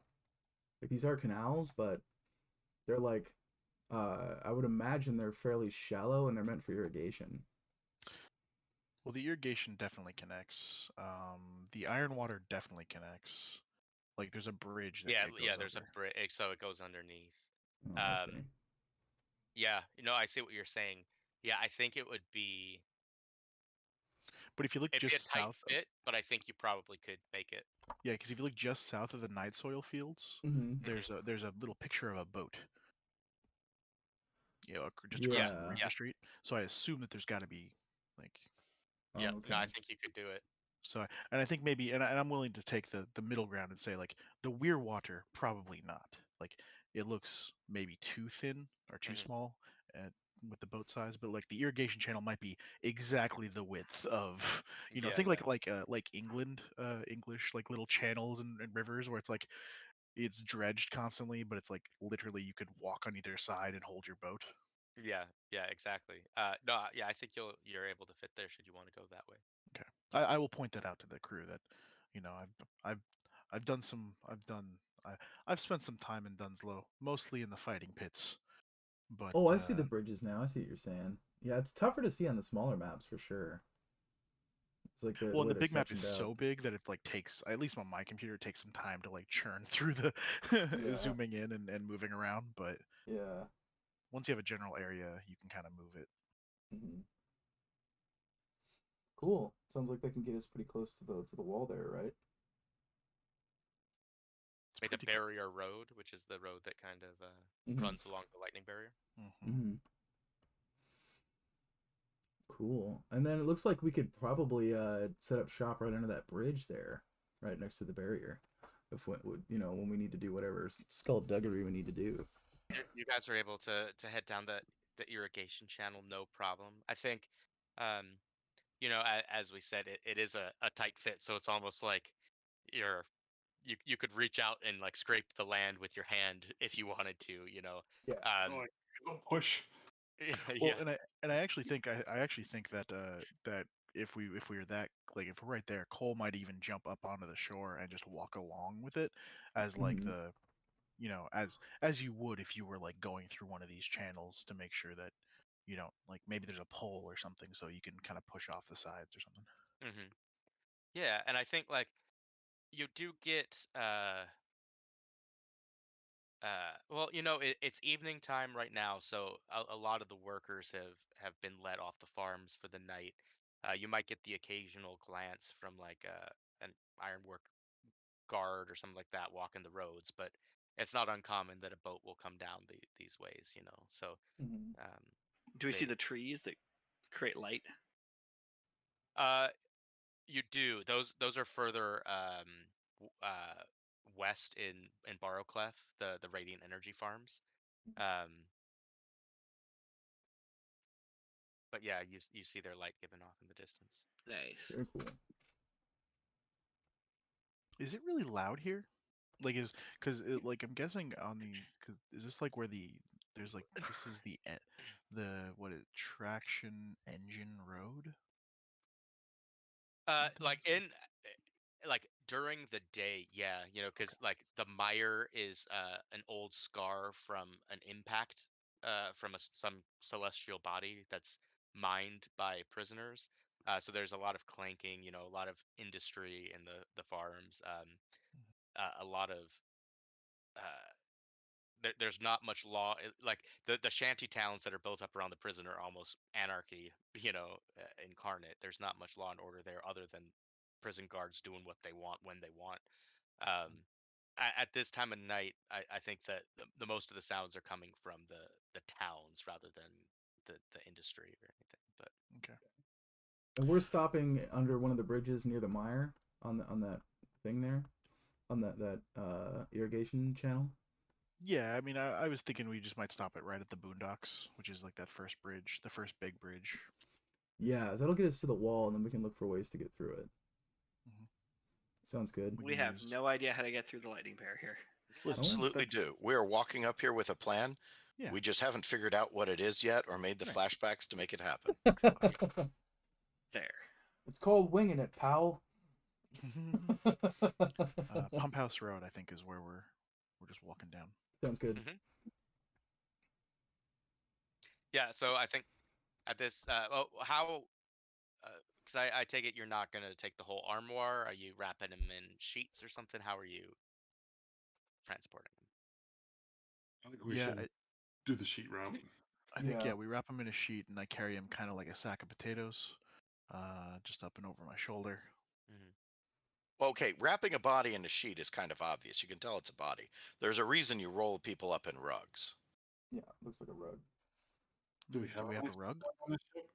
We absolutely have a rug. We acquired a rug from Nice. Hamilton, along with everything else. Okay. Excellent. Is that a nice rug? Well, do I I need to I take a did. stress for that flashback? It really tied the Yeah, room I was gonna together. say that sounds kind of flashbacky. Oh, But- sure, but there are zero stress flashbacks. You're absolutely right. I mean, it's a to be flashback. I'm fair, asking, am I taking did stress mention for it? that plan when we were there. It's like we're gonna roll him up in a rug. Yeah. Yeah. No, I think you're good on the stress. Pick But one of the Okay. shittier rugs, right? No, it was It's definitely the one that the one really that pulled tied the room together. Yeah, it's the one that really tied the room together. Yeah. Also, we're not necessarily throwing the rug. Like, we're gonna like unroll the rug. Oh yeah, and we're gonna keeping that take rug. it back. It's gonna is have a just a little few- bit of corpse on it. Yeah, this is Just, just in case anyone's looking. Yeah. our It'll Haven look- just got so much more swanky tonight. Yeah, An it's gonna armoire, be, a yeah. couple of mismatched Zero chairs, and that suit's gonna have a painting. and a rug that really ties the room together. I would like to propose a zero stress flashback where Cole is just putting silverware in the sheet sackcloth. He's like, I would like this. I need this cup. Like, I'm just gonna take this urn full of ashes. whoa. Well, not at this guy's house. Is it too far? Okay, too far. Well, that guy doesn't have urns. Yeah, True. that's So literally yeah, the point of the mission. we roll him up in a rug, and I guess me and ideally someone else is carrying him down Yeah, the road. I think. Yeah, as I said, it's late at night. Give me a controlled position, standard effect, just because there is a chance a prison guard gets suspicious. Yeah. But You Wait, want to prowl? Oh, because the prisoners are out there working. I'm like, we're far from the prison. How would a guard get there? Because I have forgotten about Cool Hand Luke. Right. Yep. Would someone like to help me prowl about with this? yeah, Stress free. Oh, nice. Okay. Stress free? Oh, Foresight. Ooh, Huh? Already used it once before. So. a success with a complication. So we'll say no, you make it to the lightning barrier with Chester Baldry, no problem. No prison guard stops you and asks questions. There are, on more than one occasion, times when you're walking and he slips out the back of the rug, and there's just a corpse on the street. Like, look around. Thankfully, no one seems to saw it. Put it back in. Walk a few. No, oh, he's back out again. Kind of a bit of a Wow, I comedy like of errors. Oh, should have used a bag. Yeah. Mickey and Birdie style. Yeah, we should have draped his arm over us and like just No, walked he's just a along. drunk Better- motherfucker. It's just a drunk buddy, So- man. So he was like in like a suit, laid to rest, and now he's definitely mud caked from Yeah. falling in the This slow. poor guy. Right. We're beating the hell out of his husband. He's about to be 6 feet under. It'll be fine. Ah. Just give him a good old toss into the light barrier. Bzzz. how much? Yeah. How much of a how much stress does the flashback cost to have constructed a trebuchet out here so we can just launch him through, not over, but through the lightning barrier at velocity? So it would be a stress. It would also require a roll. I mean, here's the thing, about the lightning barriers. They dome around the city, right? As I've said, if you've played World of Warcraft, this is kind of like a Dalaran bubble situation. Yeah. When something hits the lightning barrier, it is not unlike when a mosquito hits a bug zapper Mhm. situation. Like, the thing is fried, incinerated. So just chucking him through the lightning barrier might not be the best call.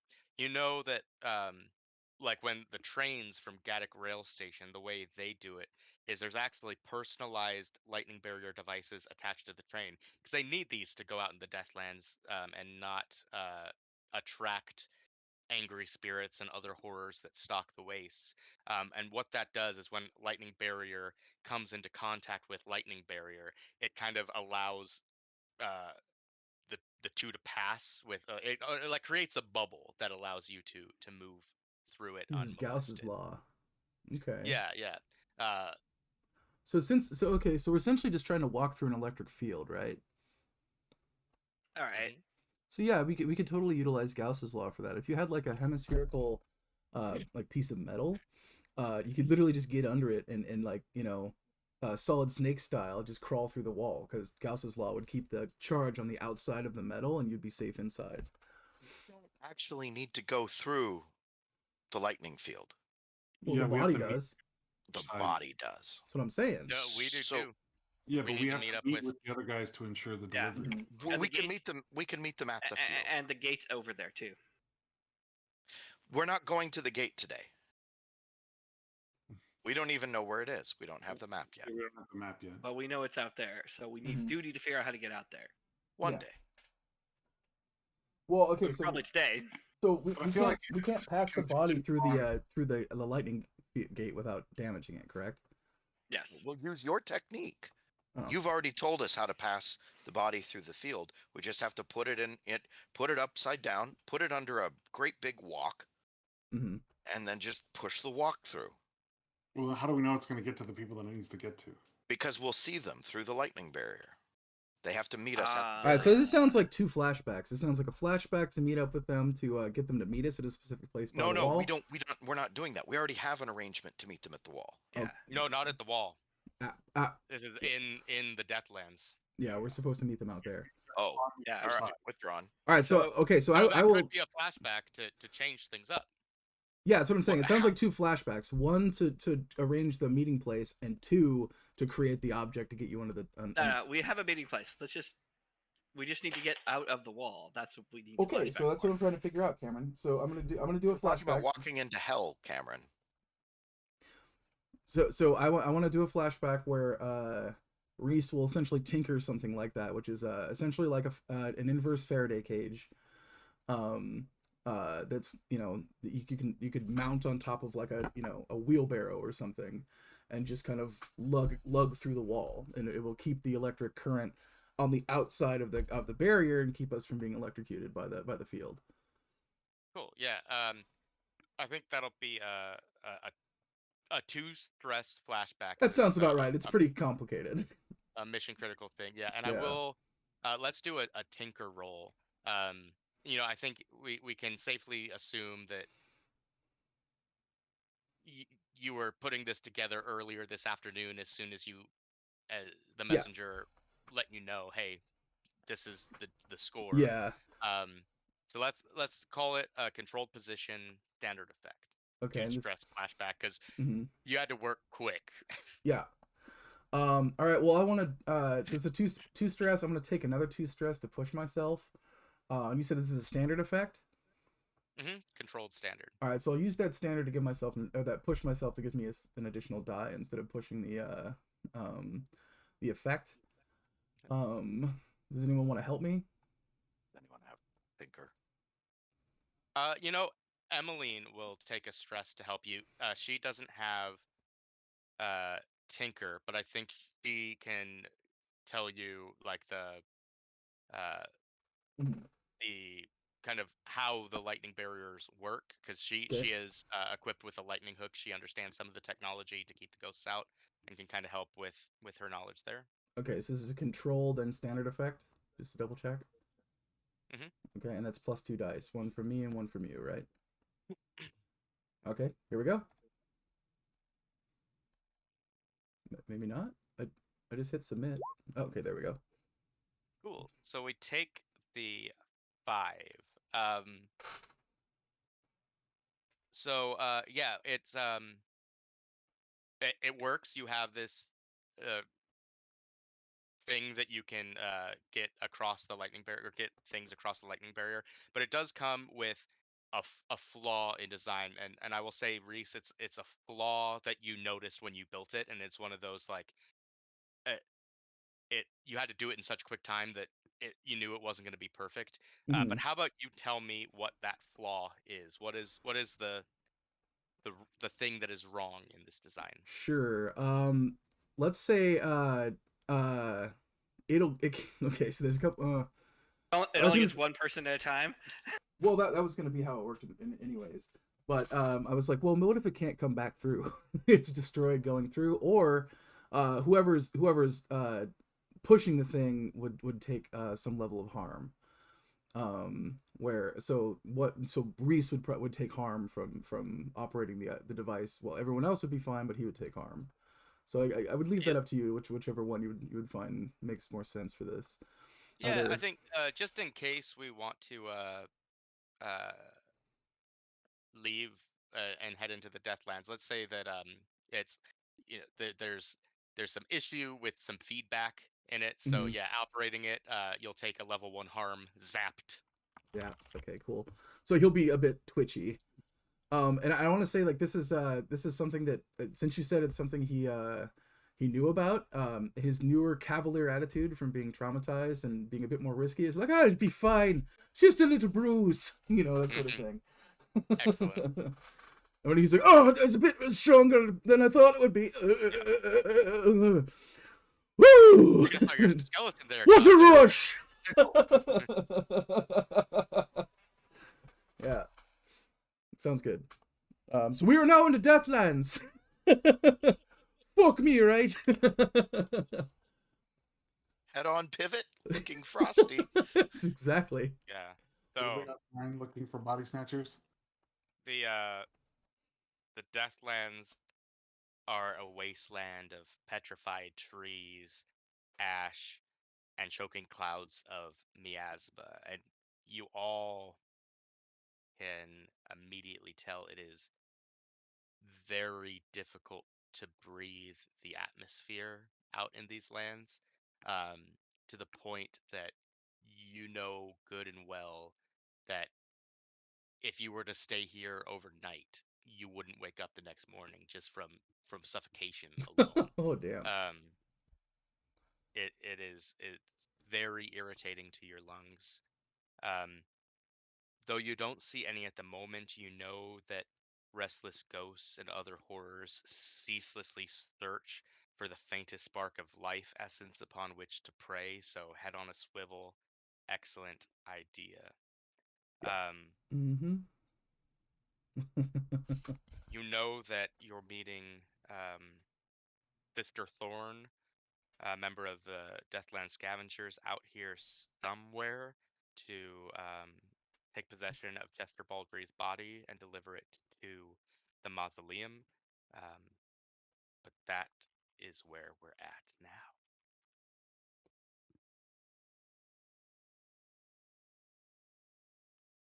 Let's get to the meeting spot. Mhm.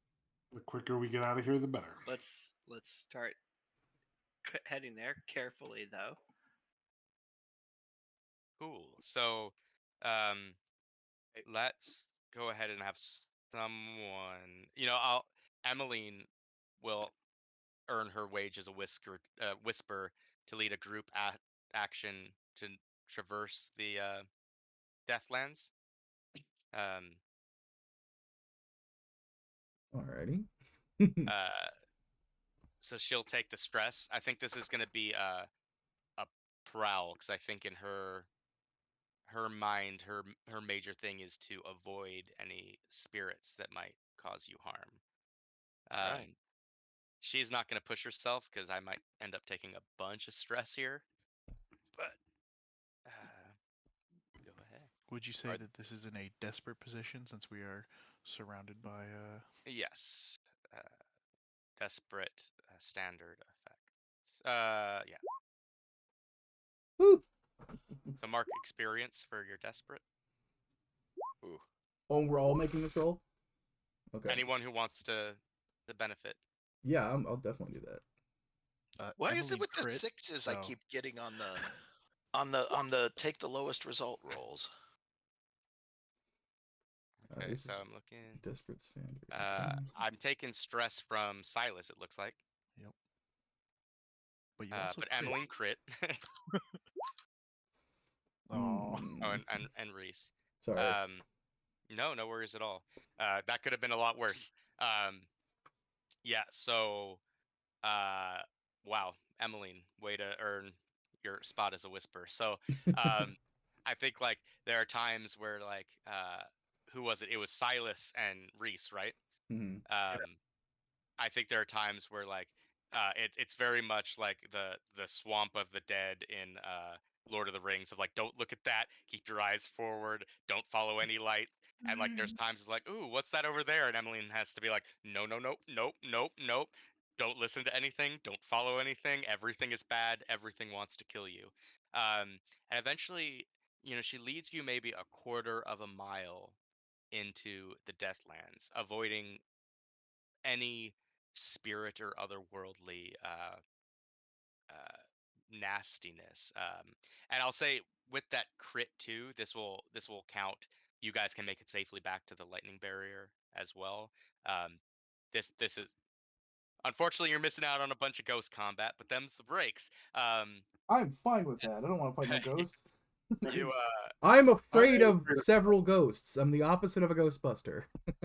you you eventually make it to the hills, a hilly landscape, and there's one single um, petrified tree, and hanging from this tree are oil lamps, and this is clearly some sort of marker left by the Deathland stalkers, um, to point out as a meeting spot or a waystone out here in the Grossness.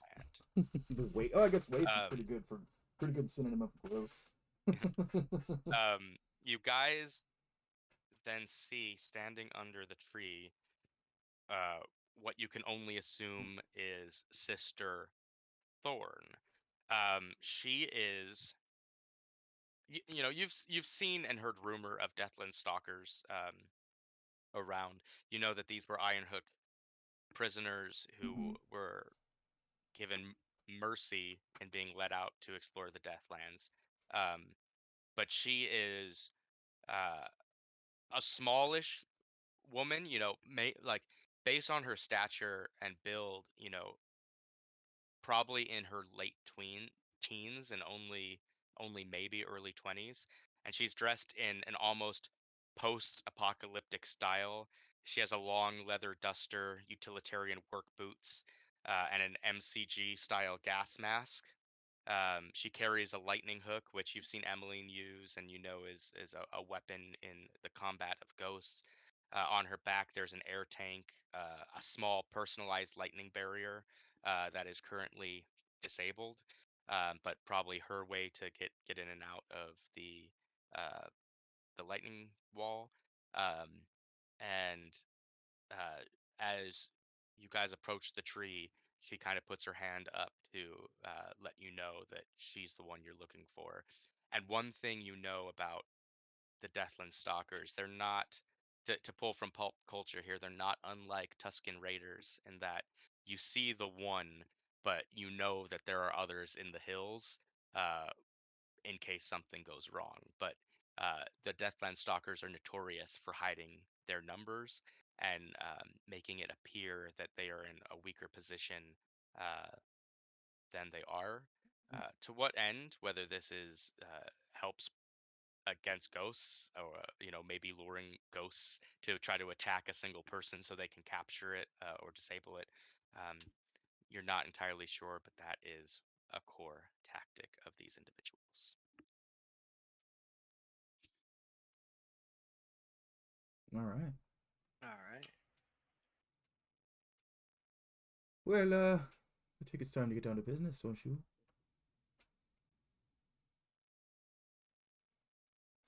Right. Mr. Thorne, we presume. From the underneath the gas mask. Yes. Like Bane. We have business with you. I believe it's very brief business. Indeed. You have the package. Yes, hold we have the hold up package. hold up our little weekend at Bernie's guy. She walks over, opens the rug.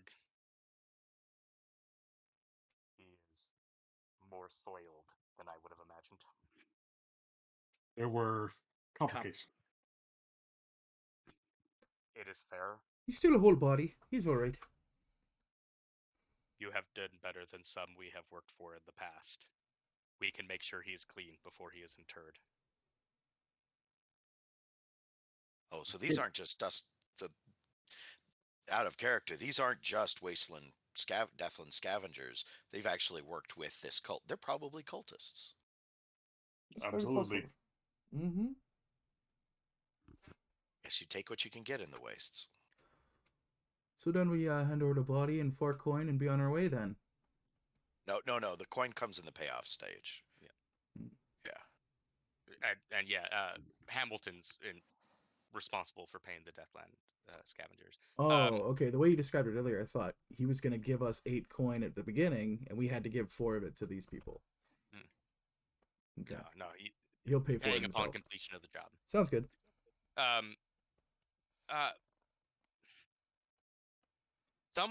Anyone, give me a roll, and it's there's something about this individual that seems familiar, and this roll would be to parse out that information. I can do a survey. I Sounds think good. you have more survey than I do. You I only have 2, one. right? Yeah, I have 1 dot in survey. So Yeah. What's the position? We'll call it controlled. Nothing bad's gonna happen if you mess this up. Effect standard. There's the 6. Woo! Yeah, you haven't seen her face, but maybe it's something in the eyes that are poking through the lens. But you know this person. You've seen them before in passing because they often hang around night market. Perhaps they go in and out of Gaddock rail station. But yeah, you are aware that she operates in the hive's domain, in your domain, probably knows what you do. And you also, knowing that now, you're putting pieces together, because if this is the person, you've seen them unmasked. And it dawns on you that Sister Thorn, this woman that you're currently meeting with, has to be related to Lady Thorn, who is the leader of the Deathland Scavengers. And based on her age, it could go different ways, right? It could be a younger sister. It could even be this woman's daughter. Now, it then becomes curious, did she join the Deathland Scavengers because she was incarcerated, or perhaps was born in Ironhook prison? Or is it out of some sense of family loyalty that she is helping this organization of condemned criminals? Unsure. But you're not just dealing with a random individual. You're dealing with someone who, if they are not the second in command, it is at least in a position of similar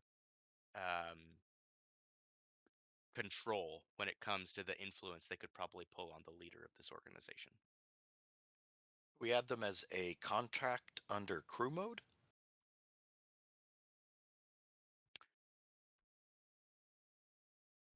No, this is if you look Not a at, favored contact, but they're described on the thing. Okay. yeah, in Night Market, they're actually a vice purveyor for the weird.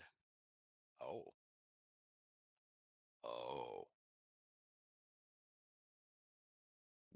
Well, if I kind of take that note and I'll keep it to myself till we get out. Unless there's anything else, we'll be on our way. I think our business has concluded here today. One final thing. I do hope our work here together will be looked favorably upon should you expand your operations even further into the Deathlands. I think there could be beneficial partnership between the two of us, one operating in the wastes, the other in society.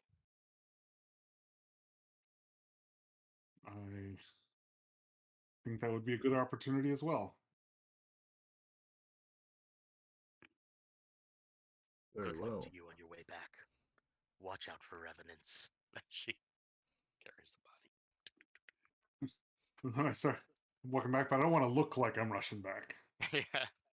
No, what the fuck is wrong with you? Yes, you do.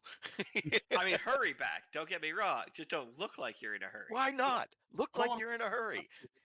Do you want to die? No. And I think like Silas rushes off again towards the light, and Emmeline's like, "Nope, hurry this way." Cool. All right.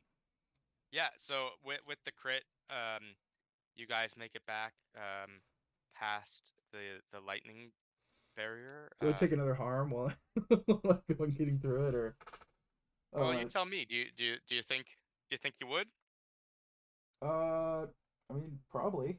I mean, 'cause, yeah. I haven't fixed it between so- then and now. Seeing this and Yeah. Cole having seen this happen, he'll literally push Reese out of the side and say, "Let me do this."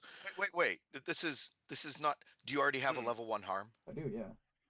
Well, I'll just get a second level 1 harm. Does Cole have a level 1 harm already? No, but I have 4 other slots to use my armor to negate harm. Armor. Cool. Can't we use Emmeline's hook to make it a little better? The hook is more for ghost combat. Okay. You're not encountering a ghost. You're just going. No, it's fine. If I imagine this is just going to be Cole's just wraps his hands in his leathers and lifts. In my the set thing, of so heavy gear, could I have had a thing? I think that's what Cole already said. He's using his armor to take the damage, so he'll be fine. Yeah, that was my intent. But we could also try to get because what you're describing, Cameron, is getting personal lightning. Right.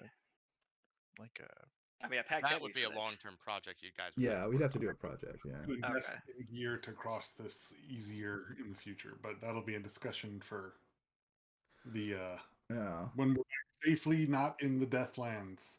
Yeah, we'll also have to look at constructing one of these for our boat. So there we go. That'll be I think that'll be a long-term project.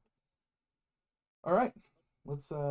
do we need to prowl back to the lightning barrier, or do we? No, get with back? with the Based on crit, the I'm crit, saying you that's right. guys make it back. Yeah. Make it back just fine. But still, don't go that way. No, Yep, that yep. way. Yep. Ooh, George, what's that?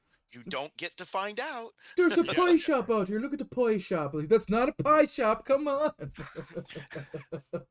Yeah, But I ain't so, had a squid pie in so long. Yeah, I think Cole looking at this and seeing like he's not super bright on he's not educated, he's not stupid, but he's not educated on what electricity does and how this all works, or all the different technologies.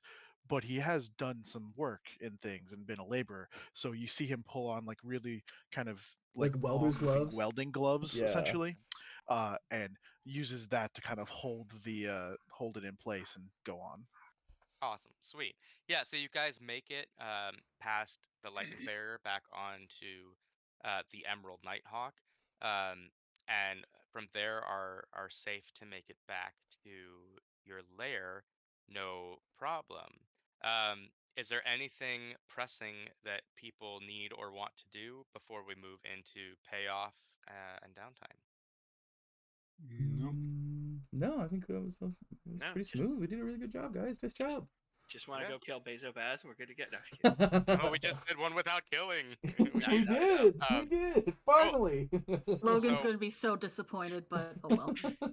All right, so well done on transporting Chester Baldry to his final destination. So,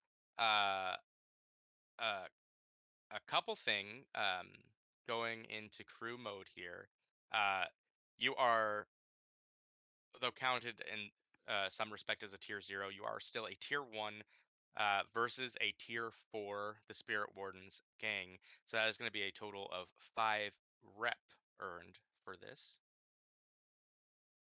Nice. That's awesome. Well done, everybody.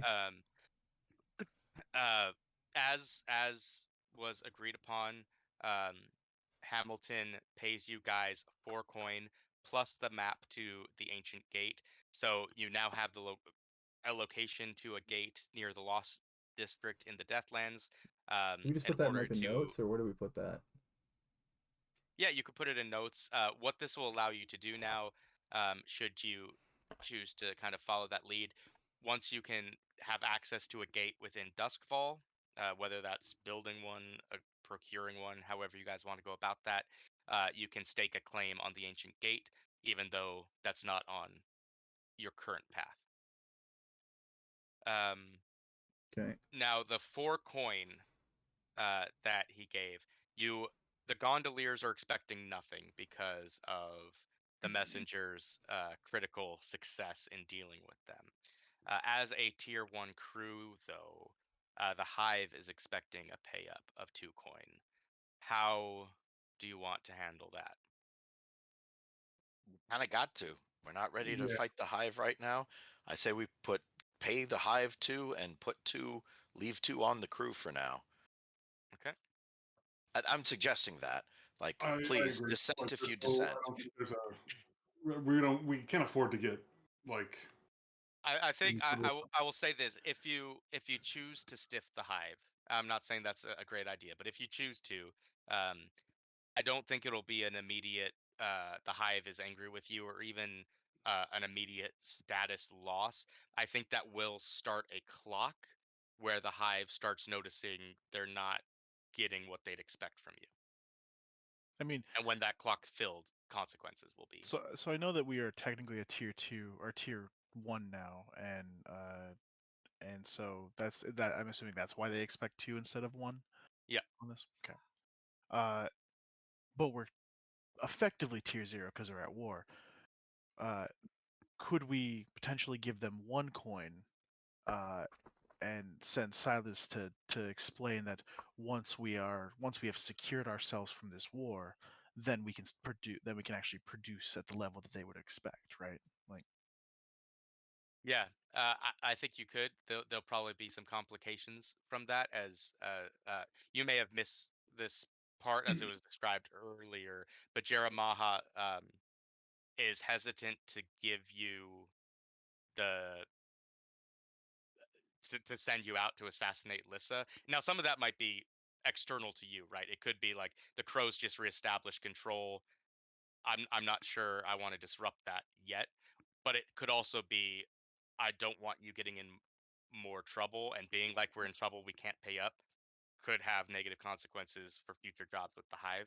That's something we'd play to find out, though, right? But I think Silas or anyone could try to make that case. I'm also happy to pay 2. It just Yeah, Yeah. I think. we have made very little coin in quite a while.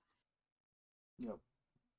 Yeah, so take the 2 for the crew, and then pay up like we're supposed to, because it's not going to do anything good to get anyone else, even if in the long term, pissed off at us right now. How many ticks will be on that clock?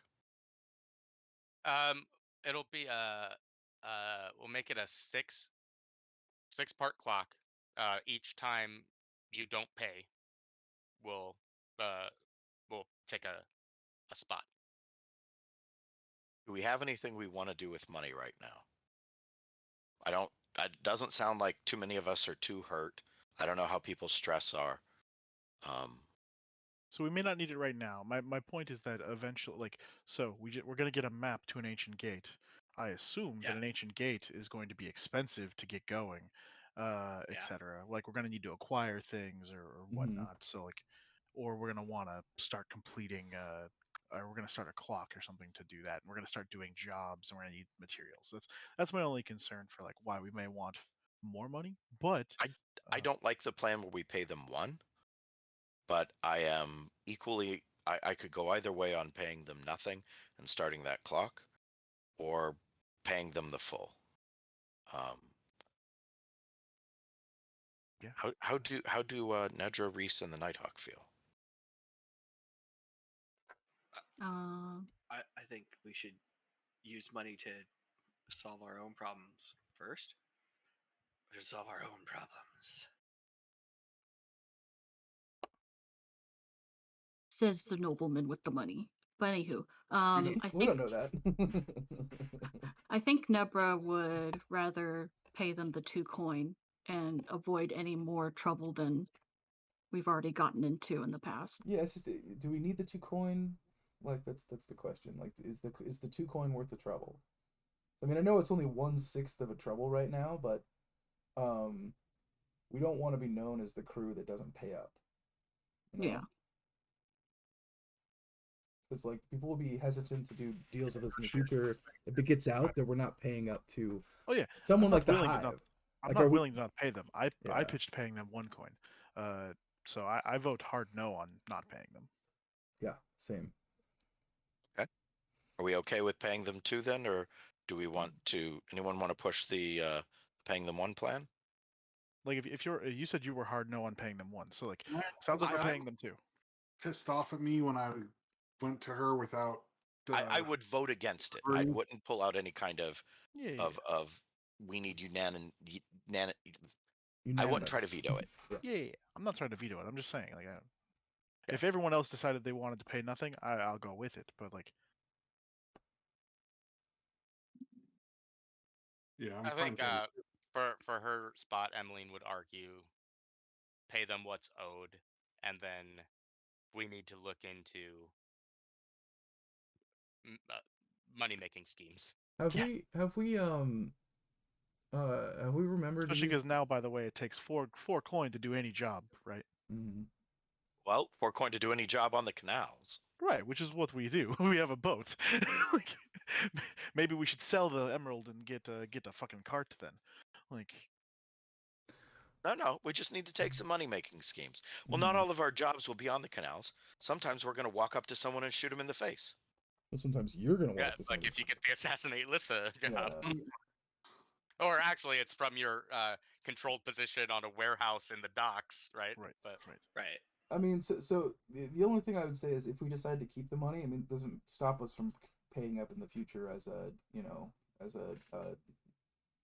if it comes to it, But there might. But the problem is we have the money right now. Yeah. What about the job where we get robbed? Right. Yeah. What that's about the true. job where we get stiffed? Yeah. What about the job when Silas or I am carrying the money and someone jumps me and takes all of it? Yeah, right? we don't want to be in debt to the Hive if we can help it. Yeah, so right now, Just pay him. and Yeah, we'll we pay. don't have a desperate need to spend the coin now. So bank the 2, and then and I'd we'll say take we're gonna put that into our crew's coin, Yeah. Right. Mm-hmm. so 2 coin, So the crew And will the have 2 Hive coin if they need it. and the Hive is happy. Yeah. Right. All right. Gigs. So heat. +1 heat for a high profile or well connected target. No, not particularly. So we're at which heat right now? Are we at? 1. You're currently at 1. Okay. Okay. Thanks. I didn't. The update that. Nighthawk heat. did a lot of work on that. Yeah, you did. Nice job. +1 heat if the situation happened on hostile turf. No, Dunslow, the Deathlands, and Silkshore, no one there is hostile to you. You get off scot-free there. +1 heat if you're at war with another faction. Currently, yes, so you do take the 1 heat. +2 heat if killing was involved. Nope. What? We did it, No. guys! We did it. So I mean, +1 heat we added. still had a dead body though, so. We didn't kill We it. didn't kill it. It's true. He died of natural causes. He was dead. That body was dead when we got there. It wasn't me. Yeah, Wasn't this me. time. Nice. So that gets us up only 2 heat. So a nice job to kind of lay low for a while. Mhm. Sorry, that was 2 heat added or 2 heat total? 2 heat total now. Woot. Just 1 heat added. I have a quick question. So our crew has a special ability called Renegades, where each PC adds +1 to their finesse, prowl, and skirmish rolls. Has you guys been doing that? Or orb. Yeah. Yep. You The get it only at the very beginning. Yeah. You get essentially okay. a free dot. It can't take you up past. Oh, okay. My bad. My bad. I thought this was like You put for all. put the Okay, dot my in bad. one of those. Okay, my bad. We're good.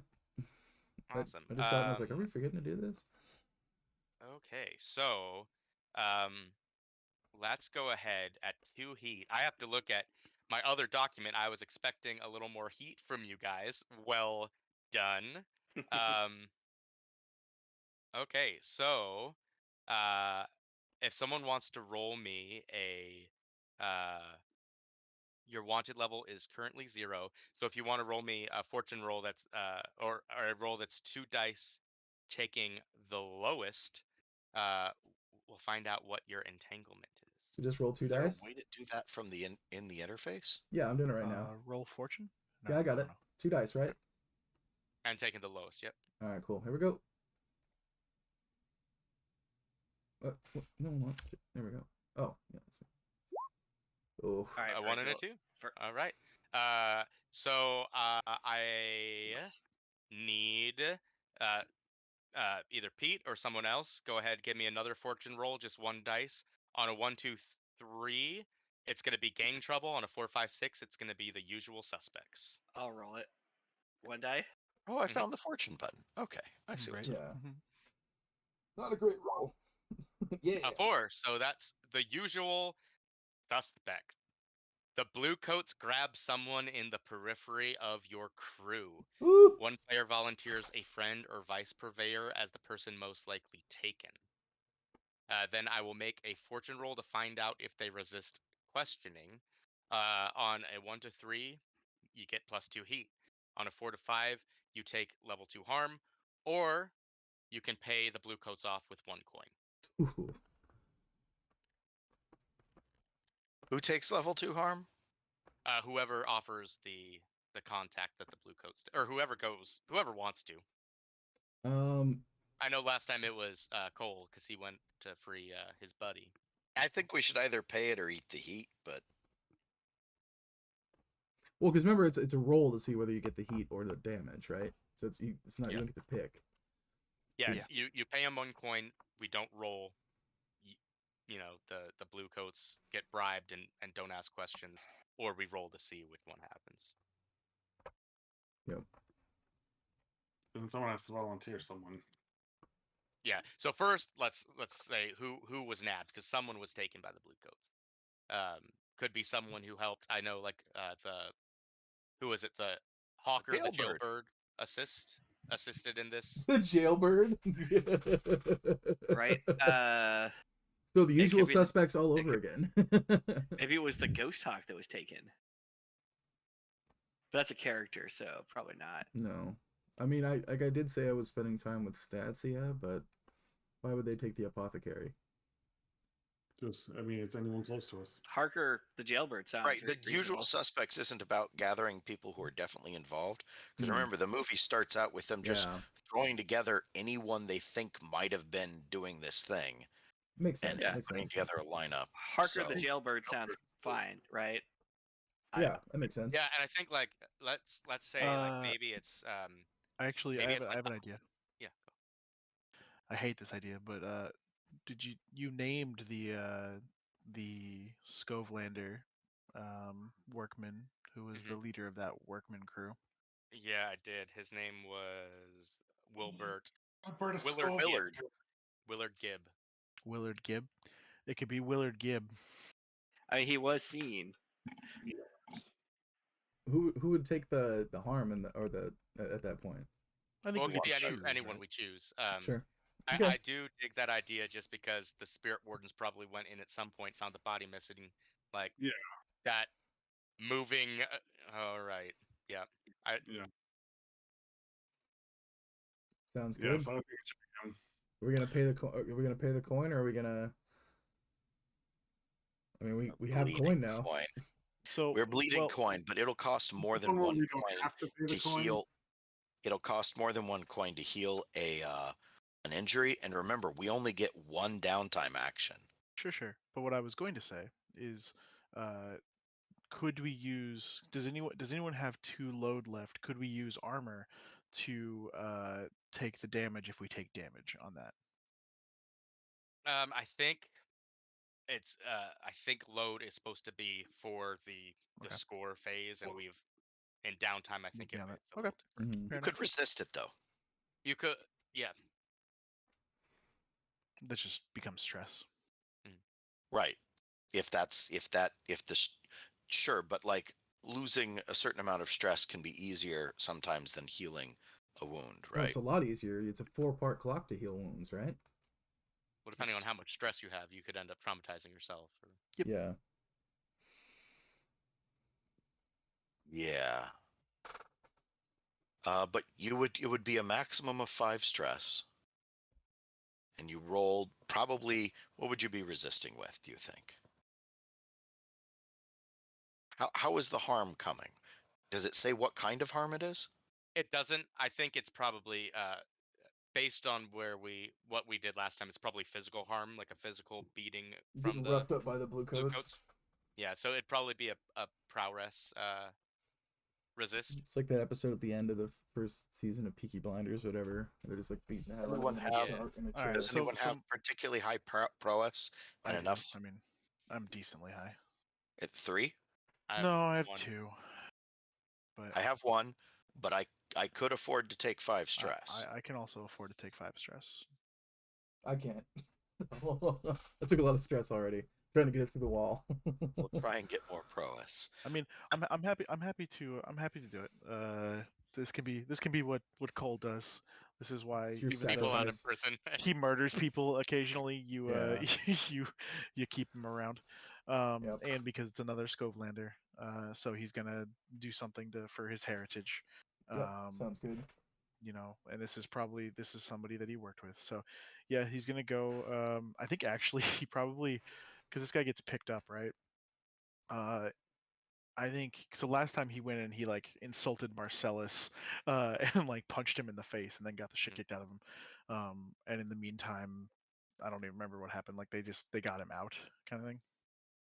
I think something like, I think Cole probably has a couple of Scovelanders set up outside the wherever Gibbs is being held, and like starts a minor little protest thing, and then like Skulllanders are being unfairly treated. yeah. Stop this He gets profiling. he gets up on top of like a soapbox and starts talking to like sway in the crowd. Reese or, is you there know, with them just to help rouse up the crowd. Oh, these Yeah. fuckers! and and then if he sees Marcellus, definitely gonna spit on him and then headbutt him, and then end up you know. Sounds great. So go ahead and give me a fortune roll, Charles. Isn't it prowess? we No, gotta see not if we prowess. gotta see if we either take the Well, heat or we don't know if the. you're gonna take harm yet or not. Oh Yeah, right. 'cause we might take 2 heat instead. Right. And this is this 2 dice or 1 Just die? one Just die. 1 die. Okay.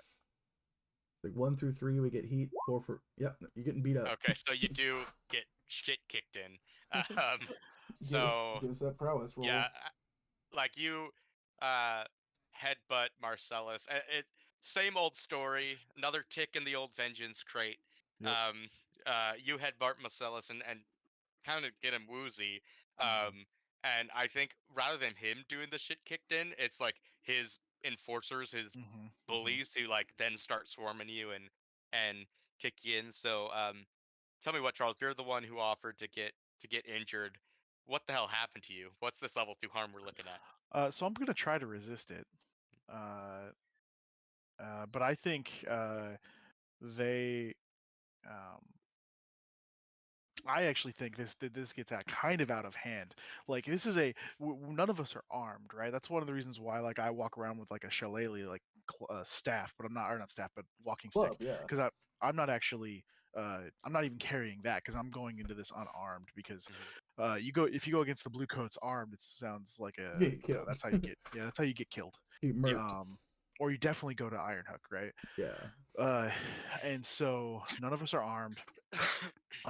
But I think they actually like they definitely like tackle me. They're kicking the shit out of me. They're using like billy clubs, right? And at one point, I think one of them takes the soapbox that I was standing on and like just fucking hits me over the head with it. So this might be like a concussion. Concussion. Yeah. Yeah. So probably level 2 harm concussed Mm-hmm. would be what I do here. And Which you're will doing also a prowess roll. So let's say on a 5 to 6. Oh wait, no, that's not how that works. So will I don't know. What do you think? Do you think it reduce all harm, or do you think it reduce effect to like bruised noggin or something of that nature? I mean, I don't know how resist works, I guess, in that, like, does resisting it resist the So whole it does thing, or what it, does it? it either negates the effect entirely Okay. or it reduces the effect. So instead of level 2 harm, you just take a level 1 harm. And I'm asking you, Okay. I'm giving you the option of what you want to Mhm, take. mhm. I mean, obviously, I think the natural thing is to say no harm, but based on the Right. narrative of what Yeah, yeah, you think, what do you think happens? yeah. I mean, I'm happy to take a harm, a level 1 harm. I think Bruised. either, well, not just bruise. I think he gets cut, right? I think Yeah, he gets a very showy looking, like, they still make a very good example out of him. yeah. Hmm. So he gets like a cut forehead or cut scalp or something. Yeah. To where it bleeds a lot and looks bad and he gets woozy. But then when he walks away, he's not Yeah. concussed, right? If he resists. Yeah. So Yeah. basically, he gets a head injury. We see what actually happens depending. Okay. Excellent. Yeah. So let's see a resistance roll. Okay, so Ooh. that's 6. What? Just 2 That's stress taken, 2 yeah. stress. Okay. Excellent. And I'll say mark on your character sheet Mhm. under the notes or something like that. Yeah. I think because you actually took the beating and you took the harm in front of the Scovelander riot and the in freeing Willard Gibb, making sure he doesn't go to jail. I think next time you command a group of Scovlanders, you'll be at a +1D. Nice. I think they like that, you know, you took some harm for them. Hmm. Mm-hmm. Yeah, I think Reese was there and he got you the hell out of there. Like once Right. things, like he drug you out and got you away once they got him Right. off of you. You're Excellent. looking mighty Oh, fucked up. Going to take one for the team, boy. real quick now, I'm going to move you guys over to reputation, and you can look at the reputation of your character sheet, and I'll talk a little bit here about status adjustment. So, you guys gain a +1 with the Deathland Scavengers. You've made some contacts with their organization, Where which could are be they? helpful. They're They're to the The fringe. French. yeah. Gotcha. We don't take a -1 with the gondoliers. You do not take a -1 with the Gondoliers because of the Messenger's critical. You also take +1 status with the Forgotten Gods. Oh, They're under fringe as well. why is So that? we did or we didn't get a status with the gondoliers? We did not. Status with Gondoliers unchanged. Oh, okay. But as I'm sure you can guess, you take a -1 with the Spirit Wardens. Now, why do we get +1 with the Forgotten Gods? We don't know. Because you assisted some of their believers in practicing their beliefs. Ah.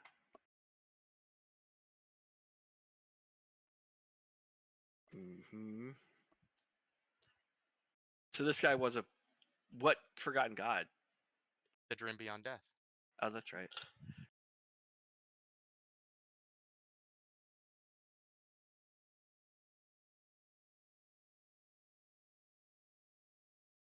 No other changes? And sorry, and because of the Devil's Bargain, a -1 with the Red Sashes. That's right. I Okay. forgot that one. Yeah. So We need more friends. Well, we gained status with you know, a couple folks. Is the Pretty faction good mode something we individually keep track of, or is that something that is group? Both. It's on your character sheet that you should keep track of there, but I do have this page. It's just not always accessible. Unfortunately, Roll20 doesn't have the feature where I can allow you guys to swap pages yourself. All right, so But the gold coats I were put in a ticket that -1. that's a feature I would like to see. Fog Hounds Right. were -3. Silver nails were -1. Vultures were at what? -1. Okay. Blue coats -1. You were at -2, but they liked what you did to the Fog Hounds. Yep. Citizens of Barrowcraft were at -1. No, we're at -2. Or -2, sorry. Yeah, because we killed the daughter of the mayor or the alderwoman of Barrowclough. Are we -1 or 2 with the blue coats? 1. -1. Okay. They didn't like what we did for the Yep. to the Fog Hounds. Maybe they'll like what we do to them next. But the Scovelander refugees were +2. Yeah, and the Hive. +2 Scovelander and the Hive. Yeah. And plus Dimmer 1 with Sisters. 2 + 2 with them, yeah. Hell yeah. And +1 with the Forgotten Gods. All right, so we are +2 with the one we have to pay money to, the one who is using one of our crew members for who knows what, and also might be an eldritch horror. Yeah. And but who will also pay you money for adventures Emmeline misses. Oh, that was right. And the refugees from a failed rebellion. Okay. Have you ever dealt with the Weeping Lady yet? We could use. Okay. Could I pitch you, Kyle, on giving us a +1 with the gondoliers because of Cole's crit in working with that? Cole's crit? Or no, it's not Cole's crit. Sorry, I meant your Salus's crit. crit. Like, was there another roll? Yeah, so Yeah. you guys were going to take a -1 with them because of Yeah, we avoided taking a -1. So Effectively, you got a +1. we effectively got a +1. So Yeah. What I was talking about, besides what Cameron and Peter were saying, but was that we also talked with them about doing more work for them, and we also shared. We're now sharing a territory. We're essentially subservient to them in some ways. So. I could see a +1 with the gondoliers. What are other people's thoughts on that? I could see that being the thing. What do we have to keep paying them though? Yeah. Yes, as long as we have that territory. Yeah. Unless you want to wipe them out. Well, that would be rough. Or find some other way. Yeah. Pay them some other way. Yeah. And just defy them, and just be at a permanent minus with them. What we really need to do is just be able to blackmail them. See, that's how you get the real stuff done. It's with blackmail, but Or find out what they want, and either hold it hostage or deliver it. That's extortion. So there you go. Well, we are criminals. Yeah. Right? No. I'm just agreeing. I'm like, yeah, man. I'm digging on the criminal aspect. Let's do it. So what do you think? Right. You guys, do you like the idea of a +1 with gondoliers? I would say like we would be there, but I wouldn't be comfortable taking it until we actually do a job for them. I think just like because we're already kept from going down one, it just feels like getting 2, and it just feels a little, to me it just feels like a lot. Yes, I mean, because I get your point, and I'm not trying to I don't want to inspire a same team not, sort of. Not asking the teacher for more homework. Yeah, I don't want to be a same team thing, but that's at the same time I don't want to I don't want to fancy talk our way I think into the more than reason we I deserve. asked is because it felt like It's a good question to ask. You're not wrong. Well, no, I think why what I was going I to could yield to Charles's request is you did say, like, you're putting yourself in a predicament, right? Because you're like, we'll do more jobs for you in the future to get that +1. That could be. Yeah, the downside would be that we are obligated to do jobs with them in the future now. Like we have an official relationship with the gondoliers beyond just the fact that we're using their canals, right? Which I think we do. Like that's actually I'm actually proposing it because I think it exists already effectively. Because we took a -2 or a -1 with the red sashes, right? Like we're true. We are.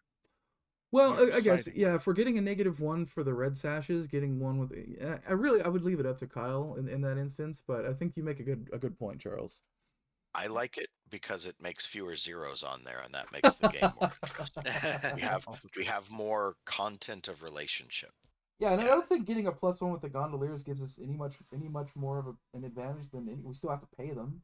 Yep. I think no matter which way the faction status goes, it will open opportunities for stories. Mm-hmm. Yeah, I agree. All right. Yeah, you know what? I mean, think, I'm open either way. I think both Powell and Charles make compelling arguments. So I would leave it up to the DM's discretion, but I think they both make compelling arguments. Sure, that works for me. So I changed it on the sheet, but in your guys's, go ahead, add one to the gondoliers. Sounds good. Well argued, both Charles and Powell. Thumbs up to you too, bud. And we'll see next mission when they're like, we need you to attack the spirit wardens, and we immediately go to war again. No, I'm just kidding. Am I? We have to. We play to find out. Yeah. Next time. Well, we're at Maybe next -2 time, with the yeah. spirit wardens. We need to somehow try to repair that relationship if we can. This is where Emmeline's happy to be. She joined the criminal world to be -2 with the spirit wardens. There you go. They're my Bezo Baz. But vengeance countdown. Vengeance. Cool. So that is all of the faction work done. Gonna move us over to our downtime screen. Where currently we just have the one long-term project, but we now move into your downtime activities because we do are downtime technically activities before crew advancement. it doesn't matter. We could do crew advancement first in case we level up and get something cool. Sure. So who wants? Well, you mentioned it. Go ahead. You start, pal. Right. Execute a successful smuggling or acquire new clients or contraband sources. I think we did 2 of those because we smuggled a body and we have a new source of contraband with the Deathland Scavengers, or we have a new client with the Gondoliers. But I do And think the lamp blacks. oh goodness, and the Yep. lamp blacks. By the way, are we at 6 crew advancement right now? 1, 2, 3. We are. Okay, we're gonna hit But it's this. probably good we're doing this first, just in case. So 2 for that. Mhm. And then contend with challenges above your station. The spirit wardens are above our station. Mm-hmm. Does that one? Mhm. Okay. I would say so, as well as the gondoliers. They're also above our station. It's fair. We did kind of contend with them. Does that make Yeah, 2? very much did. We talked our way out of having to Yeah, pay it them. could have gone a very different direction. You really, because you could have had no coin coming out of this, right? You really did save the day with that roll. So Okay. Yep. Well, that maxes that one out. So we'll put a pip somewhere that we've got something to spend and clear it. Yep. And then bolster your crew's reputation or develop a new one. We did increase rep. Is that what they mean by bolster your reputation? No, I think it's like pushing like the what are we, the ambitious or brutal? I don't think we were either ambitious or brutal this time. I But think we played it pretty safe. okay, cool. I mean, The only ambitious thing would be going across the lightning barrier there. Into the Yeah, Deadlands. but that's more stupid than ambitious or I mean, I could say maybe a 1. I would think 1 at most, but Yeah. because I was gonna say the same thing as Cameron, is that I mean we did, it's not brutal at all, but we did go across the lightning barrier, which very few people do. And Okay. robbing the spirit wardens when they were already on site. Yeah. Kind of All right. cool. So that's is that I would say saying just 1. I would say 1? Great. Next comes express the goals, drives, inner conflict, or essential nature of the crew. Well, yes, we smuggle weird shit, and that's what we did. We smuggled So that- a body across the fucking Literally gained lightning rep with the barrier. Forgotten Gods. Yeah. Like, yeah. I think we're fine. That's weird. I think that's 1 we right did there some for new sure. weird stuff. Does that sound like 1? I would even say it's 2 potentially, just because we also kind of struggled with our place in the world, our inner conflict of, or kind of our nature of the I crew. definitely wanted to beat up Bazo Baz. That's for you specifically. Yeah. For the crew, I think it's interesting that we are ambitious and brutal, but we are also stuck in this hard place where we now owe, like I said earlier, it costs us 4 coin per job to do anything on the canals now, because it's 2 for the hive, 2 for the gondoliers. Like Mhm. we need to like thread this needle, and that is the that becomes and like 8 coin, which was the total offered for the job that had to be split among multiple. That's a a person's monthly life. take for a business, right? Yeah. Like Well, and it was his life savings that he could put together by selling all of his possessions. Yeah. Yeah, Okay. I'll give you a second pip on that. So that's we've leveled up. and we're now sitting at 3 XP. Right. We've Cool. hit crew advancement. We're at 3. And then Vengeful. I think we got a Vengeful on sticking it to the Spirit Wardens who have hurt Emmeline. Yep. Which I Fair think enough. puts us at Puts us at 4. 4. Do we get that multiple times? Because I also got the headbutt the guy I don't like. Well, it's when we do it as a crew. That's true. That's true. Yeah. And we as I a wish I could have gotten to punch Bezo Bass. Then we could have gotten more. Now, once you get your next advancement, if you want to take Veteran and pick up Vengeful for yourself, then you can get Everyone's your just own vengeful. experience. You go and headbutt Marcellus. Reputation: ambitious, brutal, vengeful.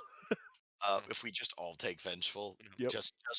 just to milk as much crew advancement as possible. Yep. Do we want to talk about how we're spending that, or save that for a talk on the list? It's not a we could, mailing list anymore. if people have ideas of something quick, I'm not sure there's necessarily anything that'll help with the downtime right now, but we can either choose one special ability or two upgrades. Man, I'm looking at a couple of these special abilities. Just passing through would be huge, because we would immediately take -1 heat. Passing through and all hands would both have the effect of would have an effect in downtime. Note that the -1 heat from just passing through is the same as doing it would be the same as taking all hands, having all hands always do a lower heat, and getting the worst possible result from lower heat. So I think if you're just looking at the -1 heat, that all hands is better. Well, But I was all also just looking passing off at through the also does, yes. yeah, the +1D to deceive people, and you try to. So essentially, whenever we're trying to pass off as normal individuals, we get a +1D to the entire crew. Pretty handy. What is Ghost Passive? I kind of argue shooting for building toward either mastery or steady. But there are also those other special abilities I talked about on the list. On the Facebook Messenger chat that were like the one that would make our crew count as as thugs. What about blood runners, and the one that allows us to combine our 6s on a group action synchronicity. Are you looking at veteran, like doing a veteran upgrade and taking something from another crew? I'm just putting out there things I mentioned before. Did you read Ghost Passage? I did. That sounds pretty fucking rad for us. Maybe it's not useful now, but I think probably definitely something we want once we start going out. Yes, definitely. I think it's very once we get that gate going. I mean, there's also looking at crew upgrades, getting another vehicle for and actually use the Fog Hound and maybe elite rovers to bump up our cohort is an option. I think all hands could be immediately helpful, but yeah, we could also take Death Veil. I also want to say leverage is kind of neat. Oh, we could take Death Veil. We could take Ember Burn. Because there's a lot of neat ones on Assassin. Well, no, I'm not even looking at the other. I'm just looking at the one on our own sheet, which is like leverage, which gives us +1 rep every time we gain a rep. So when we do well and gain reputation, we gain an extra rep every time, which that can add up, and that can also really change things. Like if we are -1 or 2 rep, we could gain 2 rep. Well, that's not status. That is rep, right? So, like for instance, from this you gained 5 rep. You would have gained 6 if you had leverage. Okay. And like the one downside to that, right, is rep does cap until you can increase your hold or increase your turf, right? Okay. Although we can use it the same. We should probably be burning rep on coin, especially while we're at war, but that's a thing for later. Yeah. I do like elite rovers and vehicle, especially since that would let us use the other vehicle. But there's also a question here of how often do we want to go to war? Because if we wanted to systematically destroy smaller groups and take all their territory, we could just also pick up war dogs early and then never have to deal with the downtime activity and then -1 hold. Wait, we could take that right now. Yep. And then we would get our 2 downtime activities. You sure but would. Defining us as a That is wait, funny. wait. That's why I said I asked the question: how often do we want to go to war? Like, ideally, not a lot, but also That's a that is a veteran path. ability. War dogs means we can Yeah. afford to go to war. Yes. Yeah, I kind of like that. Is that one of the special Two? abilities? Yeah, it's for bravos. Ooh. So it's Uh, wow. It's pretty cool. Boy, It's gonna be a while that we're probably until we actually deal with the Lampblacks, we're gonna be at war for a while. Or not the Lampblacks, the whoever we're at war with. till we deal with Bear Foghound. The Yeah. one guy. That's it? Just the one guy? By the way, I'm putting It's his the name one on guy. the end, like the Yeah, he's one dude. Oh. the internet thing, like Sans Undertale. But Right.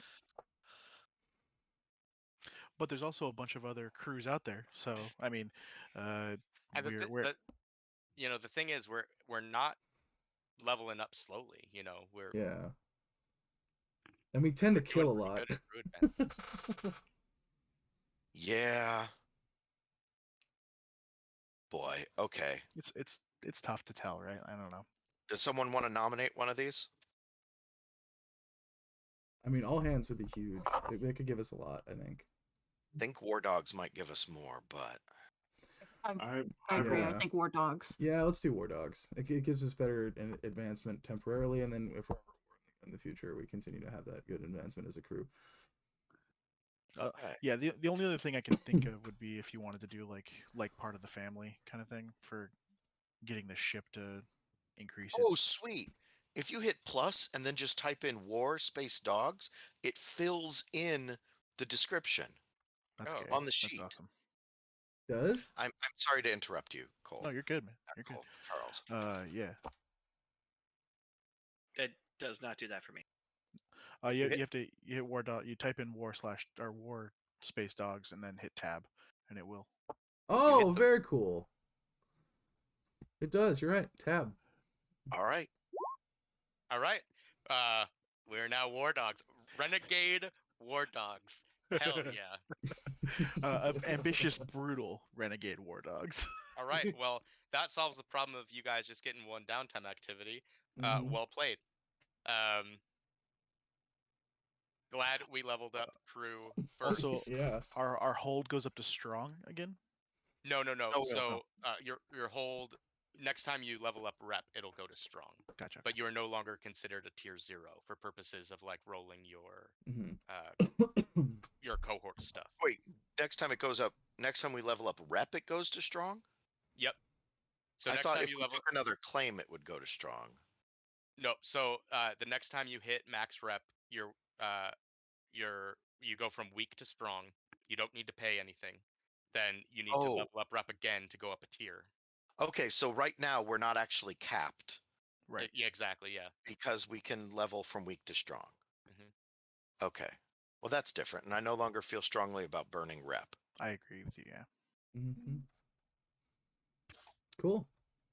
Do you want to Good do catch. Good individual catch, Charles. advancements now, or Yeah. downtime While we're activities? here, let's go ahead and do character advancements. Then we'll move into downtime. Sure. Who wants to start? I can Talking. start. Somebody Or go. ahead. Cool. Okay, I can start. Addressing challenge of violence and coercion. Did not do this. Unless anyone can think of a time throughout. I don't think Cole. I I'll mean, not give you during the one store. for the entanglement, right? Oh sure, Yeah. the entanglement. I could see that. Like he did a lot more leading, I think, than he did fighting or coercion or intimidating. So, however, that being said, express your beliefs, drives, heritage, or background. I would say I would probably go for 2 on that, just because that was pretty much what he did this time. Mm-hmm. And then struggled with issues from vice or trauma. No, I don't think that came up really. So for Cole, he only got 3 on his playbook advancement or his advancement. All right, cool. But I did get 1 for the desperate action on the prowl, which did level up my prowess. Nice, man. And so I'm actually taking a dot in a rec Nice. to expand up so that I will have 3 prowess. Awesome. All right, who wants to go next? I can go real quick Sure. to get Emmeline out of the way.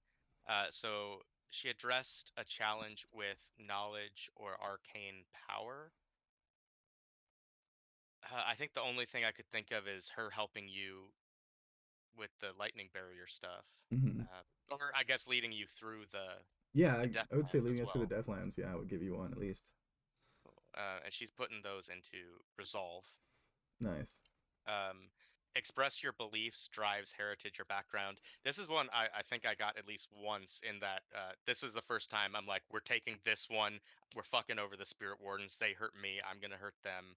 Silas, we're not doing anything but this. Hmm. So give myself one for that.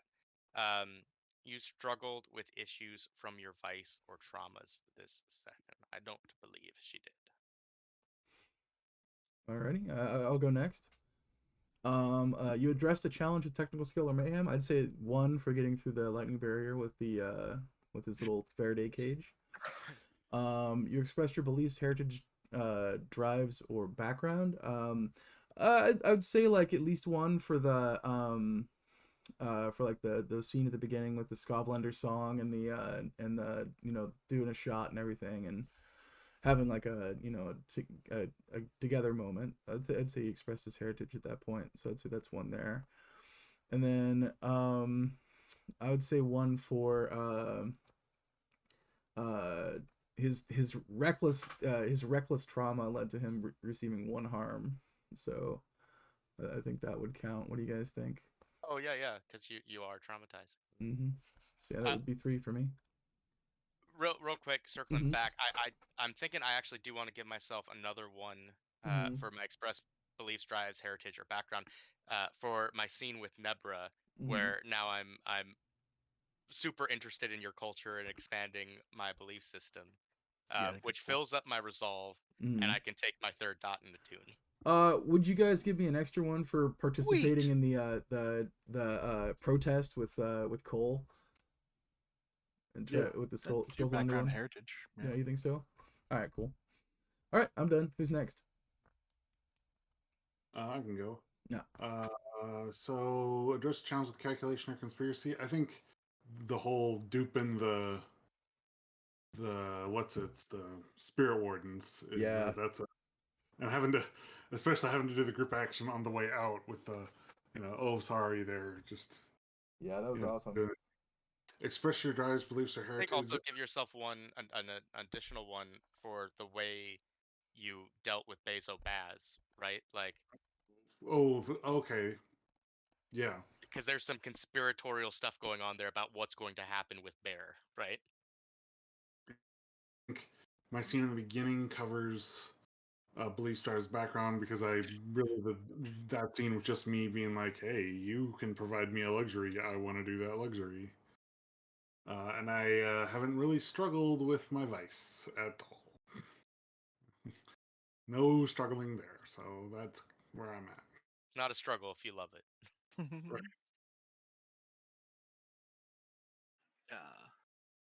I can go next if you want. Gotta get So let's see here. I address a challenge of deception or influence. I would say getting us in the first place was a group effort. That's at least 1 there.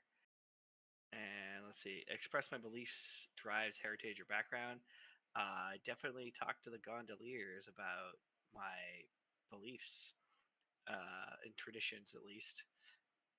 But Well, they and won't. you're give yourself 1 too for the dealings with Baz, because Oh yeah, you're not making friends with a powerful gang leader, and that's yeah. That's fair. That's fair. The only thing I can say for struggle with my vice or traumas would be earlier when I had the conversation with the ghost talk. I actually think there'd be that one, but I also think your because your vice is old religion or old gods, right? Yeah. Like you took a headfirst dive into talking to the gondoliers. It Yeah. could have gone extremely poorly if they had not been of a like mind or like you know thinking. So that was Okay. pretty interesting. I feel especially like. throwing the current church under the bus. Like, You you know, don't know their religious beliefs. You kind of took a guess. I'll take one for that too. Cool. I can get a playbook advancement. Ooh, Ooh, nice. very nice. Is it one of your playbook advancements that you just keep making money? Maybe. I don't know I'm about not that. suggesting that one in particular. Just like it's the one that stood out to me for the slide. Was just like, yeah, I just keep making money. Ha ha. Oh yeah, at the end of each downtime phase, I just earn 2 stash. But I was thinking of either like looking into a mirror or Rook's Gambit for next one. Both of those are good. Rook's Gambit's the one that Kyle I think hates the most though, No, because it is the one ability that lets you use a different ability than your main ability. I mean, I think if you want it, that's fine. I have no feelings one way or the other. Yeah. I just, Um, I think it's important other players don't act as if they had Rook's Gambit, right? Yeah. And it does cost stress to do it. Yeah. All right. Who else wants to go? I'll go next. Let's see. So you addressed a challenge with stealth or evasion. Absolutely. I think I led 2 group actions for that Yeah, at least twice. specifically. Yeah. Yeah, so there's 2 there. You expressed your beliefs, drives, heritage, or background. Definitely the one with the coffee shop with Emmeline. Um, I want to make an argument for another one because I did use I guess, my student background to do a study role in order to look into the 2 Aruvian cohort members, but Yeah. I can see it go either way. No, I think that's perfectly fair. Yeah. Okay. And then you struggled with issues from your vice or traumas during the session. I don't believe so. Yeah, I don't think so. Mistake. Yeah, Don't so fuck. it's coming. Yeah, so yeah, that's 4 XP for me. Awesome. All right. I think the messenger's the only one left. You addressed a challenge with tracking or violence. I don't think either of those happened. No tracking and no violence. You expressed your beliefs, drives, heritage, or background. I think I did background both in dealing with Mortis and also the academic approach to what the hell is going on with the Demmer sisters to the microfiche kind of a solution. So I feel I like love that's Q-Tech two. or OC chatting to one another. That's become my favorite thing in this game. I'm glad you started the way you did. That was great. It's a good thing. But that's 2 so far. Then you struggled with issues from your vice or traumas during the session. Like it comes up, but I don't think the paranoia actually got in the way this time. I'd Um, say maybe one, because even Emmeline was like, when you went on your whole thing about the Dimmer sisters, was looking at you like you were a tinfoil hat wearing one. Because like, I think maybe you didn't mean it this way, but the way it was presented was, Yeah. no, that's whoa. even better because it's very much the problem of paranoia is you think you're saying completely normal things about Hunter Biden's laptop. But if other people are like, all right, I am demarking in my head how much I'm interested in what you have to say. Okay. The number of times that the messenger said they're cataclysmic, I was like, oh god, this guy's insane now. They're eldritch gods. Yeah. Well, They're less than gods probably. Yeah. I was actually thinking very much like, oh yeah, this is just they're fairies, but I don't know if fae exist in this. All I've got are Right, demons and right. elder gods, and but anyway, yeah, I definitely want to call them Winter Court. Okay, cool. That's 3, and then definitely all about helping Emmeline out with getting vengeance by marking 1 against the uh, spirit wardens. That is 4. I will put them into prowess and take my first dot in. Boy, we do a lot of prowling. Like, I think just having 1 dot in that is a good idea. Who has dots in rec though? I just picked up 1 earlier. There are 2 people with dots in rec? No, I was Does just pointing. Reese? Reese has rec? Ian Oh, may have stepped away. He's the only one I could see maybe having it from a tinker perspective. But do they start with it? Okay. Well, prowl it is. I'm trying to decide whether I want to dot and command, attune, or sway. Oof. Oh, I thought you were taking the playbook instead. No, I mean, You filled resolve as well? yeah. That extra Nice. XP would actually put me at the top for resolve as well. Oh, nice. I'm trying to see. Yeah, because I was out for a game, but like, Mm. I can finally actually fill some extra ones up. So, I think I'm gonna go. I mean, with I could see you swaying people. I think that'd be really fun. I have 3 dots in sway, which is not bad. Oh, you can't take fourth then. Yeah. And you need to arrange situations where you can use sway more. Yeah. Yeah, well, I am the slide. Like, that's the thing. Is like I am actually not as physical as a character as the character appears to be. Wait. You said I'll be the muscle, and there you are, all frickin' Will Wheaton at 19. Yes. he's the most gaslighty of this Victorian city. Yes. Yes. My entire thing is actually just Out really- gaslighting the Yeah. Victorian age. All Yeah. right, very nice. Hey, Pete, does Yeah. Reese have rec? Let me check. He does. He has 1 dot. Okay, so we We have have two. 2 people with rec. That's Mhm. I'll go with prowl because we keep doing prowl. Mm-hmm. Yeah, I mean, last time I leveled up my tinker, I'm at 3 tinker, which I don't think I can go any higher right now, right? Correct. Yeah. Yeah, so now I've Three is been the max. now I'm doing a playbook advancement. I want to go for alchemists. I want to do some alchemist stuff. Nice. So right now I'm a physiker, but if I am also an alchemist, I can do cool alchemist things. It also makes perfect sense. You've been spending time with Dacia. Mm-hmm. All right, my war dog friends. We move on to downtime activities, of which you all get 2. Whee! So Was who on here would? somewhere? I can go first. Oh, okay, I'll let Charles go first. First off, I'm going to go grab my physiker friend Sawtooth along with my good buddy Reese, and see if they can address my cracked skull, which is what I Mhm. chose was my level 1 harm. Your head looks like just a bunch of lumps. Let me hammer him back in there for you. Well, I can see straight and things, so it's clearly not a big deal. But No, you're just gonna rub some dirt in it and take a shot. You'll be fine. sure. And so, apologies, Cal. Can you remind me how healing works? Yeah. So at this point, I think you're rolling 3 dice, 1 Okay. natural, 1 for your Sawtooth, 1 for Reese's Physiker.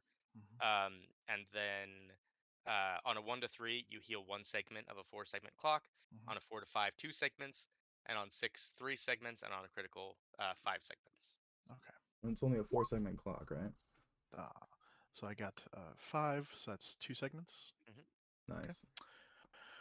But sadly, I'm gonna have to go reduce some stress. Otherwise, I will be unable to do anything next time. So I'm gonna go in with a cracked skull, and that's gonna just be how it is.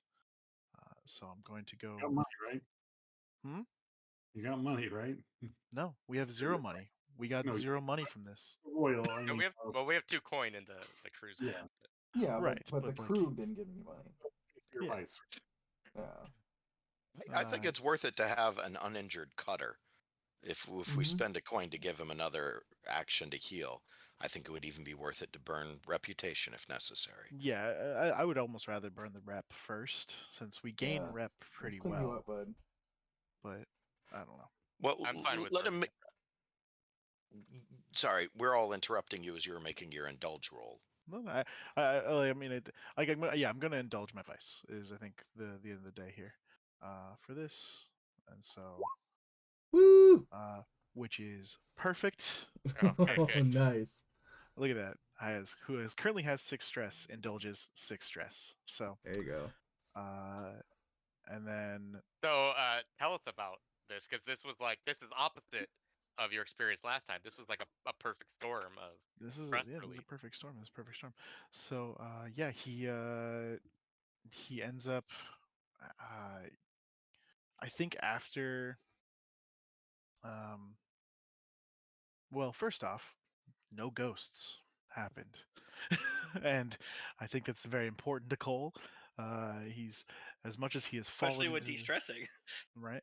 Uh, as much as he has fallen into this whole thing, he with a crew of ambitious, brutal renegade war dogs who smuggle the weird things. He he's clearly very much the muscle of this, and not necessarily the weird of this.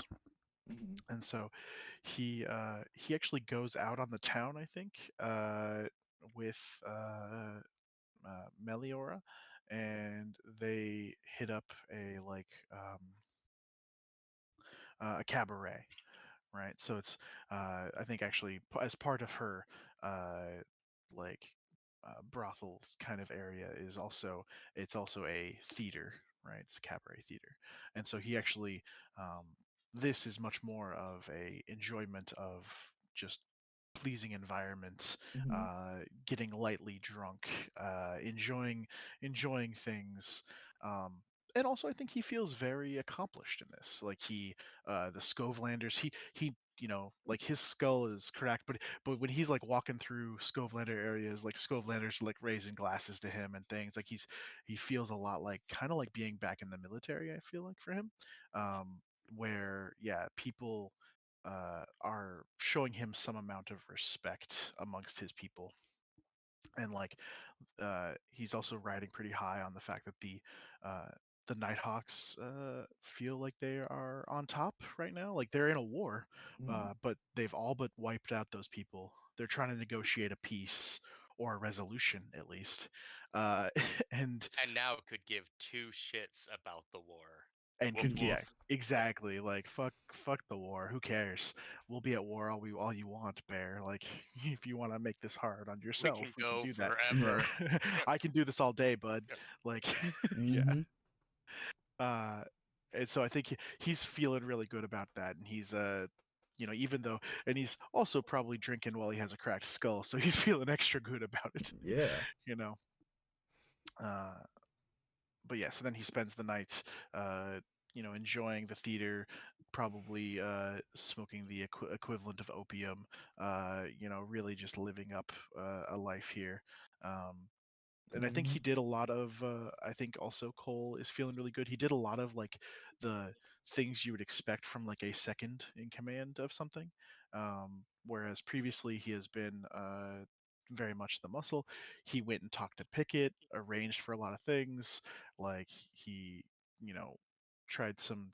He's not really the person that can sway a bunch of people, but he is someone that comes up with ideas and can uh, make some connections, get the right people in the right room together. So I think he's feeling on top of things. Cool. But if we wanted to burn, I'm pretty ambivalent on if we want to burn a rep or a coin on this. Is it one rep for an One extra rep coin? for an extra downtime, for the equivalent of a coin in For the downtime. equivalent of a coin. I'm perfectly fine with that. We've been Yeah. gaining rep pretty steadily. Yeah, I vote for it as well. Clean up the cutter. Yeah, I'm fine with it. In that So we drop case, down to 4 rep. yeah, we drop down to 4 rep. I roll 3 dice still, and I crit, and so I I would have actually healed twice if I had done that, but I'm fully healed. This Nice. is definitely after the drinking. You come back like, did we try this again? Yeah. Well, now it's like because earlier like maybe it hurt, and now I'm like just fucking hit it. I don't care. Like just Pound it back in. stitch it back up. Yeah, I'm feeling good. I'm feeling great. Yeah. Cool. All right, who wants to go next? I'm gonna go next. I am Sure. of course going to indulge my vice because of course I am. I think I will be going back to the Centralia Club to, and while I'm there, I'm gonna like ask around about that whiskey. Even if I can't get it right away, but like A Black so Veil Reserve. yeah. And so let's do that. So that's 3. I have 4 stress, but because I have a functioning vice, I up it and do it just a little bit more. So I got no stress. Nice. Living that stress-free life. Is that a playbook ability? I don't know why you guys are getting stressed out all the time. Like everything's fine over here. Is that your playbook ability? Yeah. That's Yeah, awesome. here, I'll link it really quick. Killer. All right, what else are you gonna do? Oh, Nice. You're a Um, functional alcoholic. I'm a functional luxury guy. I don't overindulge in being luxurious, but I do it a lot. The word sybrite, I've never heard it said, but sybrite, one who enjoys Right, the good I think it things. is, yeah. Sybarite? All right. I think I'll do acquire an asset to make sure we have the Skovlanders next time as well. nice. The messenger. You see this? Yeah. I thought we said no Scopelander crew. You're just going around and doing it a different way. Also, like piggyback on Charles's like stuff. I'm like, hey, I know the guy, so you want to work for us?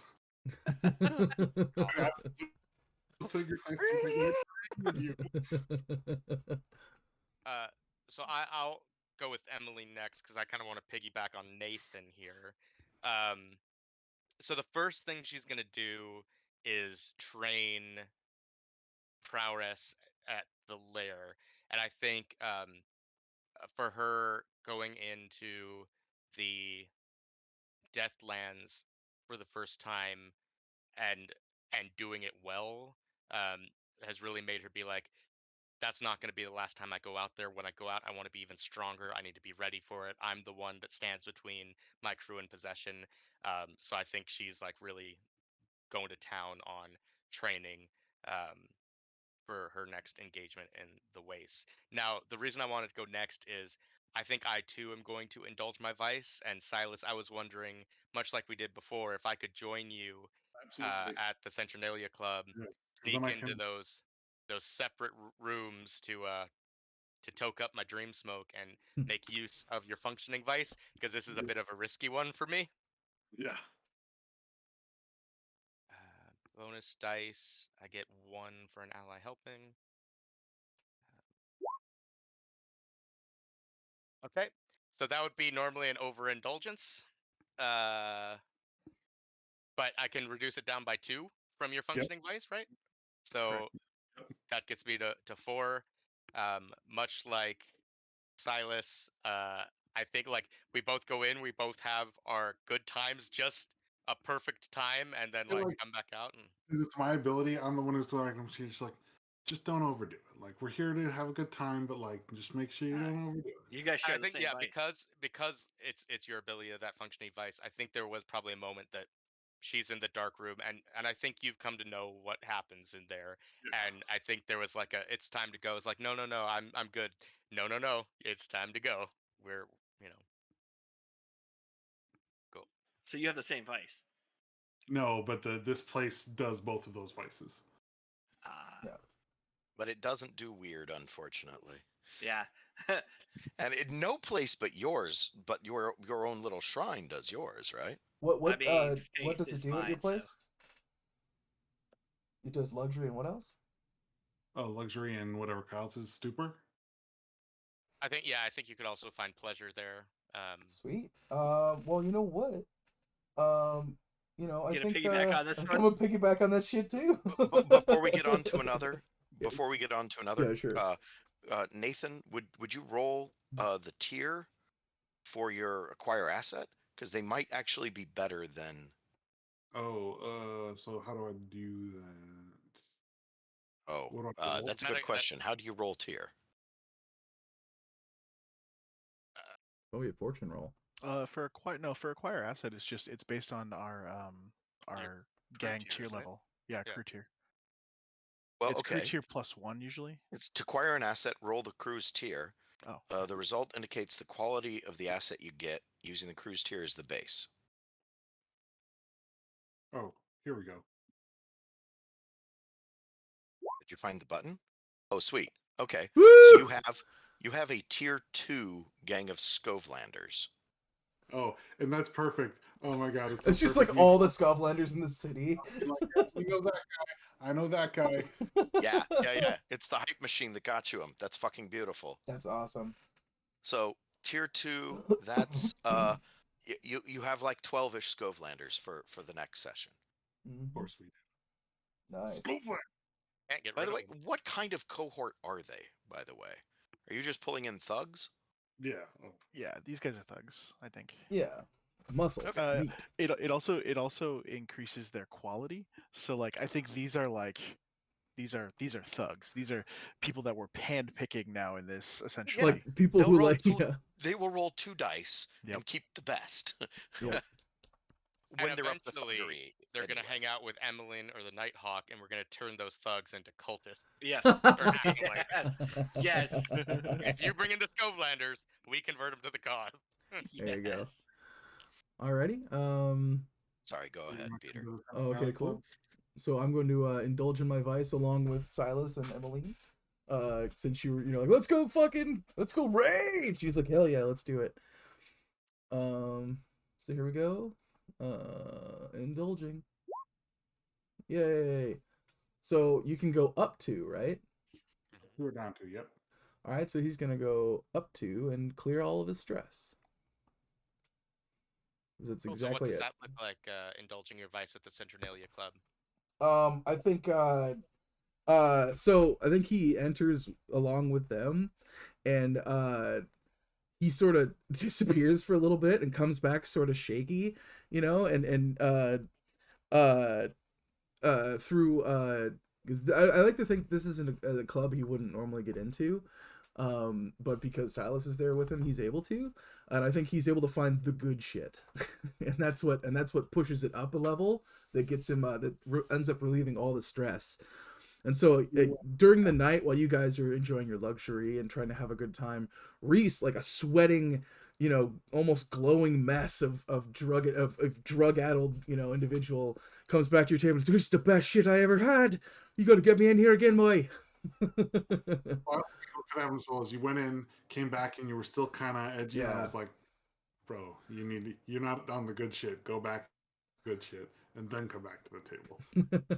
I think that Emmeline's going to be like, I'm not like that, am I? No, not at all. No. And I also want to do a research project. I want to start a clock.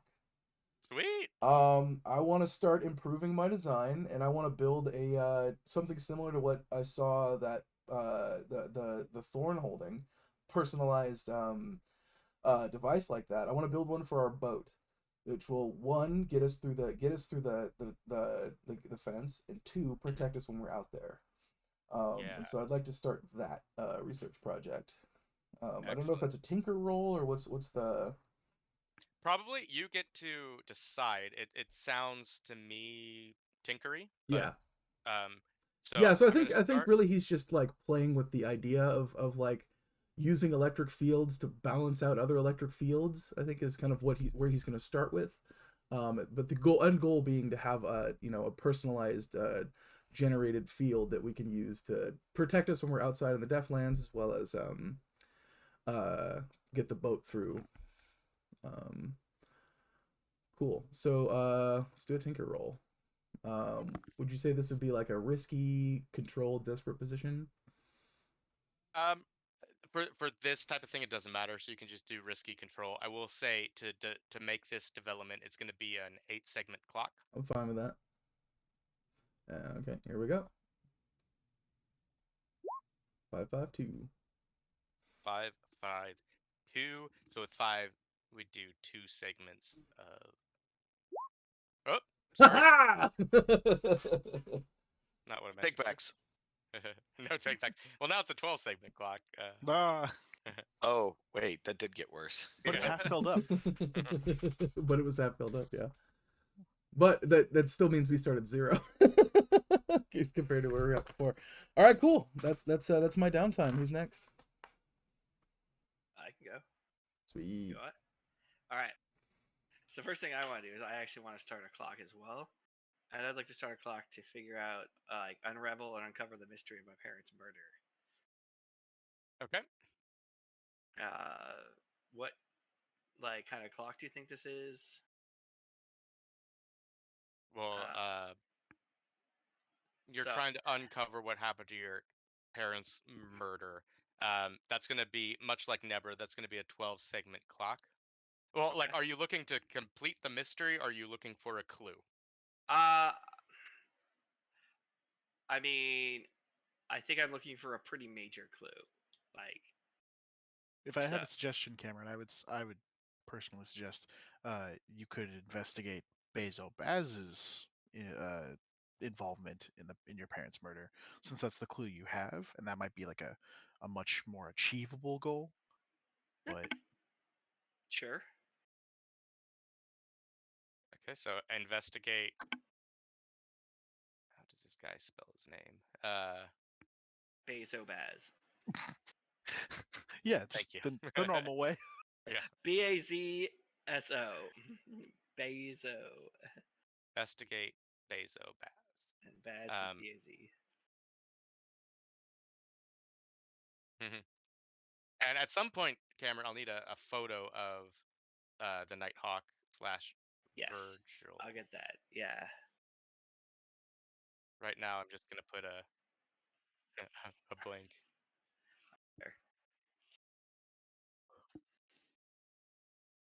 All right. And then And because this, Cole got it right, or Charles got it right. It is much easier to attain. Yeah, we'll call this actually call this a 4-segment clock. okay. And then what should I roll for this? That's up to you, And depending on why how is you. it? And why is it going to be sway? No. It could be sway if you're in your like normal noble persona, trying to like smooth talk Like, people or I think Yeah. this is like I'm not just I'm smooth talking people. I'm actually pulling like police records, like Yeah. actual legit detective work. But like I can sweet talk my way into getting like actual like police files. And things Yeah, I like mean, you're an that. upstanding citizen. Pulling the Yeah. files sounds a bit more on the study side, That's true. but the sweet talking I could see as a sway. Yeah, sweet talking is what I'm thinking. Yeah. And you didn't take the Rook's Gambit, right? So you can't go willy-nilly. Not yet. I'm assuming this is controlled. Doesn't really I know. matter. A 4. So a 4. Wow. Uh, I filled up a 4-segment clock. no, you Oh. filled up 2 segments of a 4-second clock. Oh, okay. Did you want to recover or Well, now deal with your stress? I do think I want to indulge my vice to recover my stress because I have 4 stress, and I think that's enough that I want to. You're gonna overindulge again, man. I know that's the problem. Where I'm just like I wanted to do this clock first. Yeah. Let me tell Smart. you, Cameron. Smart. I have 4. I'm just gonna sit on it. So just to be an example that you can do that. I'm actually gonna take another one. I'm gonna go up to 5. I mean, or I had 4. I just used Nate. yeah, He's you could my- Yeah. you could also go into the Saturnalia Club as yourself. No, Yeah, he they doesn't- probably won't let me Oh, pray yeah, with Oh. forgotten right. God here. Fair. Yeah, You're that's muted, very Nate. much like the obsessed member of the Salvation Army walking into the wet spot and trying to indulge their vice of obsessence before Christ. All right. You know what? Honestly, let's see if I can finish up this clock. Let's do that. You I did. can't. I did. Where does All it? right. All right. Here I can delete this. Here is what you learn about Baz.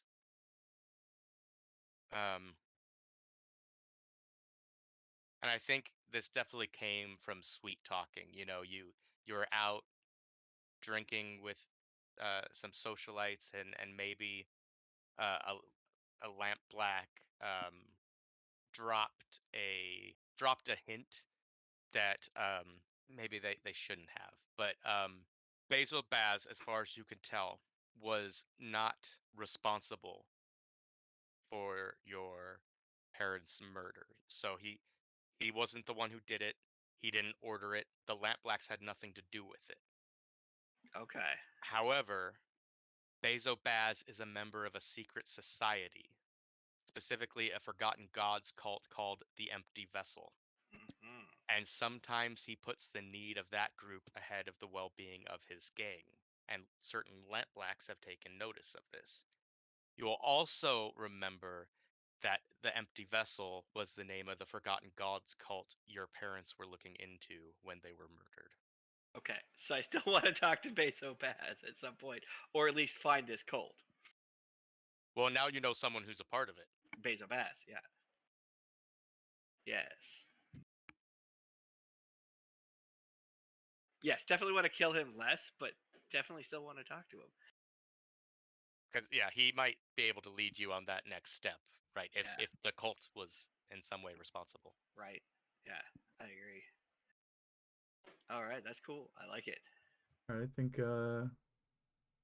Nebra, I think you're all that's left for character Oh. advancement. Okay. Or no, Nebra. also Go ahead, Nebra. Okay, thank you. All right. So first thing I want to do is to make some progress on my long-term project. We all want that for you. I do. I'm a little jealous that you got a 4 pi clock. I want that. Let's see. What am I going to do? Difference is the quality and groundbreakingness of the information you will receive.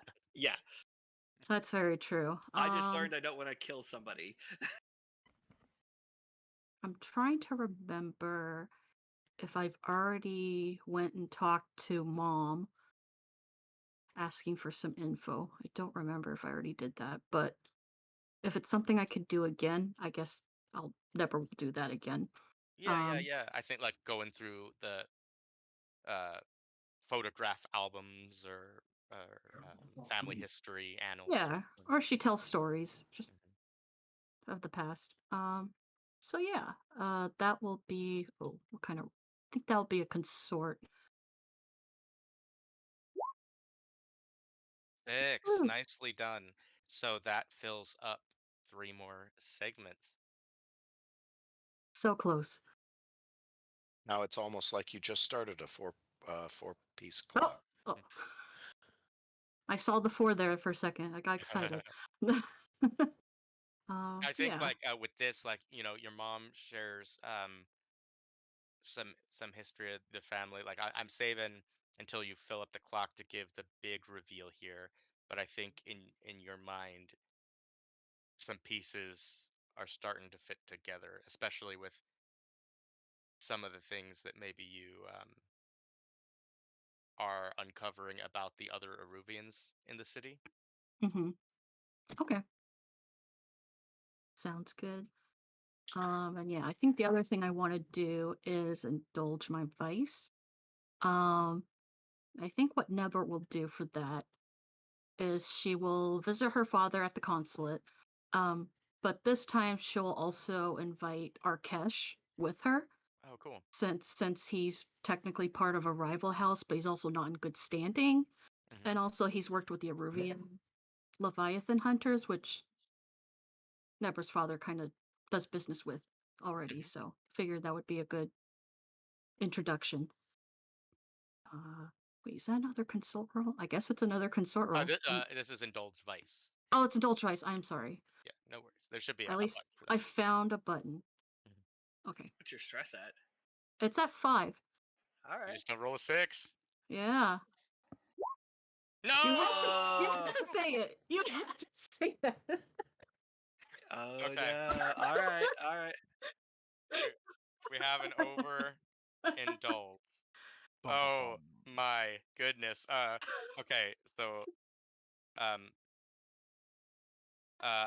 Nebra, I need you. I think you can if you do a slash roll 1d4, I think that works. Yeah. So if you give me a slash roll 1d4, I will consult the table. She did. She got a 4. No, that was this is me. Emily. Going. Oh, it's Emily. Oh, okay. A 2. 2. Okay. The good news, Emmeline, is you are not lost. The bad news Don't is wander off. I think well, let me say you notice a couple things because you brought a cache to hang out with your father at the embassy. Um, the the big thing you notice is because Elstera also works at the embassy. She's a diplomat, but let's be real, she's a spy. Yeah. She gives Akash the stink eye. And it's possible because you know of her noble house as well, and they are a bit of a rivalry there. But yeah, she's kind of like, what is this guy doing here? Um, uh, what ends up happening though, because you rolled brag, which generates 2 heat for the crew. Oh god. So while you're hanging out with your father and introducing him to a cast, he starts talking about all the shit they did. All like he was like, yeah, we smuggled a body out of the city. We're in tight with the Deathland Stalkers. Like we really put it to the Spirit Warden to like almost any Eruvian who will listen, generating 2 heat for the crew. And you're in a difficult position because you want to be like, Damn. shut up, but it's also at a place like where your father's there, where there's where it's like you have Yeah. to be um on your best behavior. You do notice something else while at the consulate as well. So many of the red sashes were tied to diplomats working in the consulate because it was an Eruvian gang, or else like sons and daughters of diplomats were not part of the Red Sashes gang, but actually hung out at the Red Sash Sword Academy and were getting training there and were kind of uh, embroiled in the gang war that ended up happening. And some of them were injured and some were even killed in the conflict with the Lampblacks. And the Eruvian diplomats, I mean, they're keeping it quiet to a certain extent because they don't want to upset the institutions of Duskfall, but they are pissed at the Lampblacks for what happened. And Mhm. you hear rumors that some are planning vengeance against the Lampblacks and are pulling from their own personal resources to do whatever it takes to bring them to justice for the injury and murder of their children. Cool. You Sorry brought- about the heat. Oh, I'm oof, sorry yeah. about the heat. Everyone make sure you add 2 heat to your character sheets. Is Dang there an it! Eruvian? I see a Where's the Eruvian consulate? Under institution. Oh, it's spelled with an I. Okay. Gotcha. I'm just glad I didn't disappear. yeah, I was it's worried definitely about better that. than disappearing. Yeah. I got A grounded. 3 is the one you don't want to roll. Oh, okay. I don't know. What would 4 mean for her? If she can no longer Oh, indulge her yeah. obligation with her family? Like, does that mean she got thrown out? Yeah. Probably, Yeah, yeah. 4 would have been bad too. Yeah. Um, Alrighty. But 2 heat, not the most terrible thing in the world. Yeah. What is your vice specifically? It's an obligation to family. Ah, All right. I think Alright. you're up now, Powell. yeah, and I'm definitely gonna try and lower heat because I don't like it starting at 4 and going up when Team Bellringer brings the noise. I'm Um, sorry. Yeah, so whatever you do, you go out and you're like, oh, that was a quiet score, and then like, did you hear what the Nighthawks did? It's the talk of the town. Well, I also like to think that specifically the Eruvians that are tied to the Red Sashes, because again, we took a negative with the Red Sashes again, and the Red Sashes are actually spreading those rumors, trying to fuck with our reputation. Yeah. That's true. yeah, I think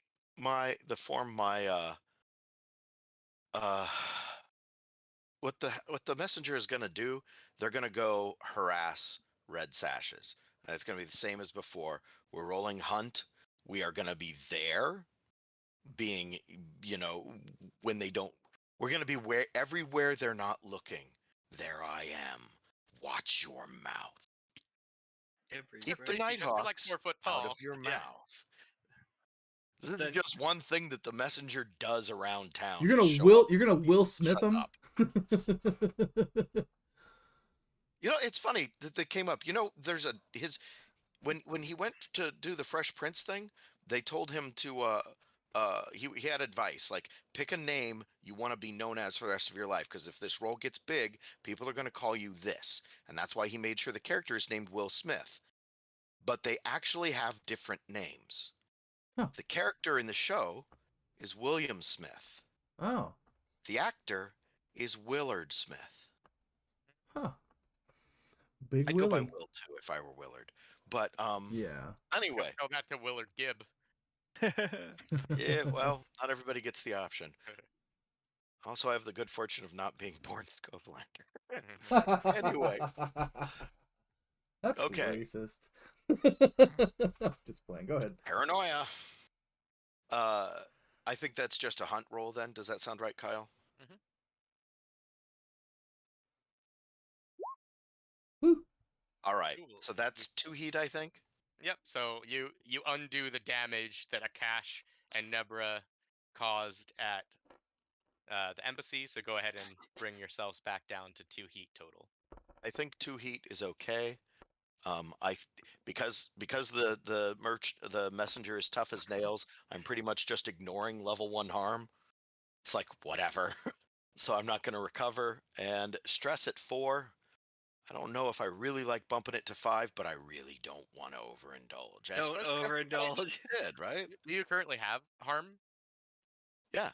Oh, from last Yeah, game? he's been spooked the whole time, but like Oh yeah. took tough as nails in sort of in recognition of that crit he got resisting it, because it's just like, yeah, okay, cool. The messenger is what every stoic wishes they were. For his other action, so I'd kind of like to get that big gun working, but I don't have Tinker. And I don't know how weasel it would be to like roll hunt to go kidnap a Tinker. Yeah, I'm a tinker. I could help you. Yeah, but I don't think that's a good. Well, I meant like during downtime. Like, is there a way that I can Yeah, help as a him during downtime downtime? thing. But I mean, you could technically just stroll into my workshop while I'm working on the other things. I can, and I would be rolling 1 die, Mm-hmm. or I could do something that he's actually good at. Which, like I said, like the best I could come up with for using things I'm good at would be, I guess, maybe finesse. I don't think so though. That seems weaselly. Was kidnapping someone, which we've done before with Hunt. I mean, a Nah. finesse, I could see an argument for fixing up the gun, especially like the fine mechanical nature of it. I think like the difference here is like you might have better results, aka a smaller clock with Tinker, and finesse might take longer because you're doing it in intricate detail, making sure everything is just so. If you I want to think go that way. I think I'll just train prowess and actually refund myself a couple of playbook advancement points that I used to raise prowess earlier. There we go.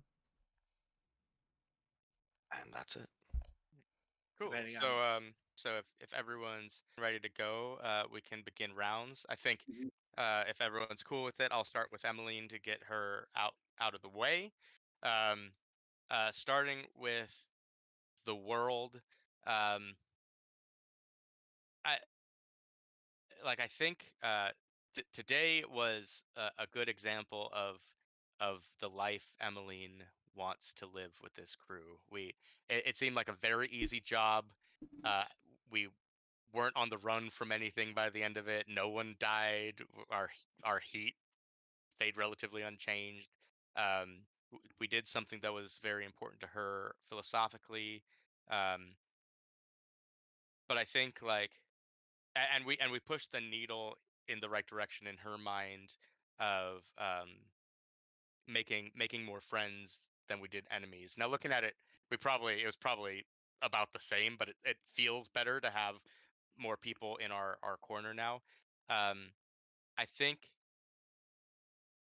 she, some of what the messenger said has given her a bit of pause in her work for the Dimmer sisters, because I know what they're up to. Emmeline hasn't figured that out yet, and it'll be an interesting turn of events when that knowledge comes into play. I think the biggest thing about the world right now is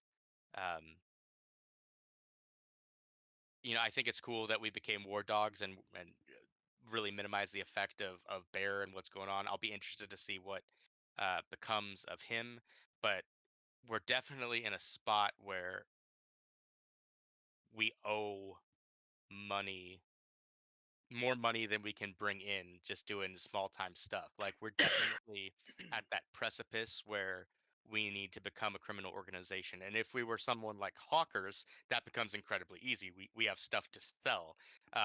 But now, you know, now that we have a tested cohort, maybe that's something we can take multiple jobs and send the cohort to do a smuggling thing to make coin while we go do something else, or start manipulating people, like essentially run rackets, right? Of to get money from the things we want to do, right?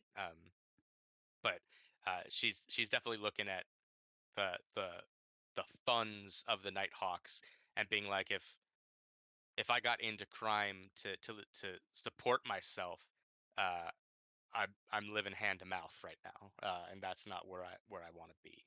Um, as far as her, uh, I think the crit that she did in the Deathlands really got her pumped. She's like feeling on top of the world of like I can handle anything. I'm the best whisper ever, which could lead to some hubris and negative consequences down the line. But I think like she's excited to push herself in those more weird and arcane ways.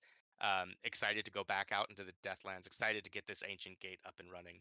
Um, and and really wants to dive into the weirdness that exists outside of Duskfall and find out what it all means and how it relates to ghosts and her spiritual beliefs.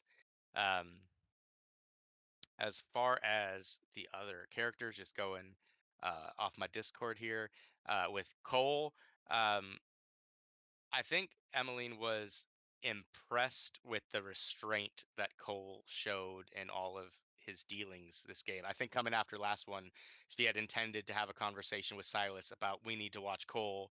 He's becoming a liability. He's going to make this difficult for everyone. Um, and then like instead of choosing violence, you just were like, no, we don't need to. We could do. And it's like, are you? I mean, maybe the rage essence had something to do with it, but like, who are you? Okay, well, problem solved, I guess. Cool.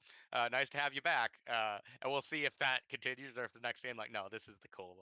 I know, and sometimes can't stand.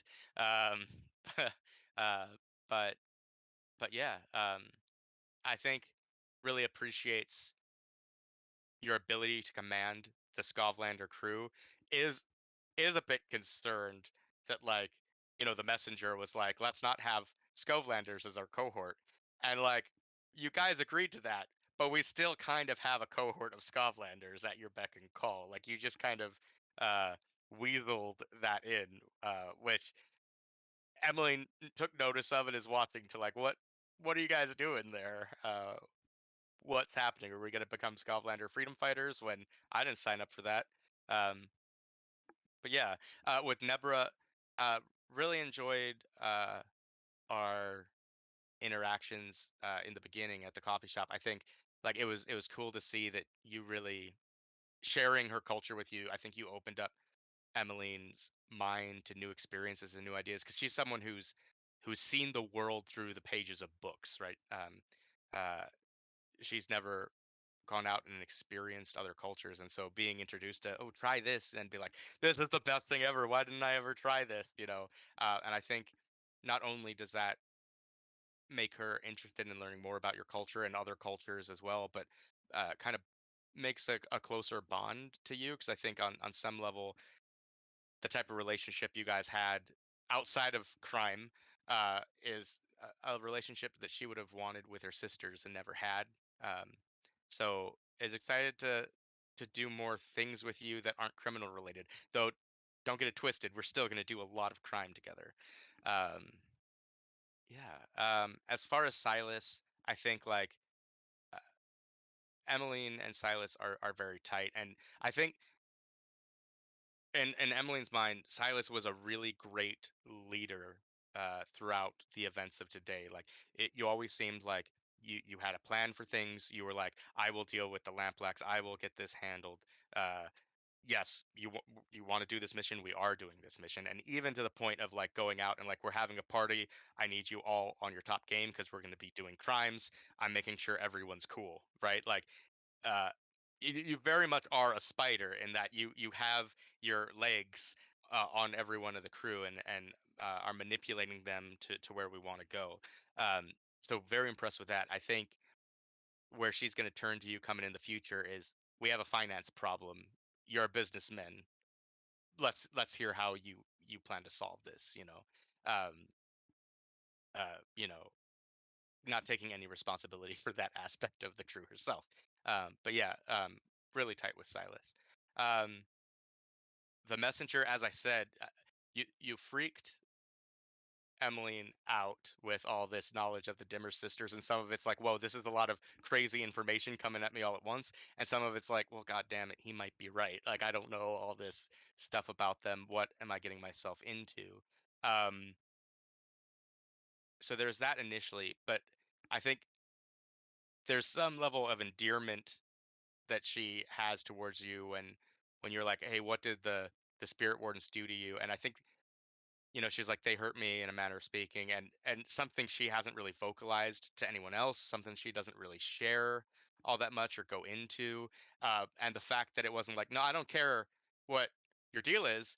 If they hurt you, I'm gonna hurt them back. We're all gonna hurt them, and it's gonna be great. And it's like, I really like the way our relationship works. Like, this is fantastic. This is everything I want.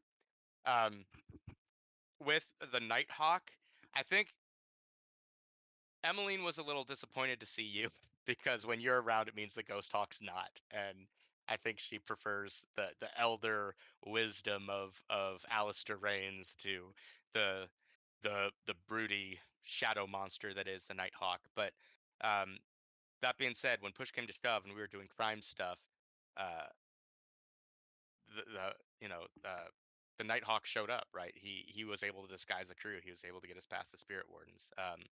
Uh, I think she finds it your faith interesting, and especially like your conversations with the gondoliers. Like, no, there's an old way to do things, and the old ways are best, and like finds that interesting and would like to learn more. Hmm. Oh, I think we would have some interesting conversations, but I'm fairly certain you and me are going to be the ones to find or create that gate. Like at the end of the day, I've got connections. That's probably how it's going to Yeah, go down. yeah.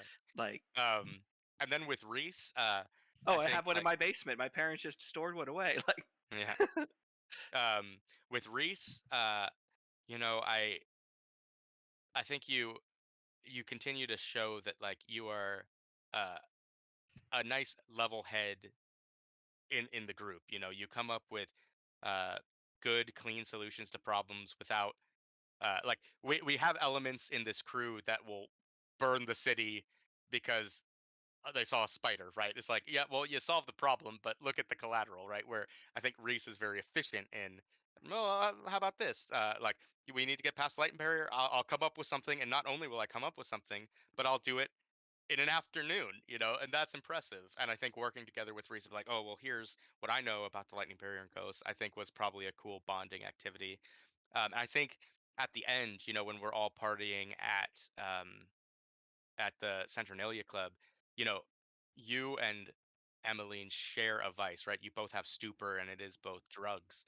And I think like this is something she normally does on her own to zone out, to stop that constant pressure she feels from the spirit world and being able to see ghosts and seeing the different reaction uh, that Reese had to Quicksilver, because I think these two drugs do two different things to the mind, right? Mm-hmm.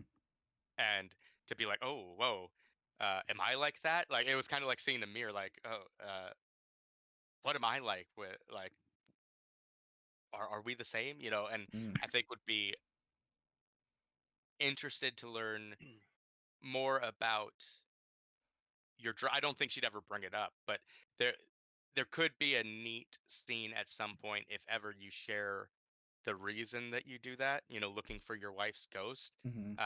Because that's something I think would be right up her alley and be like, well, Mm-hmm.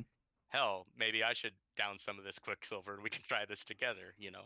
That could Um, be an interesting scene. Yeah, I mean, yeah, but I definitely mentioned that in the past. I think our characters definitely have a potential scene in the future. That's really yeah. cool. But yeah, and I think that is all for me. Sweet. I guess Reese will go next. Or I'll go next for Reese. Um, so in terms of the world, um, I mean things are looking up. Like yeah, we're in more trouble with the with the the spirit wardens, but what else is new? So I mean we are a murder happy crew, so that makes sense. But it's cool to see that we're kind of moving our way up in the world and being able to sweet talk our way out of paying the gondoliers. I thought was really cool of the crew, and Silas as well, which I'll mention that when I get to him. But he definitely has a positive outlook on the crew itself.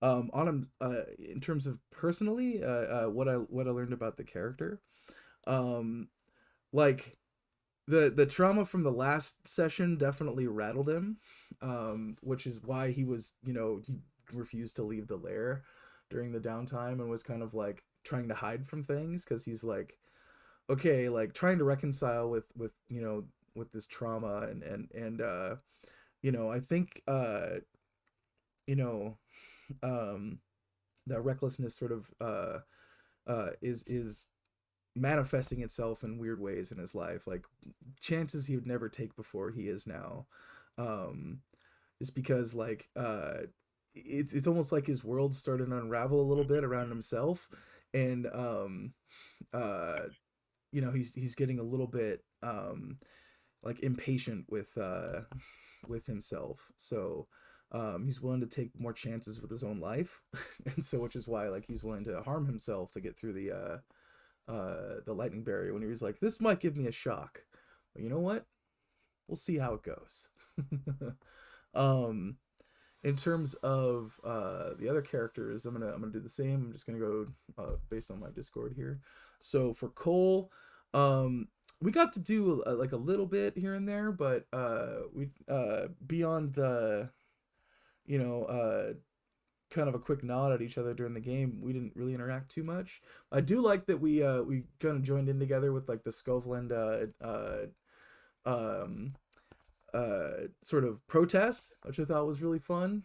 Um and as well as I definitely feel like a camaraderie with Cole. Like we are old battle brothers. We didn't necessarily fight together, but we had there's enough that we could definitely commiserate. And so being part of that, definitely is feeling the Skovlander pride, and and he definitely like feels like he's got a solid brother, Skovlander brother in you. For Nebra, always continually impressed by your criminal acumen. Um, Gathering the information when he came to me, he was like, look, this thing seems really fishy. Will you go look and see what's going on? And then when you came back and you're like, there's some fucking spirit wardens there. He's like, dude, I'm glad I asked. Like, Nebra saved our ass. And so yeah, just continue to be impressed by Nebra, but also surprised at the causing some heat and getting creating some trouble at the embassy, or the consulate. So that was an interesting situation, but also he's like, well, hell yeah, maybe she's a bit of a rabble rouser too. I think all right, I think she'll be a Skovlander yet. For Emmeline, uh, uh like he's kind of dabbled in the ghost world a little bit with the Quicksilver and stuff, and it's all terrifying to him. And seeing you masterfully guide us through the Deadlands and keep us and everyone else safe, he definitely sees gains a level in trust in Emmeline that he didn't have before. Because he was definitely questioning kind of what her motives were when she was willing to work with the Dimmer sisters and kind of that sort of thing. But now he's gotten a clearer picture of what her motivations are. and so I think he definitely gained some trust in Emily in this game, and also taking drugs with her at the club, pretty fun.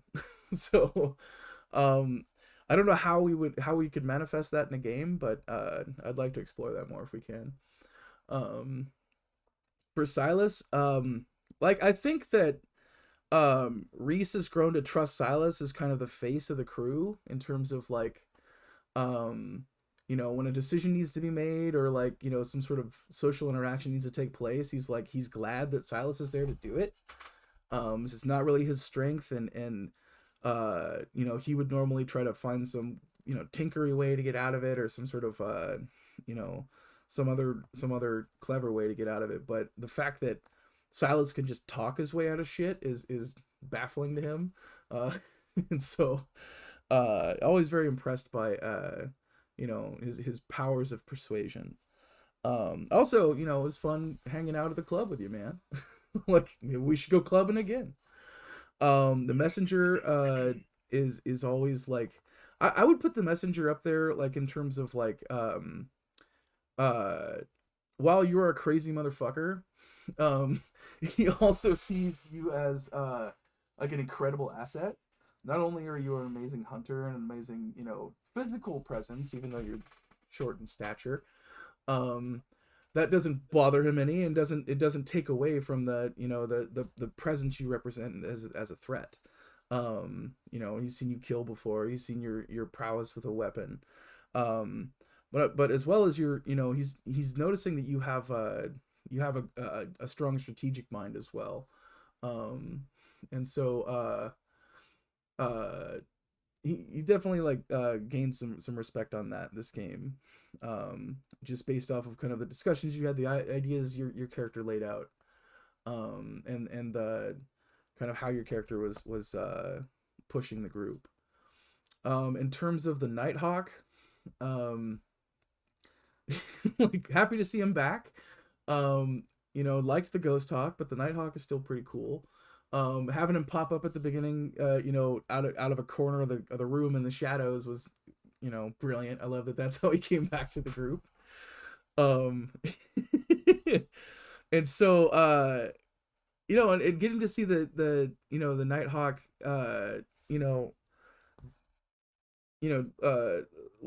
helping to get folks out of the building. Well, I guess you failed your role, but that's fine. He didn't know that. But he's always like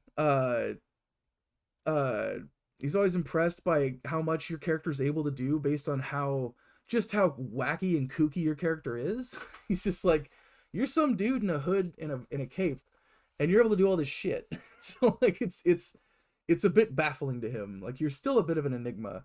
He still is like, you know what? You do your thing. I'm gonna be over here. I think that's kind of the relationship that exists. I think that's it for me. Who wants to go next? Go next. So the messenger. So there aren't a lot of things that like persist through the cataclysm. The Immortal Emperor obviously did. Some degree of cultural presence does, but like everything changes so much. And then there's these two bitches. Holy shit. The Dimmer sisters were around before? No, that's not right. That can't be it. They're fakes. Absolutely. Okay, so the thing is, there's this institution of chicanery called the Dimmer sisters. People have been lying for a long time. You don't know when they're lying to you until you know they're lying to you. Learns this about the world. The thing with the Deadlands, like, they have been out there on digs before, but it's very different when you're doing this surreptitiously. So, like, that's exciting and terrifying in new ways and probably should be dealt with.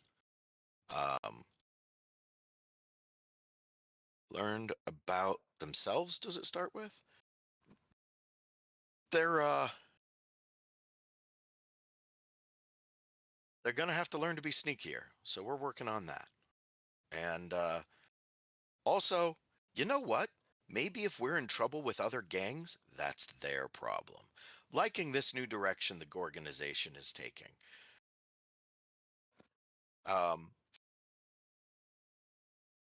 Also, the messenger is also, as others are, impressed by Cole's ability to solve problems with words, especially when leading the Scovelanders. It kind of could make the messenger a little less worried about Silas and Silas's ability to monopolize power through various means, including the Scovelanders, if it weren't for the fact that Silas snuck more Scovelanders in. They're temps, but they're still there. What is he up to? No good. Now we know what he's up to.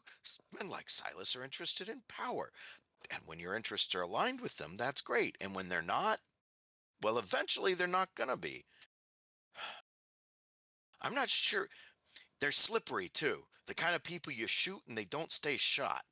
So like Silas is a concern in that way. The other Scovelander is brilliant. Like really seriously overcome his national character of failure. Like good job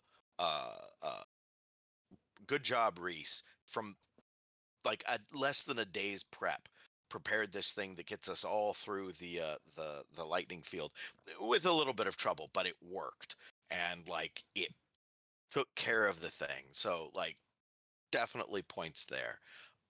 Nice to have the Nighthawk back. We are now Nighthawk brand Nighthawks once again, because we have the Nighthawk, and yeah, and he's capable. Like he takes care of stuff. So that's it's great to have this force of mystery and intimidation. And the messenger totally hasn't noticed that he's a wuss. Uh, has not seen the Nighthawk in a fight yet. And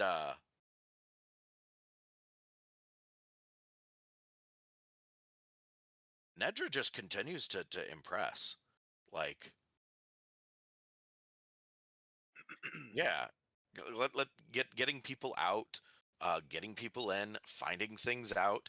It's very useful to have a sneak. You know, they take care of things, and that's a big part of that interaction. Really, is there a problem, and is someone addressing it? Oh, that must be good. But it's good to have another academic around as well. We're going to have to we're going to have to hold up all these uneducated folks on the regular. Emmeline was hurt by the spirit wardens. That shouldn't happen. Something should be done about that. And the messenger is now working on doing things about that. I was seriously thinking of like taking a special project towards that as well, or at least finding out what they were up to. Because if we're gonna stay like in a negative thing about them, we probably should learn more about them. But other things came up, kind of like Nedra's first slip up. In the messenger's opinion, Nedra has just been great so far, just stunning, absolutely effective and heartless too. That's good to see in a young person. Whoops, brought the wrong person into the wrong group. Well, all right, we all have to learn something. Anyway, I think that wraps that. I can go. So yeah, I think Silas has a better understanding, really, of the world as a whole, particularly since we took our first steps out into the Deathlands, which is a place he realizes, as much money is there, it's not a place he really wants to be on the regular.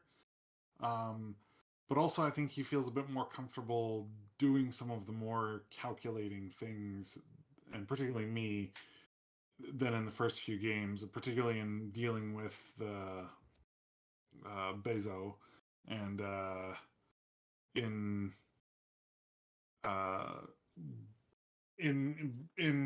also in being involved in some of the decisions leading up to the score, and being like, yeah, we'll do that, or I need to understand what you are asking that we should do, and And I think he wants to be, and I kind of want him to be a bit more ruthless. But because like we're in not in debt to, but like we are beholden to two different factions now, that means it hurts our cash flow, and he doesn't want to. We're not in a position to be ruthless enough to be like, yeah, we're gonna piss someone off and not care about it. Like with the War Dogs trait, we're kind of getting there. And he too. So with the Skovlanders, because a lot of you have been like, what's he doing with the Skovlanders? Well, part of the deal is one, he can get Skovlanders to trust him more a lot easier than any other ethnicity in the city, because he is a Skovlander, he's a well-to-do one, and he has two like ones at a side, particularly one that's extra popular now. And so what he sees these Skovlanders as in his mind is easily usable, what amount to cannon fodder, because he can get them out to to do the things they need him to do, and it's easier to that way he doesn't have other factions of other ethnicities on him, and he can kind of manipulate his way into be like, no, they died for the cause, you know, not for my personal well-being and gain. But you know, he's not gonna like really be explicit about that fact for a while, even though that in the back of his mind that's what's going on there. And another thing, because a lot of people I've noticed have been putting experience specifically into the like actions you can take, which I haven't been as much unless I take a desperate action in them. And part of that's because in order to better establish himself, like I look at some of these abilities, and that's really what I would love to get more, is some of these abilities to really emphasize the spider part more. But because a lot of this stuff helps him not get as much stress, even if it doesn't explicitly say it, it does a thing so I can not have to spend stress on that thing.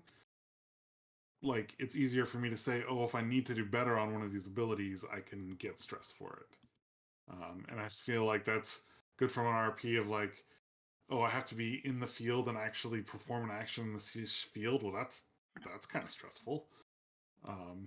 But yeah, so that's kind of the route he's going build wise. As far as everyone else, Cole is great. Cole like is the everyman, is good at his job, and actually is also very, because I like if it hadn't been Emmeline to bring it up, it would have been Silas, because like what happened last game was like fuck, like everything, so much could have gone smoother if that hadn't happened. Like that was such a huge hit. But then he comes in this time sort of understanding what happened and being like, no, we're going to do this more by the book insofar as crimes are done by the book. And it was also one who did have a lot, like, as much as I was doing a more leadership role this game than in the past, he was one of the ones that still had the, okay, here's the plan for when we're actually on the field. Okay, we have to do this. We are going to take the body out this way. We're going to do this and this. So that's great. And he's the everyman who can get us more Skovlanders.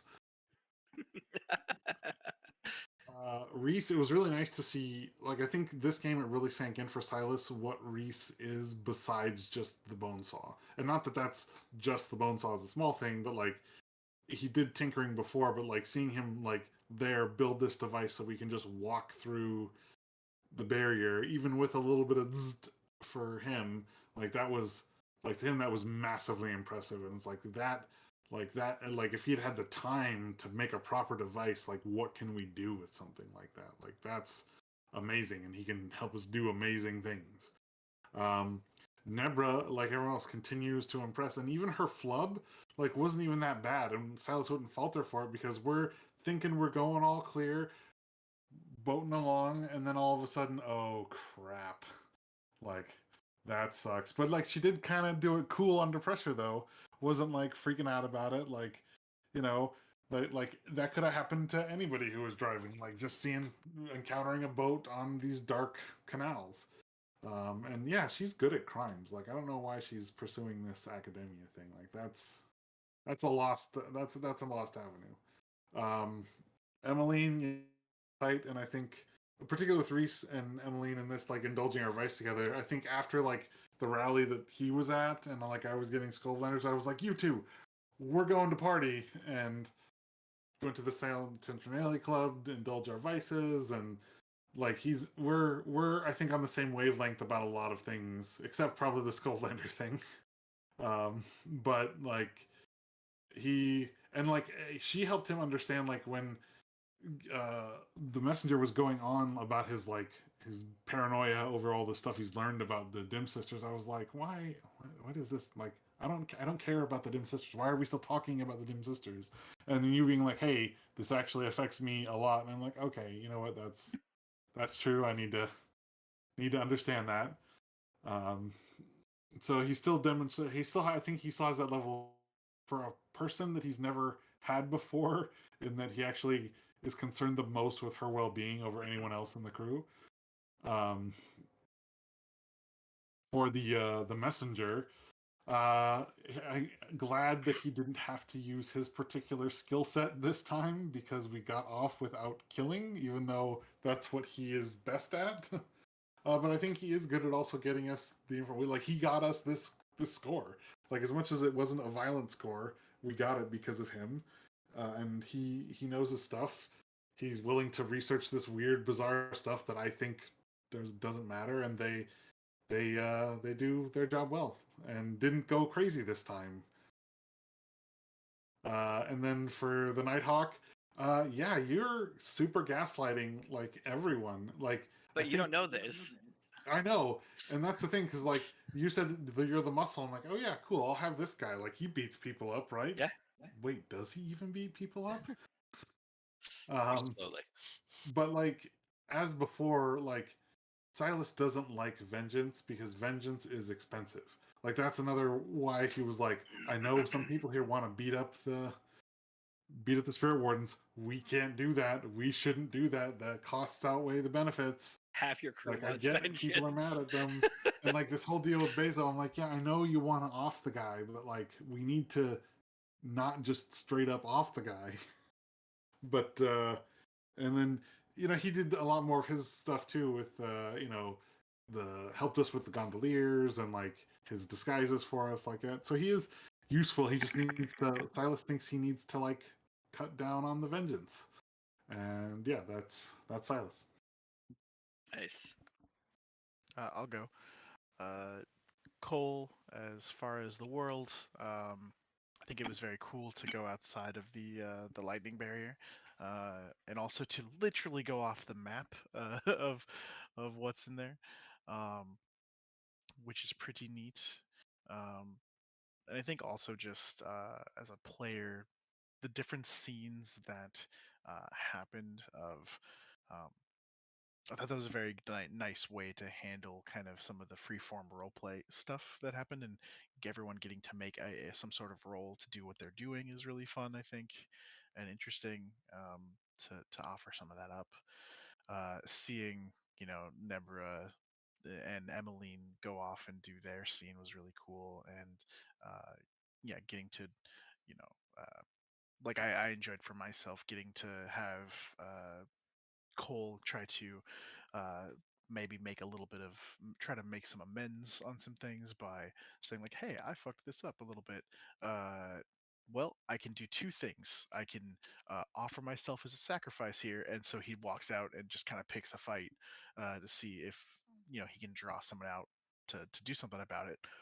And when that failed, eventually, uh, going to maybe thinking a little smarter instead of harder to try to draw out Bear, because I think for Cole, as far as himself goes, he does have a lot of Skovelander pride, but he also was a soldier of the Empire, so he has a little bit of that, like, uh, I guess, shame in there of having been a conscript soldier, and having to fight against his homeland. So I know that he's worked.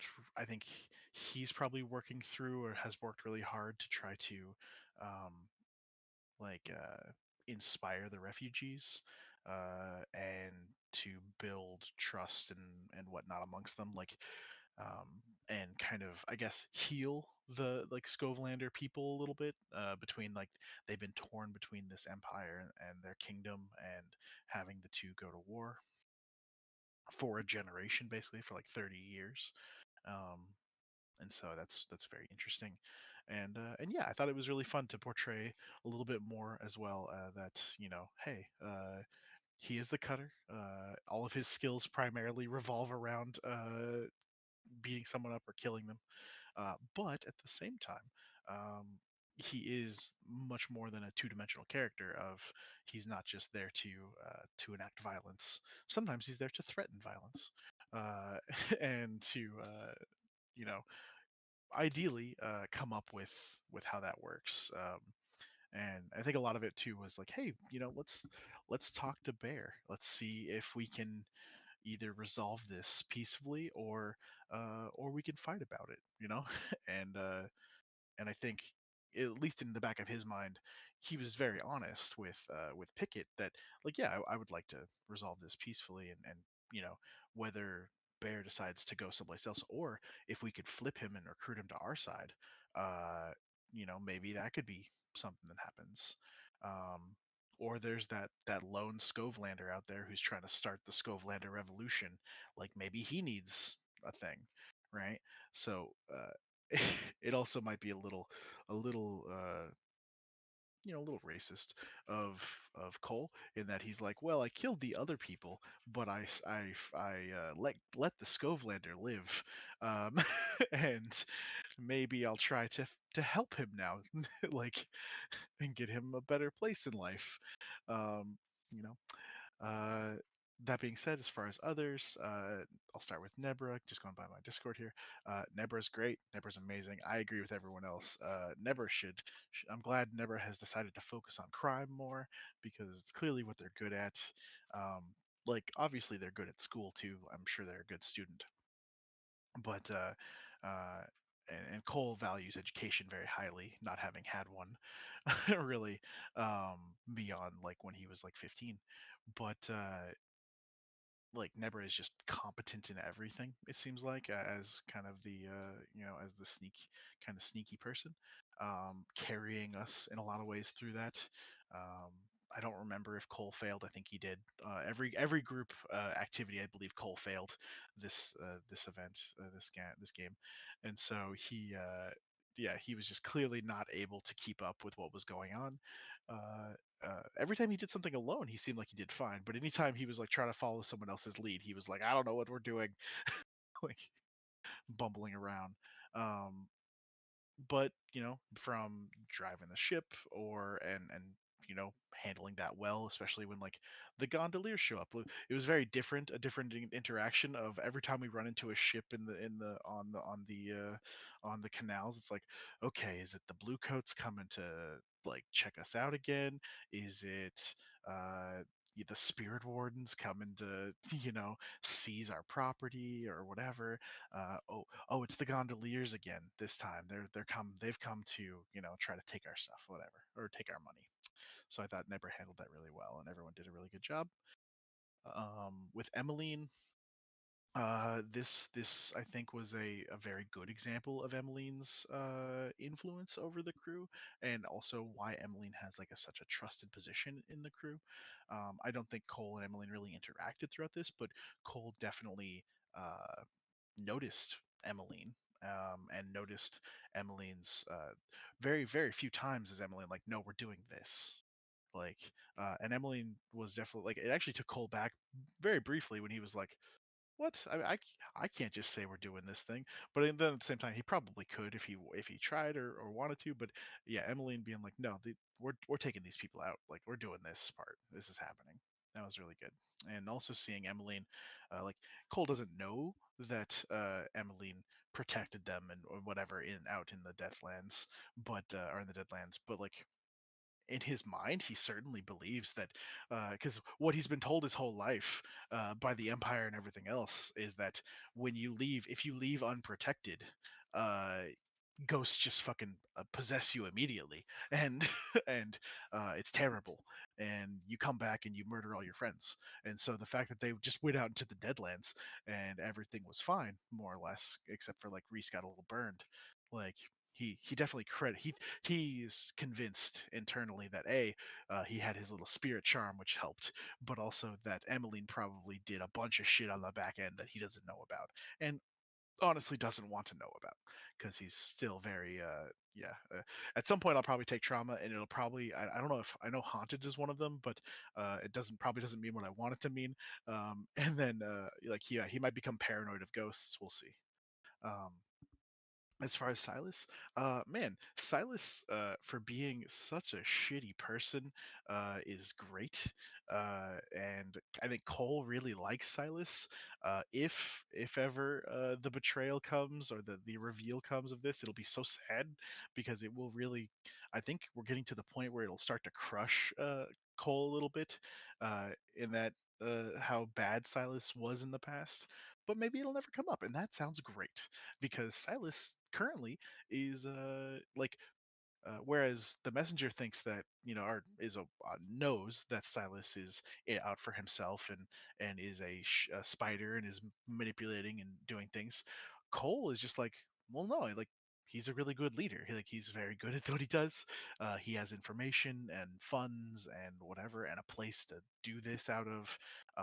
He's the one that's doing this, and so like Cole is very aware of his own like limitations in some ways. Like he's not going to go necessarily like negotiate with the leader of another gang, but he can totally go to the second of that gang, have some beers, like talk about what the real stuff is on the ground, and then say, hey, let's you talk to your leader, I'll talk to my leader, we'll have them get together, they can figure that shit out, that's above our pay grade.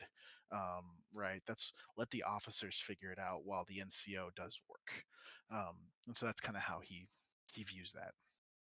And I think it was really great to see uh, the leadership really kind of come out of Silas. There was a lot of, I think, direction offered there, and a lot of yeah. I think Kyle said it best there as Emily, that seeing all of the answers that came out of Silas was really really good. Um,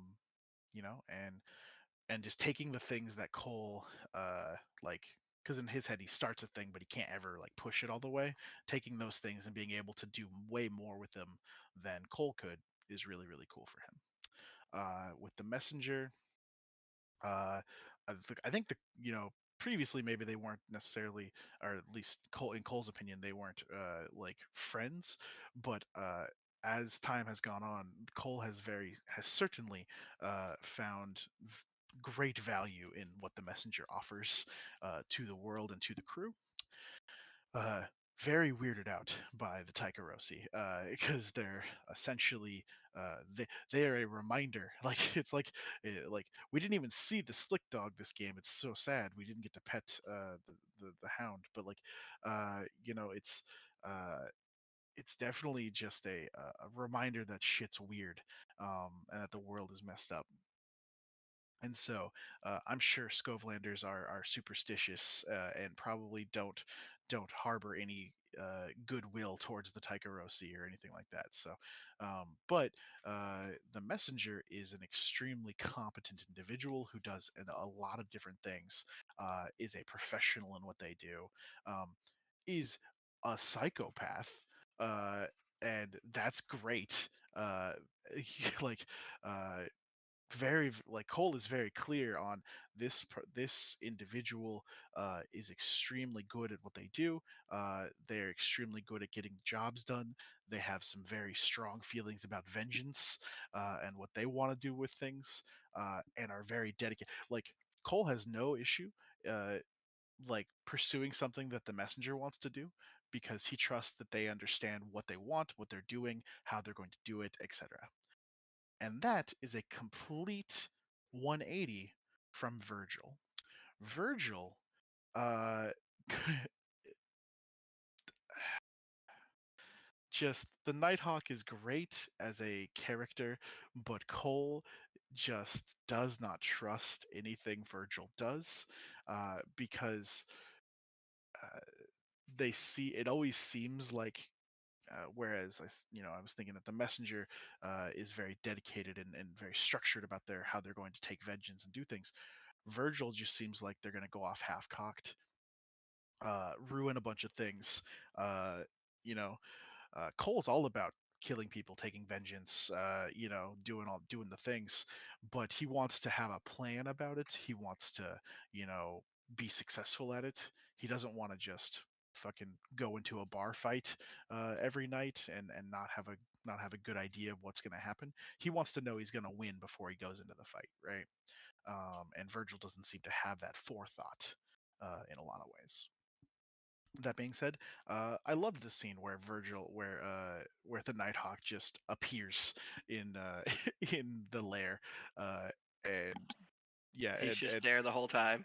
well, and Cole's just like, "What the fuck are you doing here? Like, when did you get back?" Like, and agrees with Emmeline and some others of like, I kind of miss the old guy. Like, the old guy was real, like he was he was always telling me I needed to do better, or like I had anger issues or whatever. But like at least he wasn't just he wasn't a loose cannon, right? Mhm. So that's really cool. And then with Reese, yeah, I agree with you, Peter. Cole and Reese didn't really interact, but they have a lot of shared history. I feel like, and to where they don't necessarily need to have interactions to continue to keep that bond strong. And yeah, like it does not go unnoticed by Cole that Reese was the only one that came to his protest that he organized on behalf of our crew, uh, like to protect our crew, and that again, Cole literally put his body on the line to take the lumps.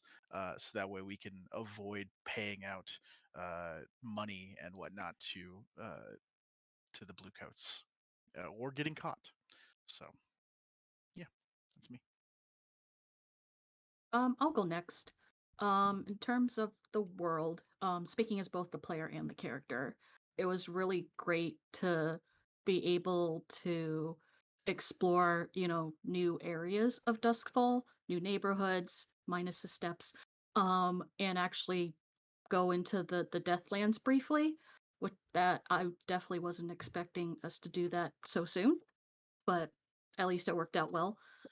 Um, in terms of the character, um, let's see. Kyle, it was funny you mentioned something about hubris for Emmeline, because I think Nebra is going through that right now. Especially with the last few scores and how well she's been doing the sneakery. She was starting to develop that, that little chip on their shoulder. Um, being like, oh, I can just do everything right. It's great. But now this time she failed at something. And then there's the overindulgence on the vice. And so, just little things like that that's starting to drag her back into reality.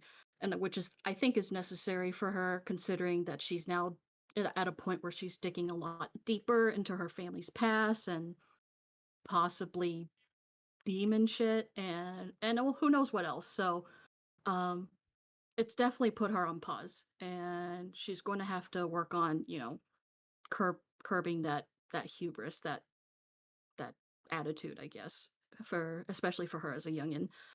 um in terms of the other characters, I'll just go on Discord. For Cole, Nebra was definitely hesitant, very hesitant to see him, considering what happened last time. But she was definitely impressed with how Cole showed a lot more restraint this go around. And yeah, he did, go around and bust some heads a little bit, but at the same time, he didn't necessarily go out of his way to, you know, try to hurt or murder as many people as possible, if that makes sense. So, um, and she can definitely see, Cole being a great asset for for certain scores and certain aspects, especially the part about dealing with the blue coats and maybe helping keep people out of jail. For Emmeline, um, Nebra's very glad to have the opportunity to speak with her personally. Um, going back to session 0, where Emmeline was the person that Nebra trusted the most. And obviously, it didn't start out that way on Emmeline's part, but it took some time. And it's good to know that now it's to a point where that's actually true. And maybe at some point Emmeline will see Nebra as someone that she can trust fully as well. And yeah, girl power. Being able to, the ladies need to stick together. For Silas, not necessarily too much interaction, but again, never fully expected him to do all the negotiations, all the talking, working with other crews. Um, um, I don't know if he necessarily barked as many orders to her as before, but she was fully expecting it. That's kind of his thing. He's kind of the leader of the group, so she again would defer to him for any major decisions. So that part hasn't changed too much. For the messenger, um, she's definitely not as weirded out by them at this point. Um, and she realizes that she needs to give them much more credit than she was giving them before. Um, she respects the messenger as a fellow academic. She was impressed that they went so far to research the Dimmer sisters kind of unprompted. No one asked them to do it, but they did it anyway because they wanted to know and they were curious. Um, and maybe at some point she'll actually help with that since she's a fellow academic. And at, definitely at some point, just out of character real quick, like at some point I did want to somehow either get the messenger into Duskfall Academy or at least have them have access to like certain resources like the library. Just just from one academic to another. Yeah, exactly.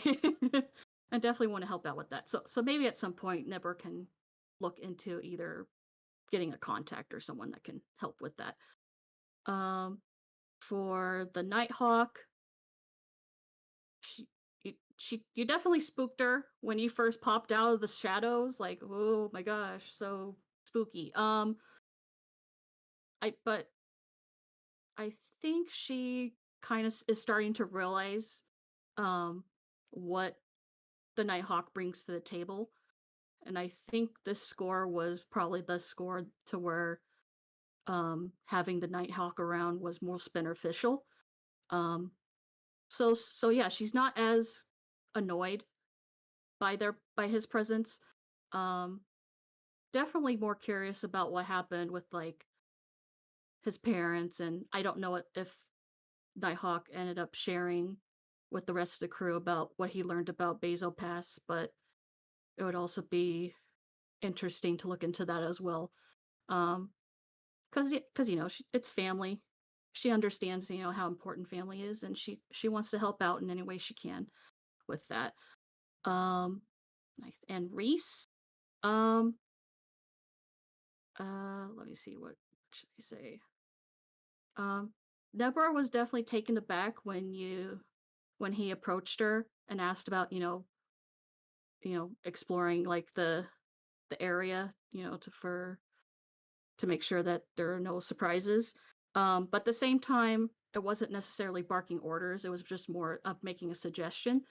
Um, she expects more barking orders from Silas or Cole. So yeah, yeah, I guess that's pretty much it. Like it overall was a pretty good interaction, and she's definitely looking forward to working more closely with Reese in the future. And yeah, that's it for me. I guess that leaves me, right? Yeah. All right. So for the world, I mean, I think learning that the Forgotten Gods are like a pantheon and they have intricate working relationships with each other, and that there's, you know, like certain behaviors, like some like each other more than others. I think it's definitely something he was not expecting, but it is now something that is going to probably become more relevant as time goes on. That was an interesting thing to learn about the world. Going to the Deathlands was really cool to kind of experience. I had some flashback ideas already where like where like maybe we can help procure some equipment that we can eventually use to kind of build into a set of gear for the team, for the crew to use, like things like that that'll be kind of fun in the future. And in terms of like the score and everything, it was really cool to it was definitely tense with the Bezobaz scene, where I was like debating about something to do there. I think ultimately, as much as I know it's Blaze in the Dark, and that would probably have been fun to do, I think at the moment, like, you know, uh, he had just sated a lot of his lust for vengeance, right? And was not like, okay, I can, keep control of the situation and not do something here. I think he can be a bit of a loose cannon, though. Ultimately, like, I think a lot of what he's done is to help the crew as well. Like, a lot of his downtime activities have actually oddly gone to like, helping the crew by like reducing heat and things like that. Where it's like, hey, we are not as notorious or wanted because the Nighthawks are still somewhat reputable in the streets. But yeah, and I think that is part of his MO at this point. It is interesting to know about Bezobaz's like association with a cult, and definitely going to be wanting to know more about that. And it's possible maybe the messenger is the right person to go to if I want more vengeance. uh, right? Silas, maybe not so much. The messenger, yes. um, and then so yeah, as far as characters go, it was kind of fun to see to work with Silas a bit in a few scenes. I think because I think it would be interesting if Virgil goes to this club, visits this club that you go to on occasion, and keeps an eye on you or something, or just like hangs out, and like you've actually had conversations with Virgil, but you don't know it's the Nighthawk. It was something I was thinking about when everybody was going to this one place, and it's like the Nighthawk does not indulge in that kind of stuff, but like Virgil might. So something I was thinking about there. And then it was really fun to kind of go through that scene with Bezobaz with you there. And yeah, it was fun to sneak everyone else well into the thing, because like that is true. Like he is he is the slide. And he is actually really good at this kind of like, these are his primary skills, right? And so that was fun. As far as let's see here, the messenger, I think he really liked that you were willing to beat up some. We were all ready to go and kick some of the uh, what are they called now? Suddenly, I can't remember their name. The organization that the Spirit Wardens. Yeah, I was like the Spirit Spirit Wardens. That you were willing to go and help. You were willing to. No, when you weren't going to go beat up the Spirit Wardens, that was Reese, actually, wasn't it? I was down to beat up the Spirit Wardens. Vengeance, man. Oh yeah. Okay, but yeah, that was actually really good to see. Other than that, I don't know if we worked too much together on some on the other areas of this this adventure, this heist. But yeah, that was definitely good to work with. Although I like that you are out for vengeance. That is that is something I think we can align on. As for Reese, I think we didn't have a lot of interactions. Like it was I think we other than helping you get in as mourners into the facility there. But I think that's more on Reese's end than it is the Nighthawk. It's you, not me, that wants to, because I think that's how you want it. In that relationship, you are like not comfortable around the Nighthawk, and so I think you just try to avoid him. Not that the Nighthawk wouldn't like talk to you, but that you just don't want to talk to him. Is what it seems like. It seems to back up what you were saying earlier. And then for Nebra, let's see here. Oh, I had something earlier. What did we do? I think we may have had a light interaction, like you mentioned earlier, about like what was it, about the forgotten gods and whatnot, where like I brought that up, where it's like I don't know, that's probably the closest I've revealed about anything that I'm involved with, right? And we'll see where that goes. I have not probably told the crew necessarily at this point about what I know about Bezo Baz and his association, but I think I probably will. Ultimately, like, he's looking for vengeance, and for some a specific kind of justice and vengeance, and that will be interesting to see how that plays out as we like for advance further as a crew together, and also as he learns more about this deepening mystery. As for Cole, I think it was Cole that was also wanting to fight the spirit wardens, and that I think is definitely something that is excellent to be down with. I'm fine with the fact that we actually found a non-violent solution to it. That's okay. That doesn't necessarily like we found a good solution to it. That's good. I think he respects that you have that connection to the Scovelanders, and that's fine. I don't like his butler. I think, as we've discussed, Alistair, who's the Ghost Hawk, is also, I think, Scovelander. So like he has some connection there with that, with the Scovelanders.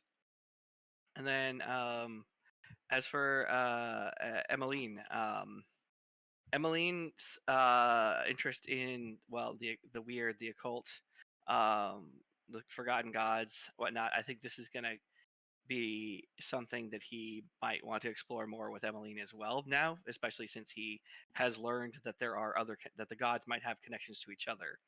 Like the one that he particularly has fallen in with does not like this empty vessel, the forgotten god of the empty vessel, and so that's is one where I think ultimately Virgil or the Nighthawk are going to want to talk to Emmeline more about, like, does Emmeline worship a forgotten god, or does she have an association with one, and like does she know more about how they might be how different gods and what that relationship looks like. And the other one would probably also like getting the gate up and working, or getting a working version of the gate, because I feel like if anyone can procure or know of someone who might have a working gate in the high ranks of the nobility in this world, it probably would be Virgil. But probably isn't something you can activate without a pretty decent attune roll, right? And so that's one where I feel like it's ultimately going to end up being you and me getting a gate working somehow. But we'll see how that plays out in the game. Obviously, there's lots of roles and lots of adventures to be had. But yeah, I had a fun game. So I think that's my rounds. Cool. Well, sorry we went a little bit over time tonight, but thank you all for playing. Yeah, thanks for running the game, man. Yeah, it was great. A really fun time. Really great, and Yeah, really like Definitely. spending time with y'all.